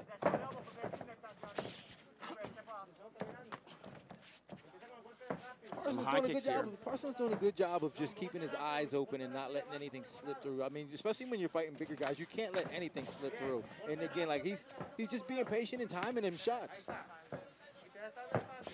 Looking at Tyson, he's had 2 years away from active competition. Some people believe in ring rust, others don't. Right now, though, Tyson throwing kicks like he hasn't missed a beat. Kick to the body there, trying to follow it up with the punches.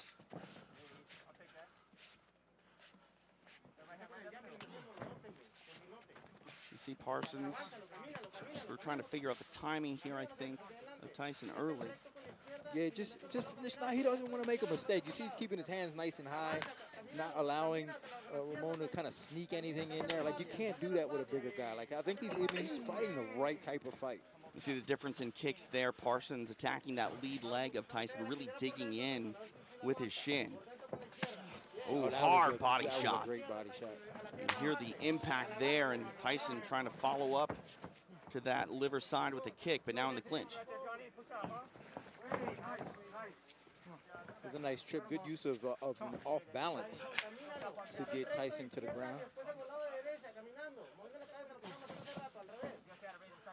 Very measured here is Parsons. He's allowing Tyson to sort of show his hand a little bit, but you got to believe that Parsons has a lot of offense that he's just waiting to release. A Muay Thai practitioner that we saw just really explode on Tyler Hill. We'll see what he has going here. He's thrown the kicks a couple times. He goes high with the right kick there.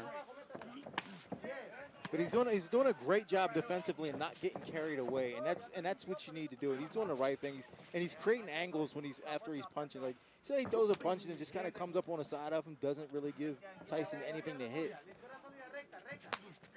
It's interesting here when you look at the output by these two gentlemen through the halfway point here of round number 1. There's a lot more volume here from Tyson, but a lot more quality, I think, from Parsons. Yeah, and I tell you what, he just caught him with a left hand. He's kind of an offbeat left hand. It was just beautiful. He faked the right hand and stepped through and caught him with a left hand. Oh, hard right hand. Now in business is Parsons. Tyson trying to grab at the legs. And this has got to be kind of demoralizing for Tyson. I mean, he just kind of got ate up there, and then he took a shot and ended up on his back. So this has got to be, yeah, I think that the longer this fight goes, Parsons is going to start running away with this. That is one thing you always worry, though, with the judges in mixed martial arts is, you know, at times, you mentioned Leonard Garcia earlier. Garcia, you know, was able to get a lot of scoring decisions throughout his time because of his volume. He would out-volume his opponents, and sometimes judges misappropriated that as quality. And Parsons, I think, is not throwing with the amount of volume as Tyson, but is landing with a lot more efficiency. Yeah, and Tyson is just not putting enough volume on him to keep him from being able to counter. I mean, you know, Parsons is just doing a great job of defending himself, putting himself in position to go on offense, and he's really tagging Tyson up. Interesting exchange there. It looked like they were on the floor for a brief moment, but we get a restart on the feet. Parsons wasn't complaining much about it at all. Less than a minute remains here in round number 1. Stinging right hand finds a home for the Las Vegas native.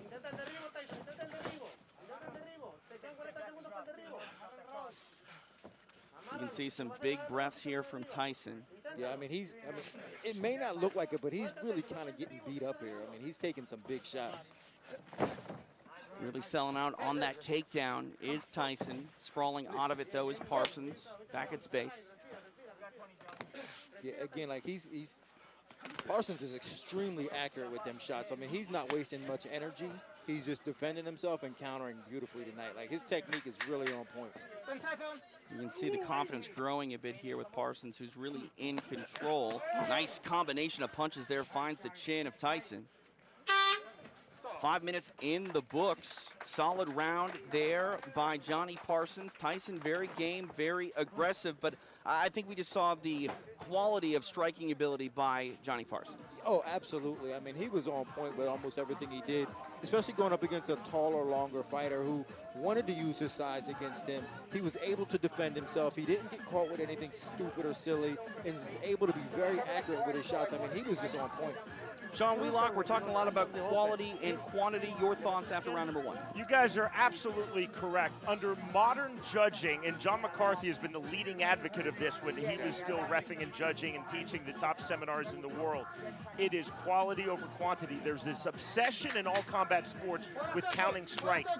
That can be correct in boxing. Sometimes it is never, and I mean never correct in MMA. You look at Greneau. He's throwing a lot, but he's not really landing. Parsons is checking kicks. He's eating a few outside kicks. Parsons landed the harder, more significant, cleaner strikes. 10-9, Johnny Parsons. Thanks a lot, Sean Wheelock here ringside. TJ DeSantis, Dean Thomas, San Carlos, Mexico, Marina Terra Hotel and Spa, the site of Icon 2, and these guys coming alive here to start round number 2. And we talk about the momentum of a fight. That momentum, I think, here on the side of Johnny Parsons, but Tyson very game. How does he try to steal some of that momentum back here, Dean Thomas? It's going to be tough for him because he's just not as good as Parsons. So, like, he's got to try to put pressure on him, but as he's trying to put pressure on him, he's just getting worn out. Like, he's getting his layers peeled off of him bit by bit because Parsons is just chipping away. Now Parsons on top in the guard here of Tyson. Parsons was not afraid to have this fight go to the floor. We talk about his strikes, but he thought that maybe at times in this fight it would see some sequences play out on the floor, and he said he was ready for that. Yeah, but I don't think he expected to be on the bottom of a smaller guy, and that's not really where you want to be in a fight against a smaller guy.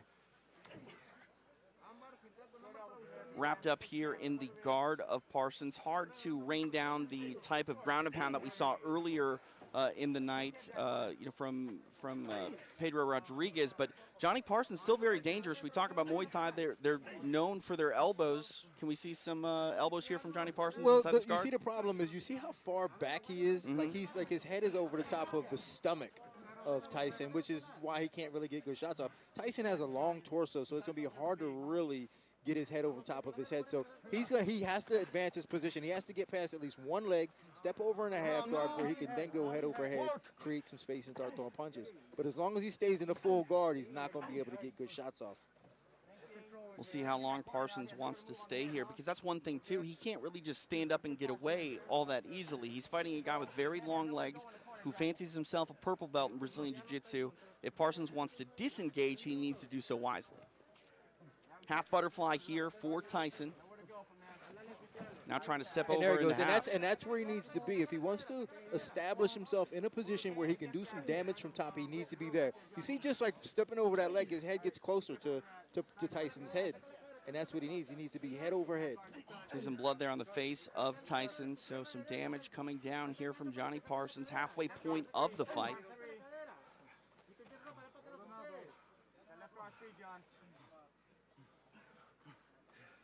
The action has slowed here, but again, a good position here for Johnny Parsons. Don't want to see him have it taken away from him for lack of output, and now he starts to pick it up.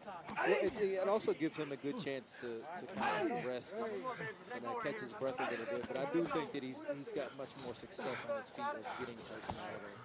Because, I mean, Tyson is also wrestling as well. So, I mean, I think Tyson was, when he was on his feet, he was apart. And wearing the damage there from Johnny Parsons is Ramon Tyson.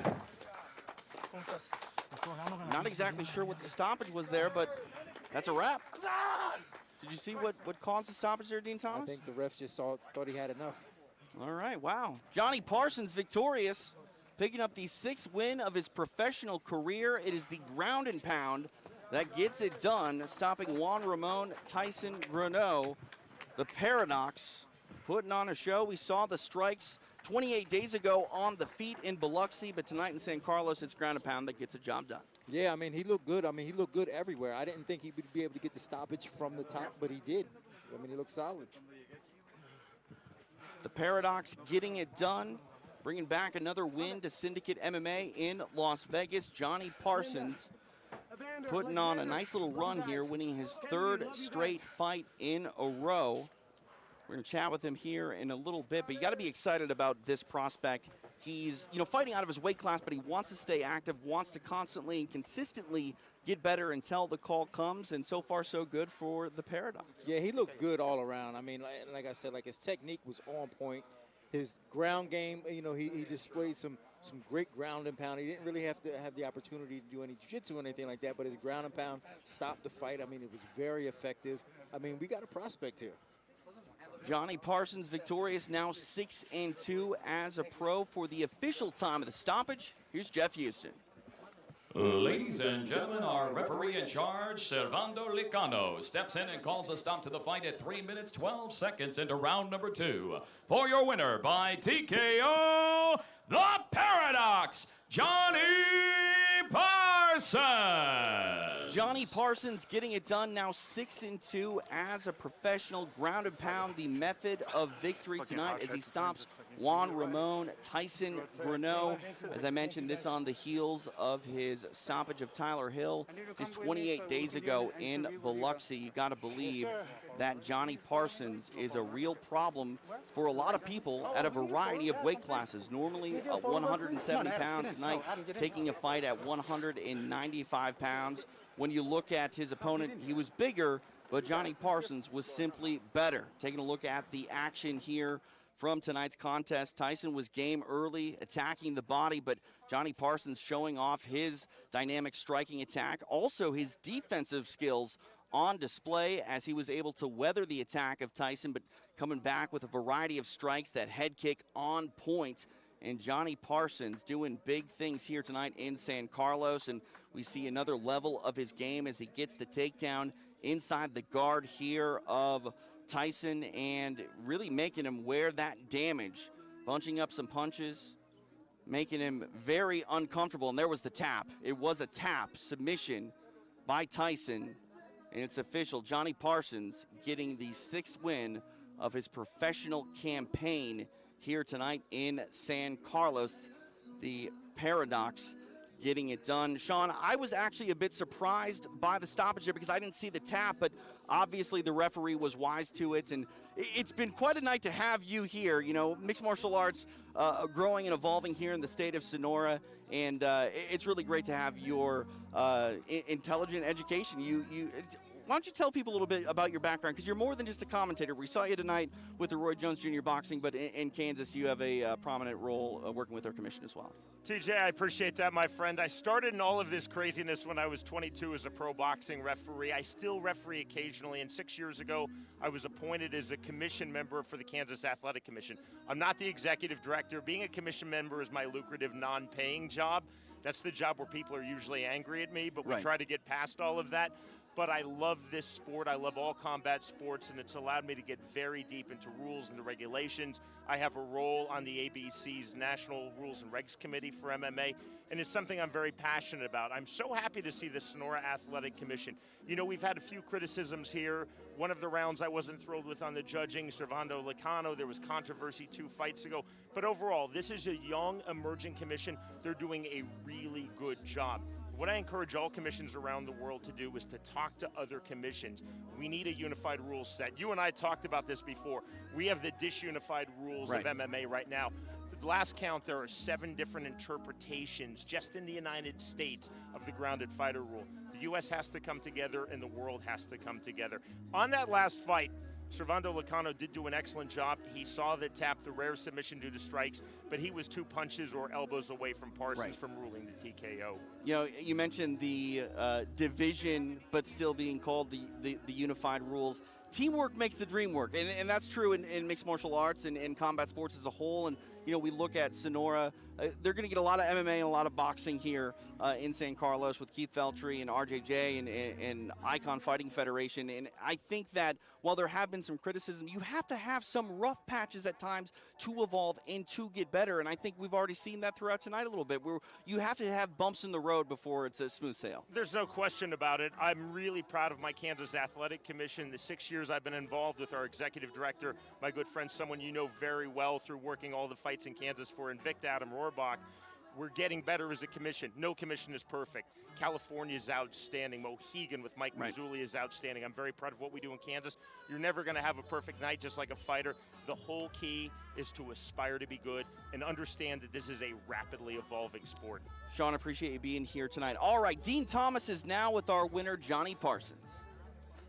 Johnny, first off, congratulations on a sensational victory. Is that the fight that you expected tonight? Yeah, I definitely expected him to be swinging some wild punches, closing the distance, and, you know, coming at me. Now, yesterday it seemed to be a weight issue where you were the undersized fighter. Were you concerned at all with his weight going into this fight? Not at all. I just knew I was going to be the faster fighter, and I have the heart and the willpower to go the distance. Now, you showed a tremendous ability to counterpunch, and your defense was on point. Is that something that you was working on and that you needed in order to come out victorious in this fight? Definitely. I feel like my defense is probably my strongest aspect of my game. It's great to go in there and know and be confident in your ability to protect yourself. So, Johnny, where do you go from here? I'm in no rush. I just want to keep fighting and, you know, keep getting better, and I'm ready for the next challenge. Well, congratulations once again. We look forward to seeing you soon. Thank you very much. Thank you. Johnny Parsons getting it done tonight. We still don't know what that nickname is. We got to figure out what that other nickname is. Maybe next time. Johnny Parsons getting it done, though, in San Carlos. Coming up next, our co-main event takes place in the bantamweight division when Bella Mir, the daughter of former UFC heavyweight champion Frank Mir, makes her professional fighting debut. Here tonight, she takes on Danielle Wynn. Wynn fighting out of American Top Team in Team Lima in Atlanta, Georgia. Tail the tape here for our co-main event. Danielle Wynn, 33 years old, the elder of the 17-year-old Bella Mir. Mir will stand 3 inches taller, but they have the same reach at 67 inches. We are ready for our co-main event. Here is Jeff Houston. Ladies and gentlemen, please welcome to the ring, Danielle Wynn. Danielle Wynn making the walk tonight, representing Team Lima, an American Top Team out of Atlanta, Georgia. She is a natural flyweight, fighting tonight, though, at bantamweight, and she really did not have a difficult weight cut at all. She was very happy, looking forward to tonight's opportunity. And when you look at Danielle Wynn, she thought that she was going to make her pro debut a little bit earlier in the year. Didn't know it was going to happen as late as it did. COVID obviously threw a wrench into all of it. But for Danielle Wynn, the wait could be well worth it as she's taking on an established name in Mir. Now, granted, that name wasn't established by Bella Mir, but a lot of pressure and eyeballs on her. And for Danielle Wynn, she could turn this opportunity into a very big one if she gets a win tonight. Well, I spoke to her coach yesterday, Diego, and he said, Diego Lima, and he said, this is a win-win situation for her. I mean, she's coming out here. He says that she can fight. He said that she has, like, grown woman strength. so she can fight. And he said that there's nothing that can go wrong in this fight. Like she can, come out with the upset, or she can just look good because he expects her to fight hard tonight. She calls herself an opportunist. She hopes to make an opportunity worth it here tonight in San Carlos. And now, ladies and gentlemen, please welcome her opponent, Bella Mir. What can you say about Bella Mir? She is a state champion wrestler, which she did, by the way, when she wasn't even in high school. 8th grade, she won the state wrestling championship in Nevada. She's we're not on camera, but we'll say the parentheses blue belt, Dean Thomas. When you're the daughter of Frank Mir, that blue belt might be a lot of other people's brown belt. But tonight she makes her pro debut, and fighting, what can you say? It's in her blood. Her father is a former UFC heavyweight champion. When we spoke to Frank Mir, we asked him, like, did you push Bella into this? Did you have to guide her down the road of fighting? And he said, if I did anything, I try to talk her out of it. And, you can't push kids away from their dreams. If you try to tell them no, they'll just want it even more. And she just gave him a smile there. And again, that's what you look for as a coach looking at a fighter, that they're happy to be here, that they want to be in this moment. Because you see a lot of fighters, they don't want to be in this moment, and then they have a bad performance. But she just gave her father a smile, and look at her, she smiled. She looks happy. She looks happy to be here. I just want to see her fight because I've heard so much good stuff about her. I'm dying to see her fight. The Lady Mir ready to take the ring for the first time as a pro, but this is not the first time she's hit people. She's been playing football. Linebacker, Dean Thomas. She's attracted to contact sports, and when she puts it on people, they definitely feel it. And tonight, Isabella Mir hopes to make Danielle Wynn feel it inside the Icon ring. We are set to go for our co-main event for our official introductions. Here's Jeff Houston. Ladies and gentlemen, we are now set for the Icon co-main event. Scheduled for 3 5-minute rounds in the Icon Women's Bantamweight Division. Presented to you by the law offices of Daniel Martinez. Introducing to you first, fighting out of the blue corner. She is a striker. She stands 5 feet 4 inches tall. Her official weight, 134.6 pounds. She makes her professional debut here tonight. Fighting out of Atlanta, Georgia, here is Danielle Wynn.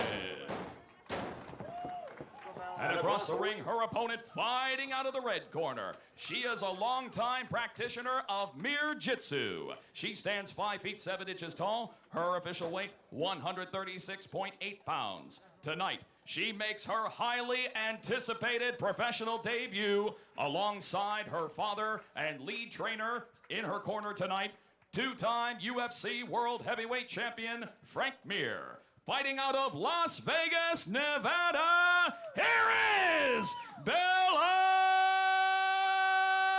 Mir. And our referee in charge of the action, Servando Licano. Servando Licano getting this co-main event assignment. There are many different personalities that make up a mixed martial artist, and the just demeanor of both of these women, polar opposites of one another. Very intense. Danielle Wynn and Bella Mir making her pro debut. Looks like she's a veteran of 80 fights in there. Like she's been here, and just like being around her father all this time and being involved in the game for so long, this is nothing new to her. Touch of gloves, we are underway. Bella Mir, the southpaw. Wynn coming forward with some strikes.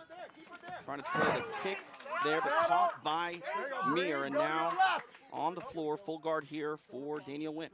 Now, I expected that. I was actually surprised of how long Bella Mir stayed up taking punches. It looked as though she wanted to just kind of test that out to see if she could take a punch. She realized she could. Now she got the takedown.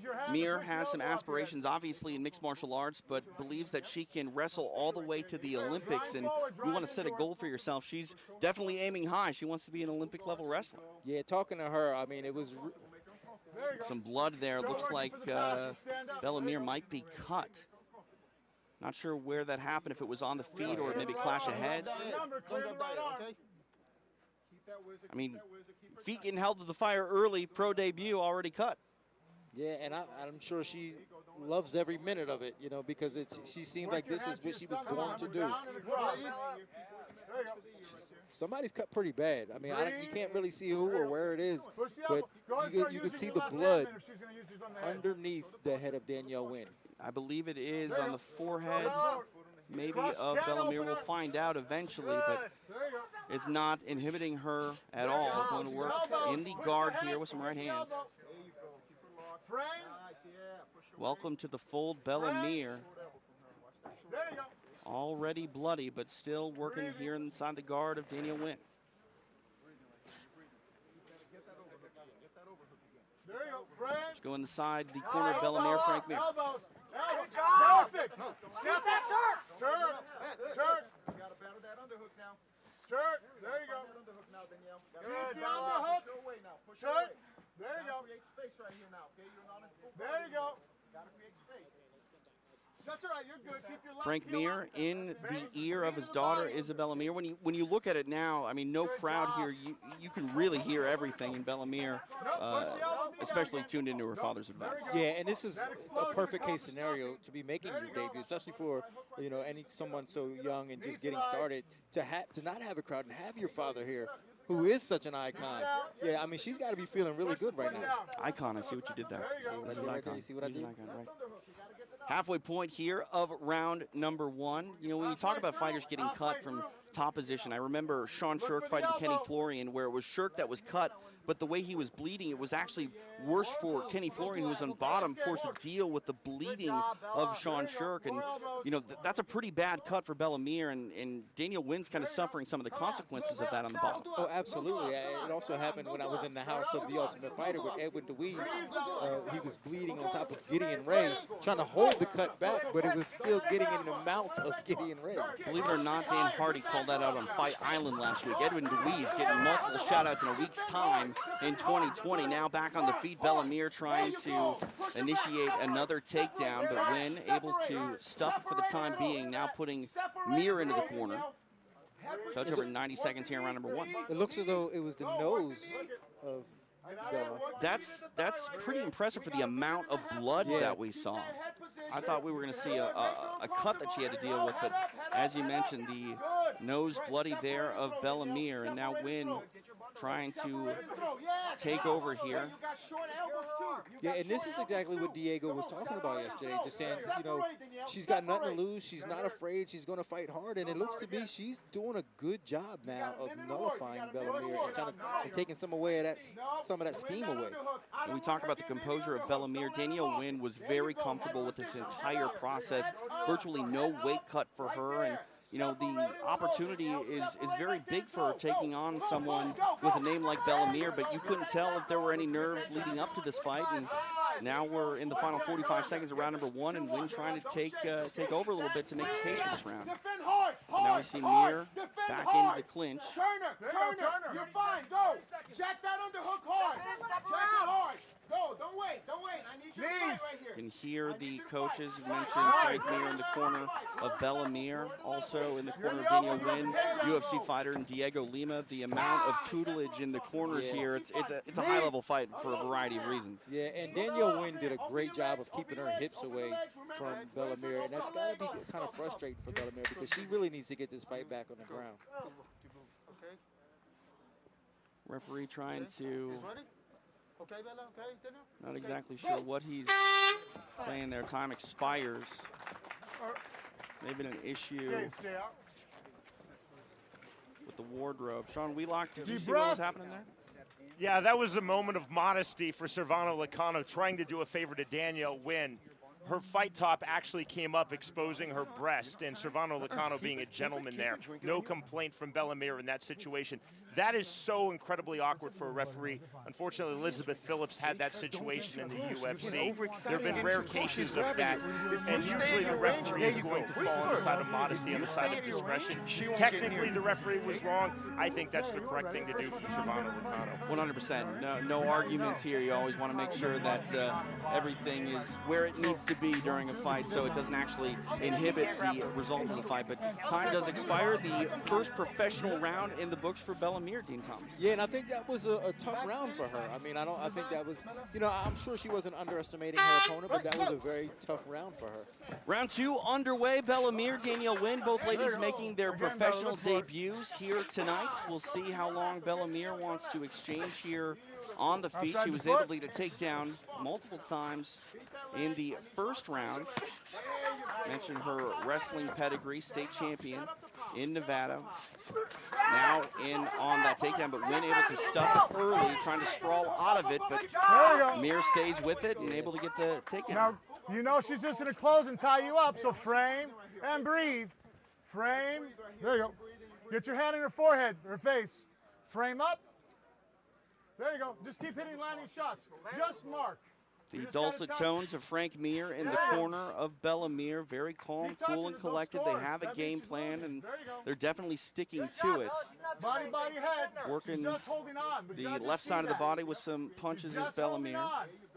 Now we see Wynn able to get that butterfly in. Yeah, and there you go. Bella needs to start to try to pass now and advance her position a little bit. Because that's the only way she's going to be able to do any damage from the top, is if she gets past at least one leg. If she can get past both, then maybe she can get to a mount and start doing some, some work submissions. But there you go. I like what you're thinking. Let's go inside the corner of Danielle Wynn, Diego Lima. Use it. Go. Use that butterfly. Go. Let her push you so you can open up and pass. Exactly. There we go. Her mistake is your overhook. Yeah, there's your space. Go. We know what to do. There's your space. Yeah. Up. Back against the wall. Back against the wall. Back against the wall. Back against the wall. Turn into her. Passing the guard is Bella Mir. Hey, you got that. Be patient with it. Trying to see, is she working, trying to maybe frame up an arm triangle? Hard to see the angle from here. No, but she just wedged her leg in between. I mean, she's in such a really good position right now. She could create some space and do some damage from the top.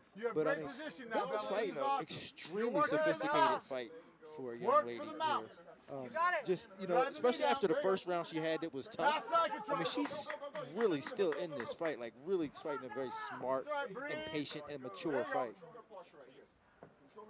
Keep landing, Bella, keep landing. Diego Lima right there on top of the action, looking at his charge. Danielle Wynn on the bottom here. Bella Mir, halfway point of the fight. Land, Bella. Throw. There you go. Good job. That was wise of Bella Mir to actually move. Yeah, this is what I'm saying. Like, she's fighting a very mature fight. She's not making a lot of mistakes. She's not taking a lot of chances, but she's not making a lot of mistakes.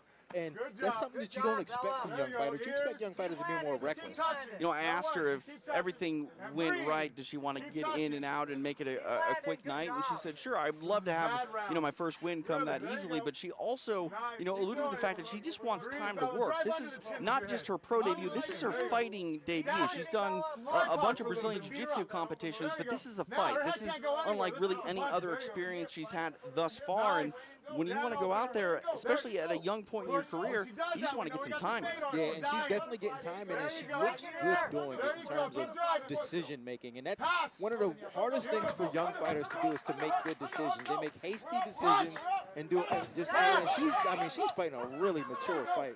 When trying to get back to her feet and trying to sweep that leg out.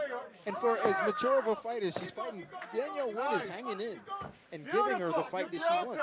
Left hand in the face. Big left hands here. Wynn in trouble. Bella Mir coming alive with some strikes here. Touch over a minute remains in round number 2. That definitely put the momentum here further on the side of Bella Mir, now trying to get in her hooks. Pound her out, Bella. Finish the fight right here. Frank Mir saying pound her out, finish the fight. Bella Mir coming alive.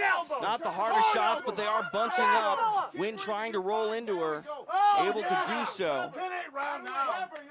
Frank Mir claims it's a 10-8 round. He's very confident.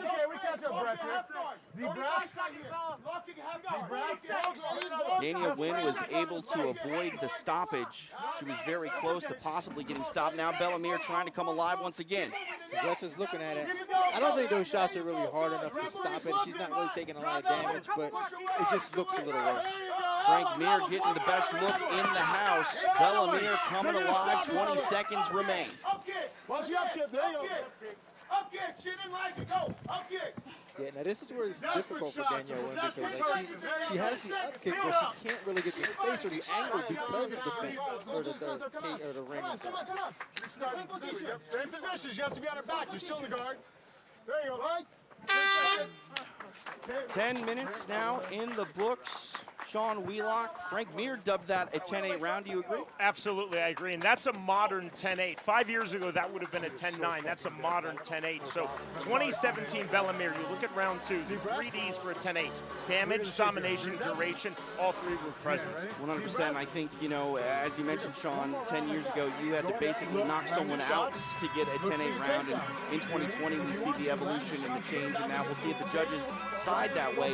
If it goes that long, Dean Thomas, Bellemere was very close to getting a stoppage here in round number 2. Take a look at some of the action brought to you by Fusion CBD products. Bellemere going to work. Yeah, Bellemere, she's just in a close guard of Danielle Wynn, just chopping away at the ribs. She would hope to be able to get some space. Now, what happens when she gets some space here? She misses the punch there, but I mean, she's still attacking.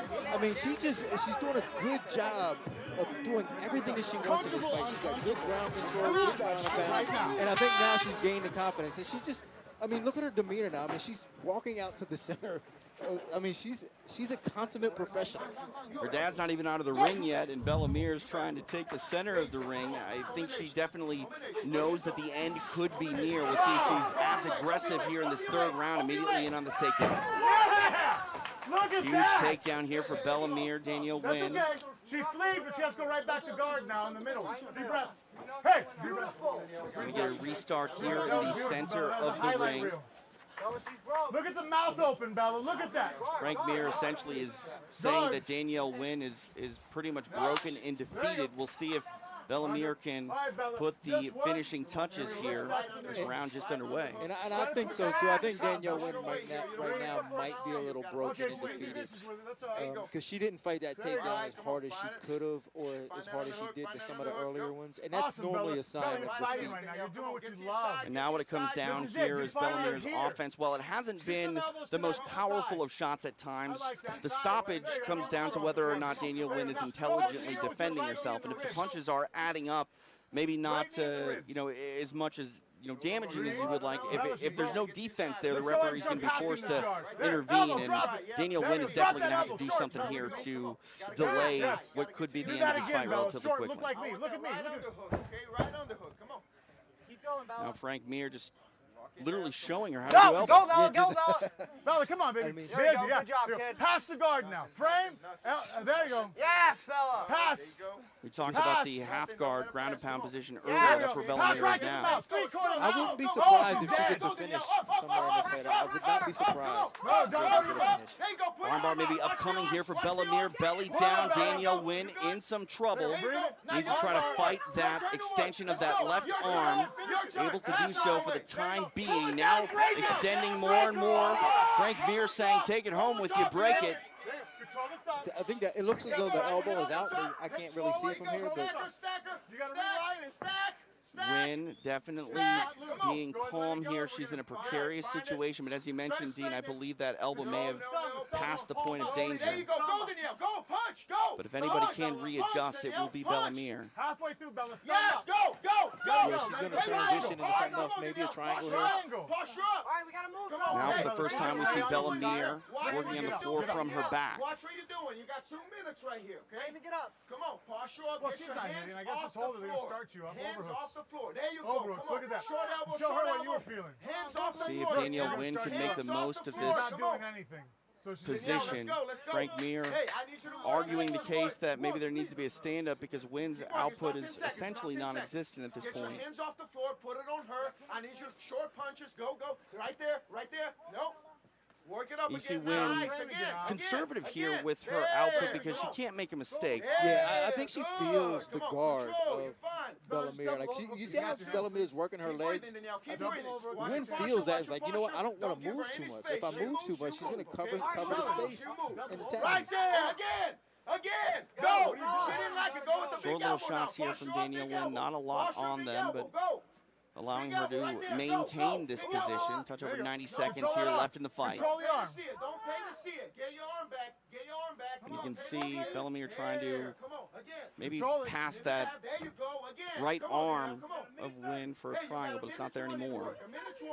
I need you to finish on top. Control Come on, the keep shoulder pounding. lock on that arm. Go, go, go, go, go. Come on. Left arm. Short ground and Control her pound it, right Dale. arm. Short Control her ground right and arm. pound. Don't let her control any of your arms. We'll Don't see let how her long the control. referee It's control affords her them arm. this Work your position. arm. I mean, with a minute left, I think they're looking to get the mirror side is looking to get a stand up, but I think that's the wrong move here. I think you need to open your guard and try to get up. 1 minute. Steal the fight right here. Go, go. Especially because I believe she is in control. She does have the respect here of Danielle Wynn, but Wynn able to pass that guard. We'll see if she's got some offense of her own here. 45 seconds left in the fight. Mir trying to induce a scramble. Side control here for Danielle Wynn. Some knees to the body. Yes, again. Go, go. You can hear Diego Lima coming alive, cheering on his charge. 30 seconds left in the fight. 30 seconds. Go, go, Danielle. Go, go. Elbow, elbow, go. Not a lot of offense here for Danielle Wynn, but it's a bad look for Bellemere. 20 seconds, Bellemere, you get the takedown. Now a takedown upcoming here, but Wynn able to roll through it on the neck here. Hips up. Now punch with your right hand. Punch. She's on Punch. the wrong Body side. shot. Guillotine, Steal but back. no, she's There you on go. full Punch guard, but it. still she doesn't There have you the go. angle for the She's not guillotine. even going for it. That's right. You finished on top. Head up. A bit too little too late for Danielle Wynn to get her offense going, but 15 minutes in the books. A late rally by Wynn, able to be weathered by Bellemere, and we will see how the judges see it, but now 15 minutes in the books for these ladies, both making their professional debuts. A lot to look at here for these ladies in their evolution, and Bellemere probably en route to the first win of her professional career, but a lot of things that she's going to take home back to Las Vegas to kind of go over with her father. 17 years old, likely on her way to a 1-0 professional mixed martial arts record. A lot of things to be proud of for the young Bellemere. Judges tallying their 10s and 9s. Bellemere, Danielle Wynn go the distance. Really crazy fight early as we saw the nose of Bellemere immediately start leaking. We thought it was going to be an issue. It looked like it was a cut due to the amount of blood that was on the mat, but it was not a cut, just blood from the nose. And there you can see Danielle Wynn breathing heavy after she went to work for 15 minutes with Bellemere. D. Thomas, your thoughts on the performance overall? I thought she had a great performance. I mean, she was pushed, she was challenged. It wasn't an easy fight for her. I don't know if they wanted it to be an easy fight for her, but it wasn't. But what I saw from her was determination and focus, and she looked phenomenal under those conditions. And I think that she's going to have a bright future ahead of her. She's definitely a prospect. Sean Wheelock is ringside, curious about his scorecard. We will get that here in a moment. Actually, Sean, why don't you tell us now, 15 minutes in the books, how did you see it? 29-27, Bellemere. I gave her rounds 1 and 2, and again, I gave Mir 10-8 round number 2. Danielle Wynn did very well in round number 3. Not a lot of damage she controlled. I give her round 3, 10-9, but again, the victory 29-27 Bellemere on my unofficial scorecard. All right, the judges have tallied their 10s and 9s, maybe an 8 to make it official. Here's Jeff Houston. Ladies and gentlemen. Ladies and gentlemen, after completing the scheduled 3 rounds, we now go to our judges' scorecards for the decision. All 3 judges scored the fight 29-28, all in favor of your winner by unanimous decision, Bellemere!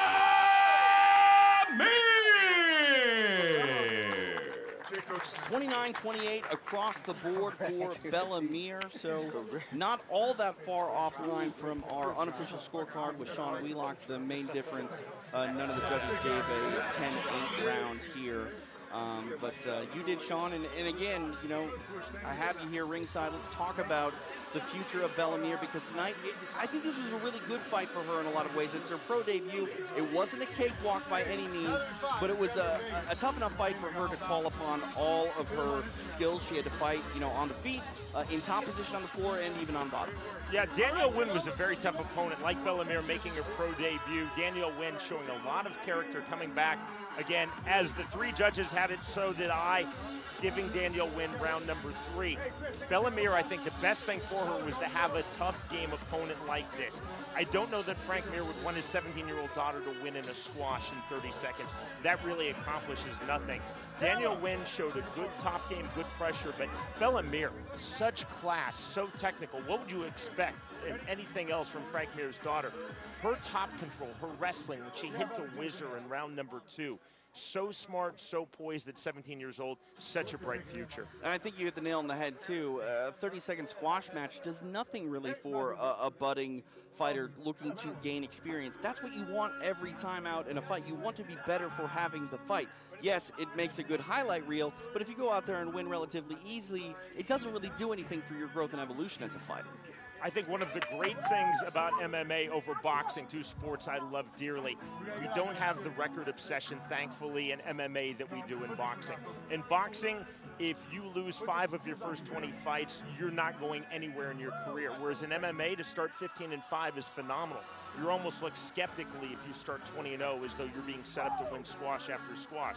So Bellamere, obviously, she wanted to show well. She wanted to win her pro debut. She did. And now it's the evolution, getting her better opponents, but knowing that if somewhere along the way in her first 5, 10, 15 fight she loses, it is not a career killer. In fact, it's a character builder. Sean Wheelock, appreciate your input. Let's take a look at some of the offensive output in this fight. Bellamere able to get her hand raised in her first professional fight, first fight ever, and Danielle Wynn was very game, putting it on Bellamere early, but then the wrestling offensive of Bellamere took over, able to get that takedown, and we saw the blood flowing from the nose early. We were concerned about it, but it was no bother at all. Bellamere able to attack with some ground and pound, but Danielle Wynn was able to rally in the third round, really make a fight of it, but Bellamere and that wrestling offense took over. Once again, 15 minutes of work in the books for Bellamere in her professional debut, and it is one she is rewarded for with a victory, now 1-0 as a professional. We knew about her ground skills, even had some tricks up her sleeve in the kickboxing, but again, that wrestling, she has aspirations of becoming an Olympic-level wrestler, and we saw that on display here. But again, Danielle Wynn able to rally and make this one a fight, close to getting this guillotine choke, but time ran out, and Bellamere walks away with the victory, now 1-0 as a pro.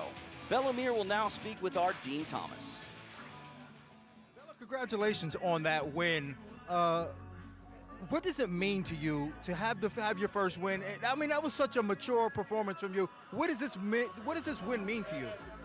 I think it means so much to me, like having my first pro fight, following the steps of my dad. I think the nerves just like got me out of my head for a bit, just because it was something different and I didn't know what to expect. But that second and third round, I started to get into it, and I started to get into my my wrestling more, and it's so exciting. Were you surprised by anything that she threw at you? Like early on in that fight, you got your nose kind of busted open. Were you surprised? Did she do anything that surprised you? Yeah, like first round, I thought she would come at me, and you just don't play. Yeah, it's first pro fight is, yeah, that's all I have to say. But yeah, she came at me. That was kind of it was surprising, but it just hasn't been done to me enough in the gym, and I was like thinking over my head, so it was a lot to take in. But besides that, I knew she would hold on to me when I took her down because of the ground and pound and my submissions, but I just trained hard, and I trained harder, and that's all that matters. So you're carrying the Mir flag and carrying on this legacy of your father. What does that mean to you? It means a lot. It pushes me more. Not really a lot of pressuring me. It's more just pushing me every day because I know I have a lot of records to beat. Well, Bella, congratulations on that victory. I look forward to seeing you again. What was that? No, I want next fight. Congratulations, Bella. Look forward to seeing you again. Thank you. See you again. Bella Mir getting it done tonight here in San Carlos. Now 1-0 as a pro. She said she's got a lot of records to beat. Well, the first one's out of the way. Undefeated as a professional. Bella Mir following the footsteps of her father, Frank Mir. He's got to be a proud papa here tonight. Take a look at our main event coming up next. Dana White Contender Series, Alejandro Flores, the veteran of the Contender Series, looks to get back in the win column tonight here in his native country of Mexico. He takes on the self-proclaimed spoiler in Andy Perez. The Golden Boy says that he's not here to win. He's brought in to lose. Well, he's got something to say about that. Let's take a look at the tape for our main event. Andy Perez, 32 years old, 3 years the elder of Alejandro Flores. Both men stand 5 feet 9 inches tall, both on point at weigh-ins, and they have an identical reach. Our main event is next. Here is Jeff Houston. Ladies and gentlemen, please welcome to the ring at this time, Andy Perez. Andy Perez making the walk tonight, representing Apex MMA, fighting out of Tucson, Arizona. This man is a very intense individual. He recalled meeting you, Dean Thomas, back in 2009 at one of the first UFC expos, and man, he was a little starstruck. Yeah, I didn't know how to handle it. He's like, I met you in 2009. I was like, wait, what? He was like, yeah, I was 19 years old. And yeah, I was kind of thrown back by that, but listen, I'm always impressed by guys that I meet that long ago that are still in this game, still doing it. So, I mean, there's something in his heart, that this passion in his heart that allows him to still be here. And for whatever that is, I'm rooting for him tonight. And he loves his role of being that spoiler. He wants to be the underdog because he feels like there's no pressure on him. Everyone is here, he feels, to see, Alejandro Flores, who, shined on the Contender Series before coming up short. He feels like people expect big things out of Flores, but he said, look, I can take that buzz, I can take that shine and take it off Flores and put it on to himself. He believes that with a win here tonight, some big calls might be coming his way. And he absolutely can. And I mean, that's the things that everybody in the big leagues look for. They look for guys that feel like they're down and out, but they're coming back. They're coming back and showing some adversity and saying, you know what, I might not be the guy that you were looking at, but look at me now.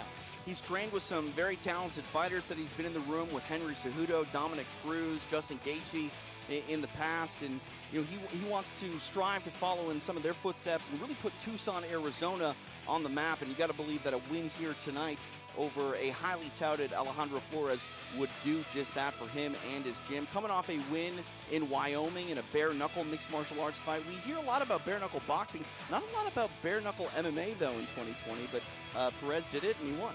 Yeah, that's a street fight. It is, pretty much, Pretty right? much, yeah. Like, if it's bare-knuckle and it's MMA, that's a street fight. And he's not afraid of a fight, and that was really, on display with his intensity. I talk about him being the underdog and being here on a mission. He is truly here to make a name for himself. And, I was kind of almost intimidated by his demeanor a little bit. He was intense during our interview, intense at weigh-ins, and if that intensity can be on par, we're in store for a really great fight. Yeah, I mean, he's very serious about his craft. Like, his intensity is high. He's passionate about what he does. He believes in himself. Now the question is, can he fight? And that's really what it comes down to, because you can have the will and desire, but can you fight? And if he can fight, half of what his passion is, he's going to win this fight. Time is got to be down. half. Time is down. Yeah. See if he can put it to work here tonight in our main event. Andy Perez ready to go as the Golden Boy is inside the Icon ring. And now, please welcome his opponent to the ring, Alejandro Flores. El Gallito, Alejandro Flores making the walk 17-3 as a professional, coming off a loss on Dana White's Contender Series. Said he just made a mistake against Rafael Alves. He wants to get back in the win column tonight. He believes that some big opportunities are on the horizon. He's a very dynamic striker. Looking at his offensive attack, he is trained with Yair Rodriguez. You got to believe that looking at someone like Flores, who's got a variety of different strikes on his feet, really good switch kick, he's going to want to try to employ that tonight against a wrestler and really expose the fact that he's the better striker in our main event. Oh, absolutely. He's going to have a high volume of these unpredictable attacks. I think he's going to really try to chop away at Perez and try to just keep space and just keep distance. I mean, that's what he's going to need, not only to win this fight, but just to showcase his skill set. And I think he's going to be looking to do that tonight. The pressure is on him having that exposure through Dana White's Contender Series, and when you're in that spotlight, even though you're on the regional level trying to make it to, back to those heights, you are the hunted. He is the hunted. He's got to feel that pressure a little bit, but, what better way to alleviate that pressure than by shining in the main event spotlight tonight, and he gets that opportunity here in San Carlos. We are set to go for our main event, this in the featherweight division. For our official introductions, here's Jeff Houston. Ladies and gentlemen, from the Marina Terra Event Center, here in beautiful San Carlos, Sonora, Mexico, live on UFC Fight Pass, Icon Fighting Federation, in association with De La O Promotions, are proud to present your Icon Main Event! Scheduled for 3 5-minute rounds in the Icon Featherweight Division. Presented to you by Fusion CBD Products. For fast muscle recovery, visit FusionCBDProducts.com. Sanctioned by the Hermosillo Boxing Commission. Our 3 judges scoring our main event: Jose Berquez, Carlos Gonzalez, and Ricardo Boido. And the third man in the ring, our referee in charge of the action at the bell, Servando Licano. And now, ladies and gentlemen, let's meet our main event participants. Introducing to you first, fighting out of the blue corner. He is an MMA practitioner. He stands 5 feet 9 inches tall. His official weight, 145.6 pounds. His veteran's record stands at 14 victories, opposite 8 defeats. Fighting out of Tucson, Arizona, USA. Here is Andy Golden Boy Perez. And across the ring, his opponent fighting out of the red corner. He is an MMA practitioner. He stands 5 feet 10 inches tall. His official weight, 145.2 pounds. Also in possession of a veteran's record of 17 victories, opposite 3 defeats. Fighting out of Monterrey, Nuevo León, Mexico. Here is Alejandro El Gaito Flores.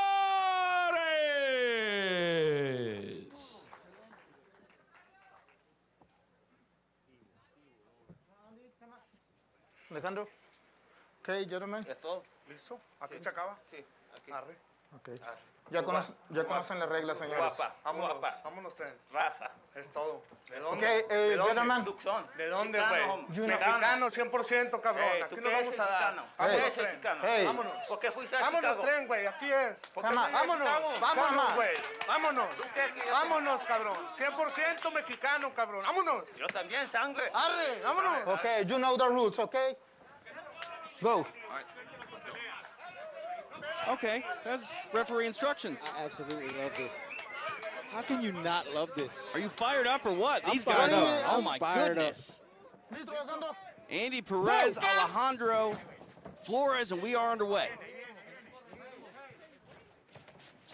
Marina Terra Hotel and Spa, sponsoring our clock.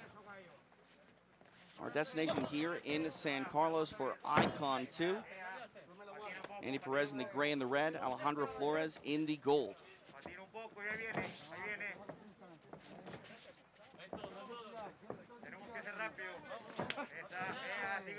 I mean, we can see early the contrast of style here. I mean, Flores is really smooth on his feet.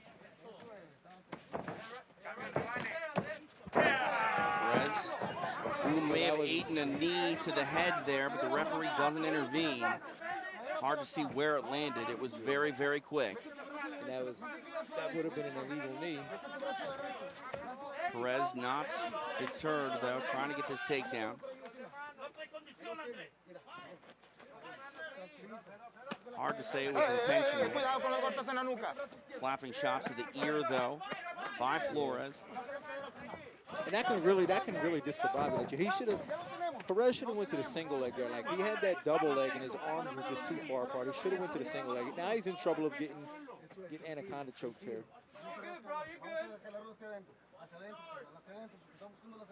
That really changed the posture on the floor of Andy Perez when Flores wrapped up the head and arm there. Did not really sell out for the Anaconda, but definitely something that Perez had to respect.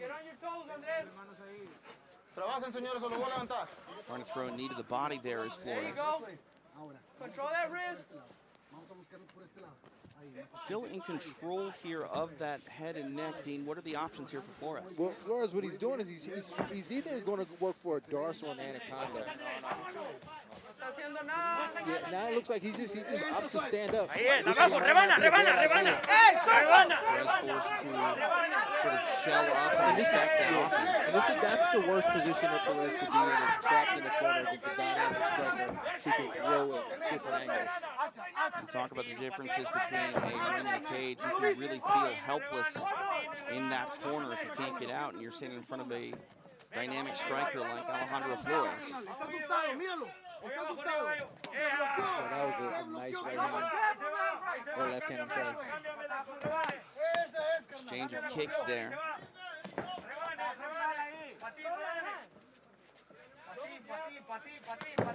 Trying to attack the body with the left is Perez. We haven't seen him go for that takedown like he did earlier in the fight, which Flores was able to really stuff. Now, Perez has to be careful because, like, as he's keeping his head up. This is not a bad spot for him. Flores trying to step away from that guard while his head is in control of Andy Perez. He can definitely stop any danger, and he does. Trying to get that uppercut on the stand-up, but Perez wise to it. Eats a high kick, though. I thought that was a mistake for Flores to go for a shot. You know, I mean, he's so much cleaner on the feet. I think he needs to just keep it here and just chop away. Perez ate a kick and blew a kiss towards Alejandro Flores. Looping right hand misses. Now in on this takedown is Perez. Yeah, and see there, I think Perez would be better off with a single leg where he could lock his hands together, but he's not going to finish the takedown from here with his hands separated.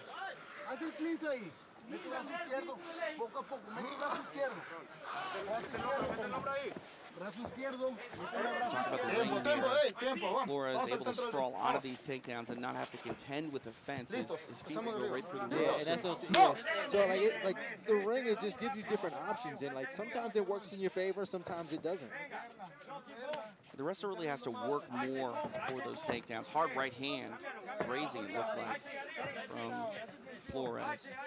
When we talk about the dynamic striking approach from Flores, he's switching his stances. You really never know, where the power is going to be coming from, and it's the one that you least expect that puts your lights out. Yeah, and I'll tell you what, that oblique kick has really gotten Perez's attention. Like every time he throws it, like he kind of has to raise his leg up and shake it out.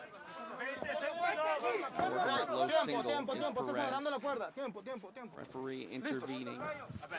Restarting on feet. Put in respect by these two gentlemen.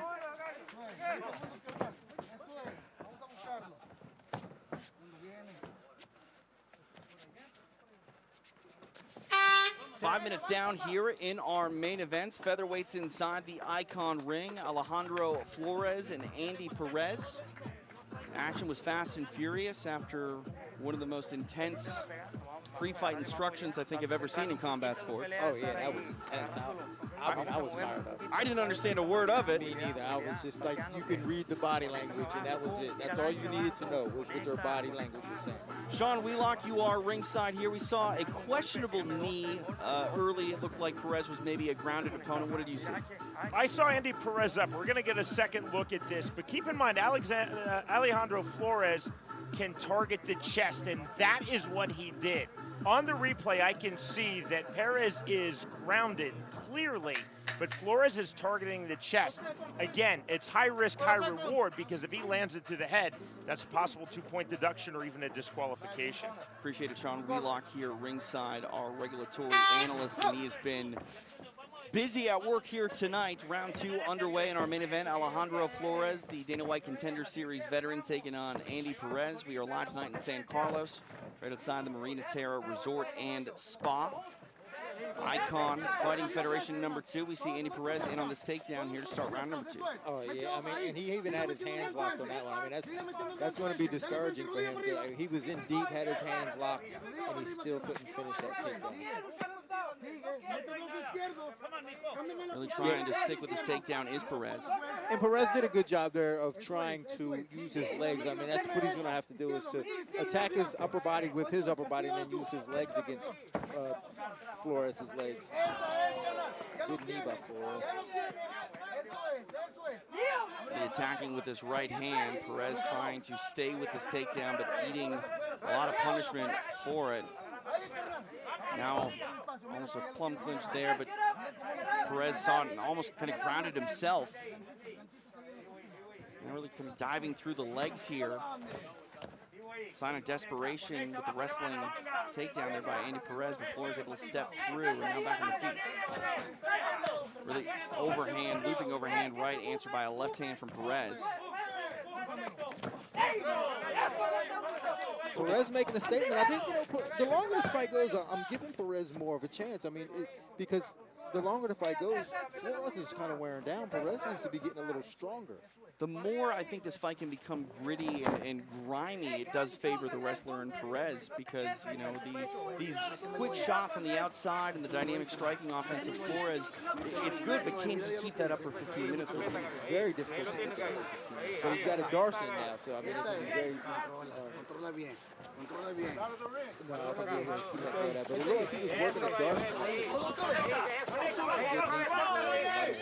Talking about the striking offense of Flores, he does have submission victories as well, too. 17 wins come by submissions. Don't count him out on the floor. Now Perez on the back of Flores. I mean, Perez really, truly fighting with his heart. I mean, everything he said about himself, about what the Flores party, I mean, he really believes it, because he's giving his 100% effort here. And now he's starting to go to more unorthodox entries to takedowns, really diving at the legs now of Flores. Well, I mean, that's what you have to do. Like, if you can't use traditional wrestling to get guys down, you have to find a way. Because he's not going to win this striking battle. He's got to find a way to put Flores in position where he's I think there are times where Perez feels even if the fight's on the floor and he's on the bottom, he's better off than being on the feet here with Flores. But now he's stacked up here in the corner by Flores, needing to defend these strikes.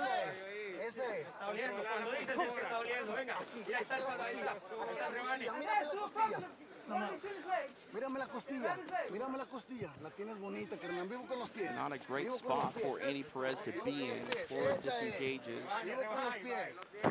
Attacks with the kick. See if he looks to allow Perez back to his feet.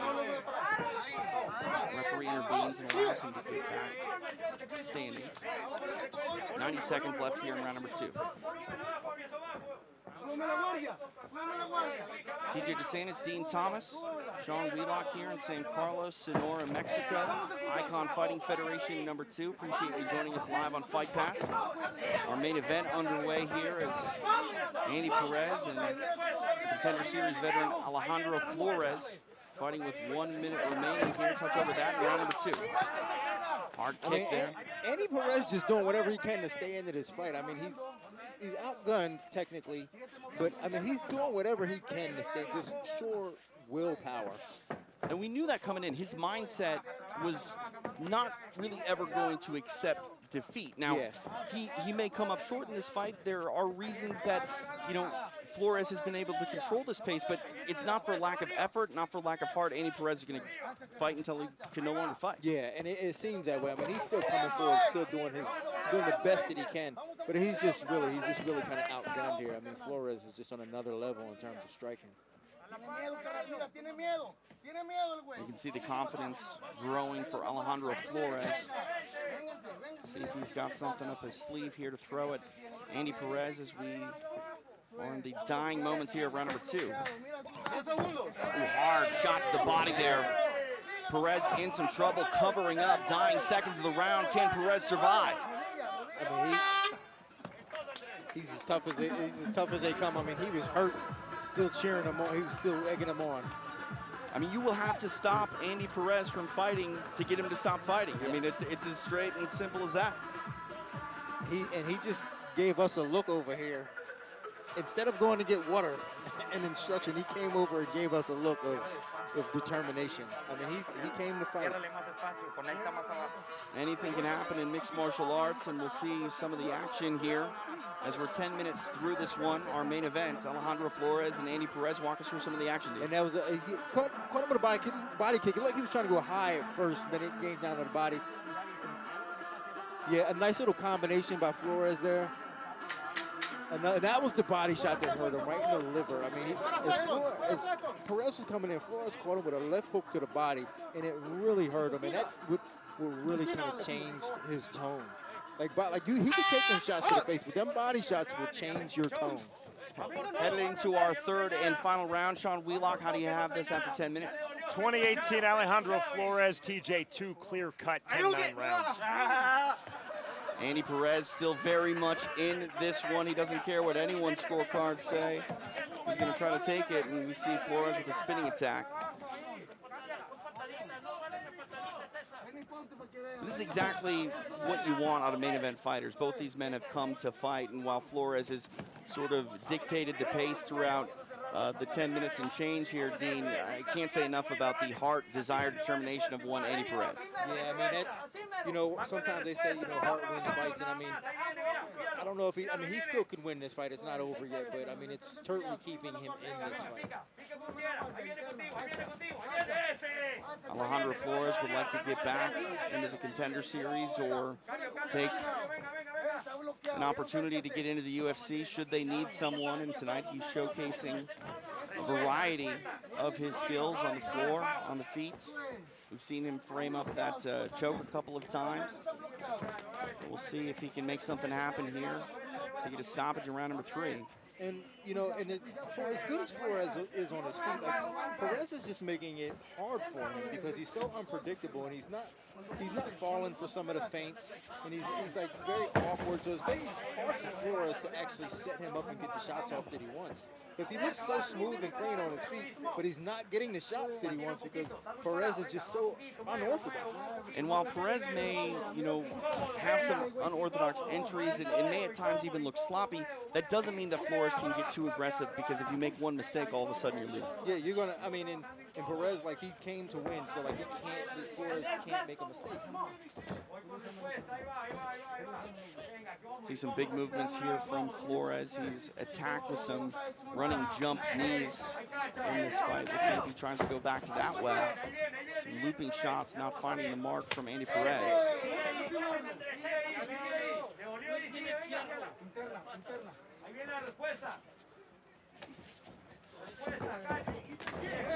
There's a hard shot there to the body. Definitely heard that one. I felt that.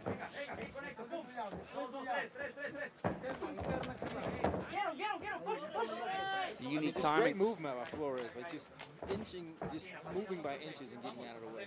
Unique time in combat sports, Dean. You've been through some fights here in the States, also on Fight Island. It's really unique the way these shots land, the way you hear them without a crowd. Oh, yeah, definitely. I mean, it's definitely impacting the way you look at a fight when you can hear the shots. A bit deeper on this takedown is Andy Perez, but Flores able to shut it down, sprawling once again here in the corner.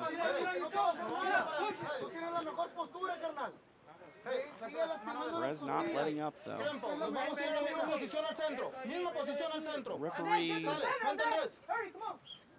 intervening here. Curious time to do so. I don't know if it was really all that necessary, but now back in the center here with the straw. A little bit under 90 seconds left in the main event. See Flores disengage, not allowing Perez to stand. Yeah, it seems to me like at this point Flores is just going to try to ride this win out. It seems like he's not going to do anything to jeopardize his position here.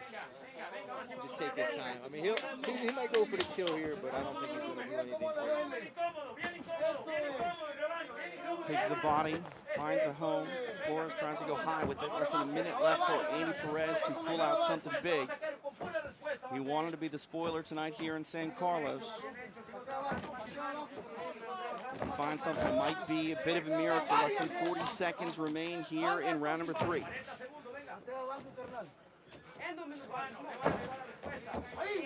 Diving for that takedown. Now back in the corner once again. That was a quick right hand. Vicious body. Doubling up on the shots to the body. That's the liver side as well. And I think that may be affecting Perez here. In business here is Flores.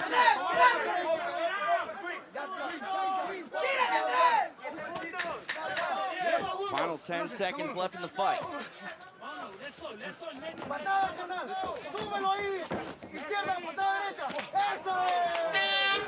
Hard shots. Andy Perez puts his arms up. Referee might want to stay in between these two so we don't get a unofficial round number 4. Andy Perez maybe celebrating a moral victory. Alejandro Flores definitely did enough to make a statement and probably get these scorecards of the judges to punch his ticket back into the win column. Definitely game was Andy Perez, but wow. He was game enough to not get put out there. Yeah. Mi esposa. In terms of the determination and what he wanted to do, I mean, I think he did everything. Right. Yeah. But in terms of determination and standing there and giving problems to Flores, he was successful. Alejandro Flores with a performance he should be proud of. Andy Perez.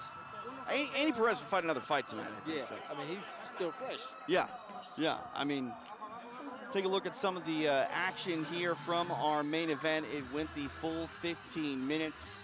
It was striker versus grappler. Alejandro Flores showcasing his dynamic striking approach.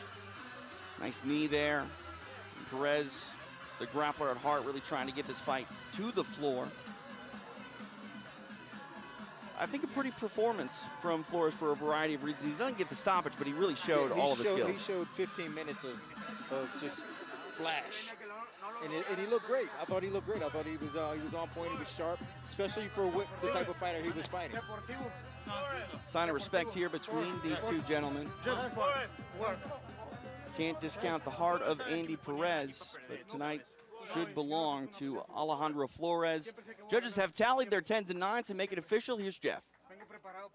Ladies and gentlemen, after completing the scheduled 3 rounds in our Icon main event, we now go to our judges for the decision.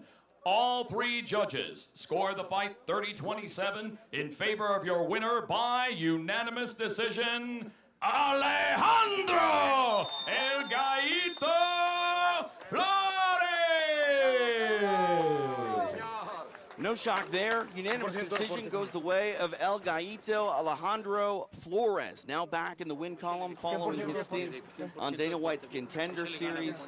Got to be proud of that performance as he dispatches a very tough and game Andy Perez. Now standing at 18-3 as a pro. Alejandro Flores moving back in the right direction. He would love another opportunity on the Contender Series or wherever the call may be. Let's take a look at some of the highlights from that action. It goes 15 minutes, our main event inside the featherweight division. These gentlemen came to fight and could barely contain that desire in the pre-fight instructions and then immediately went to war. We were worried about whether or not that knee was legal, but it was, as Flores attacked the body of the grounded Perez, and Perez attacked really anything he could as far as a takedown was concerned, but really unable to capture anything.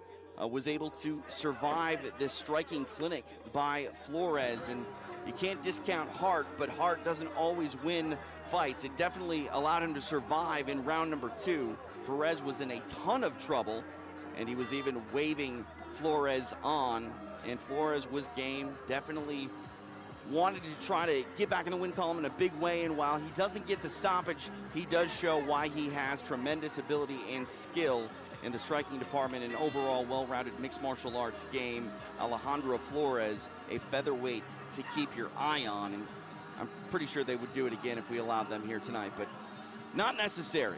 The hand raised once again of Alejandro Flores getting it done here tonight in San Carlos as he's back in the win column in our main event. He will speak with Dean Thomas here in a moment. What a night it has been What a week it has been here in San Carlos. RJJ Boxing before our mixed martial arts portion with Icon Fighting Federation here tonight. Keith Veltri really doing a great job at putting on both sports, boxing and mixed martial arts. Dean Toole, really a wizard of the matchmaking department in MMA, and San Carlos really had a fantastic show. Sean Wheelock, you are ringside with me. You were on the call with RJJ and now here tonight with Icon Fighting Federation. We talk about the evolution of combat sports and here in San Carlos. This might be a nice home base operation for both Icon and RJJ to round out the year, and there's some talent in these parts. TJ, this was an outstanding night. The RJJ boxing, the 4 fights we had before Icon 2, live on UFC Fight Pass as well. High quality in these 7 fights. In our main event, I saw it as the 3 Sonora Athletic Commission judges saw it. 30-27, 3 rounds to nil, all 10 nines in favor of Alejandro Flores. You know, in the 1990s, you were actually rewarded for defense, but that is long past. Being tough, being defensive honestly means you're losing the fight. Effective striking, effective grappling is the #1 criteria. First class from Alejandro Flores against a very game and very tough Andy Perez. I do want to say the Sonora Athletic Commission really impressed me tonight. Referee Servando Licano working all 7 bouts. This was a strong night for this commission. They're only going to get better. They're certainly doing the right things. And a strong night for Alejandro Flores getting the job done in our main event. He will now speak with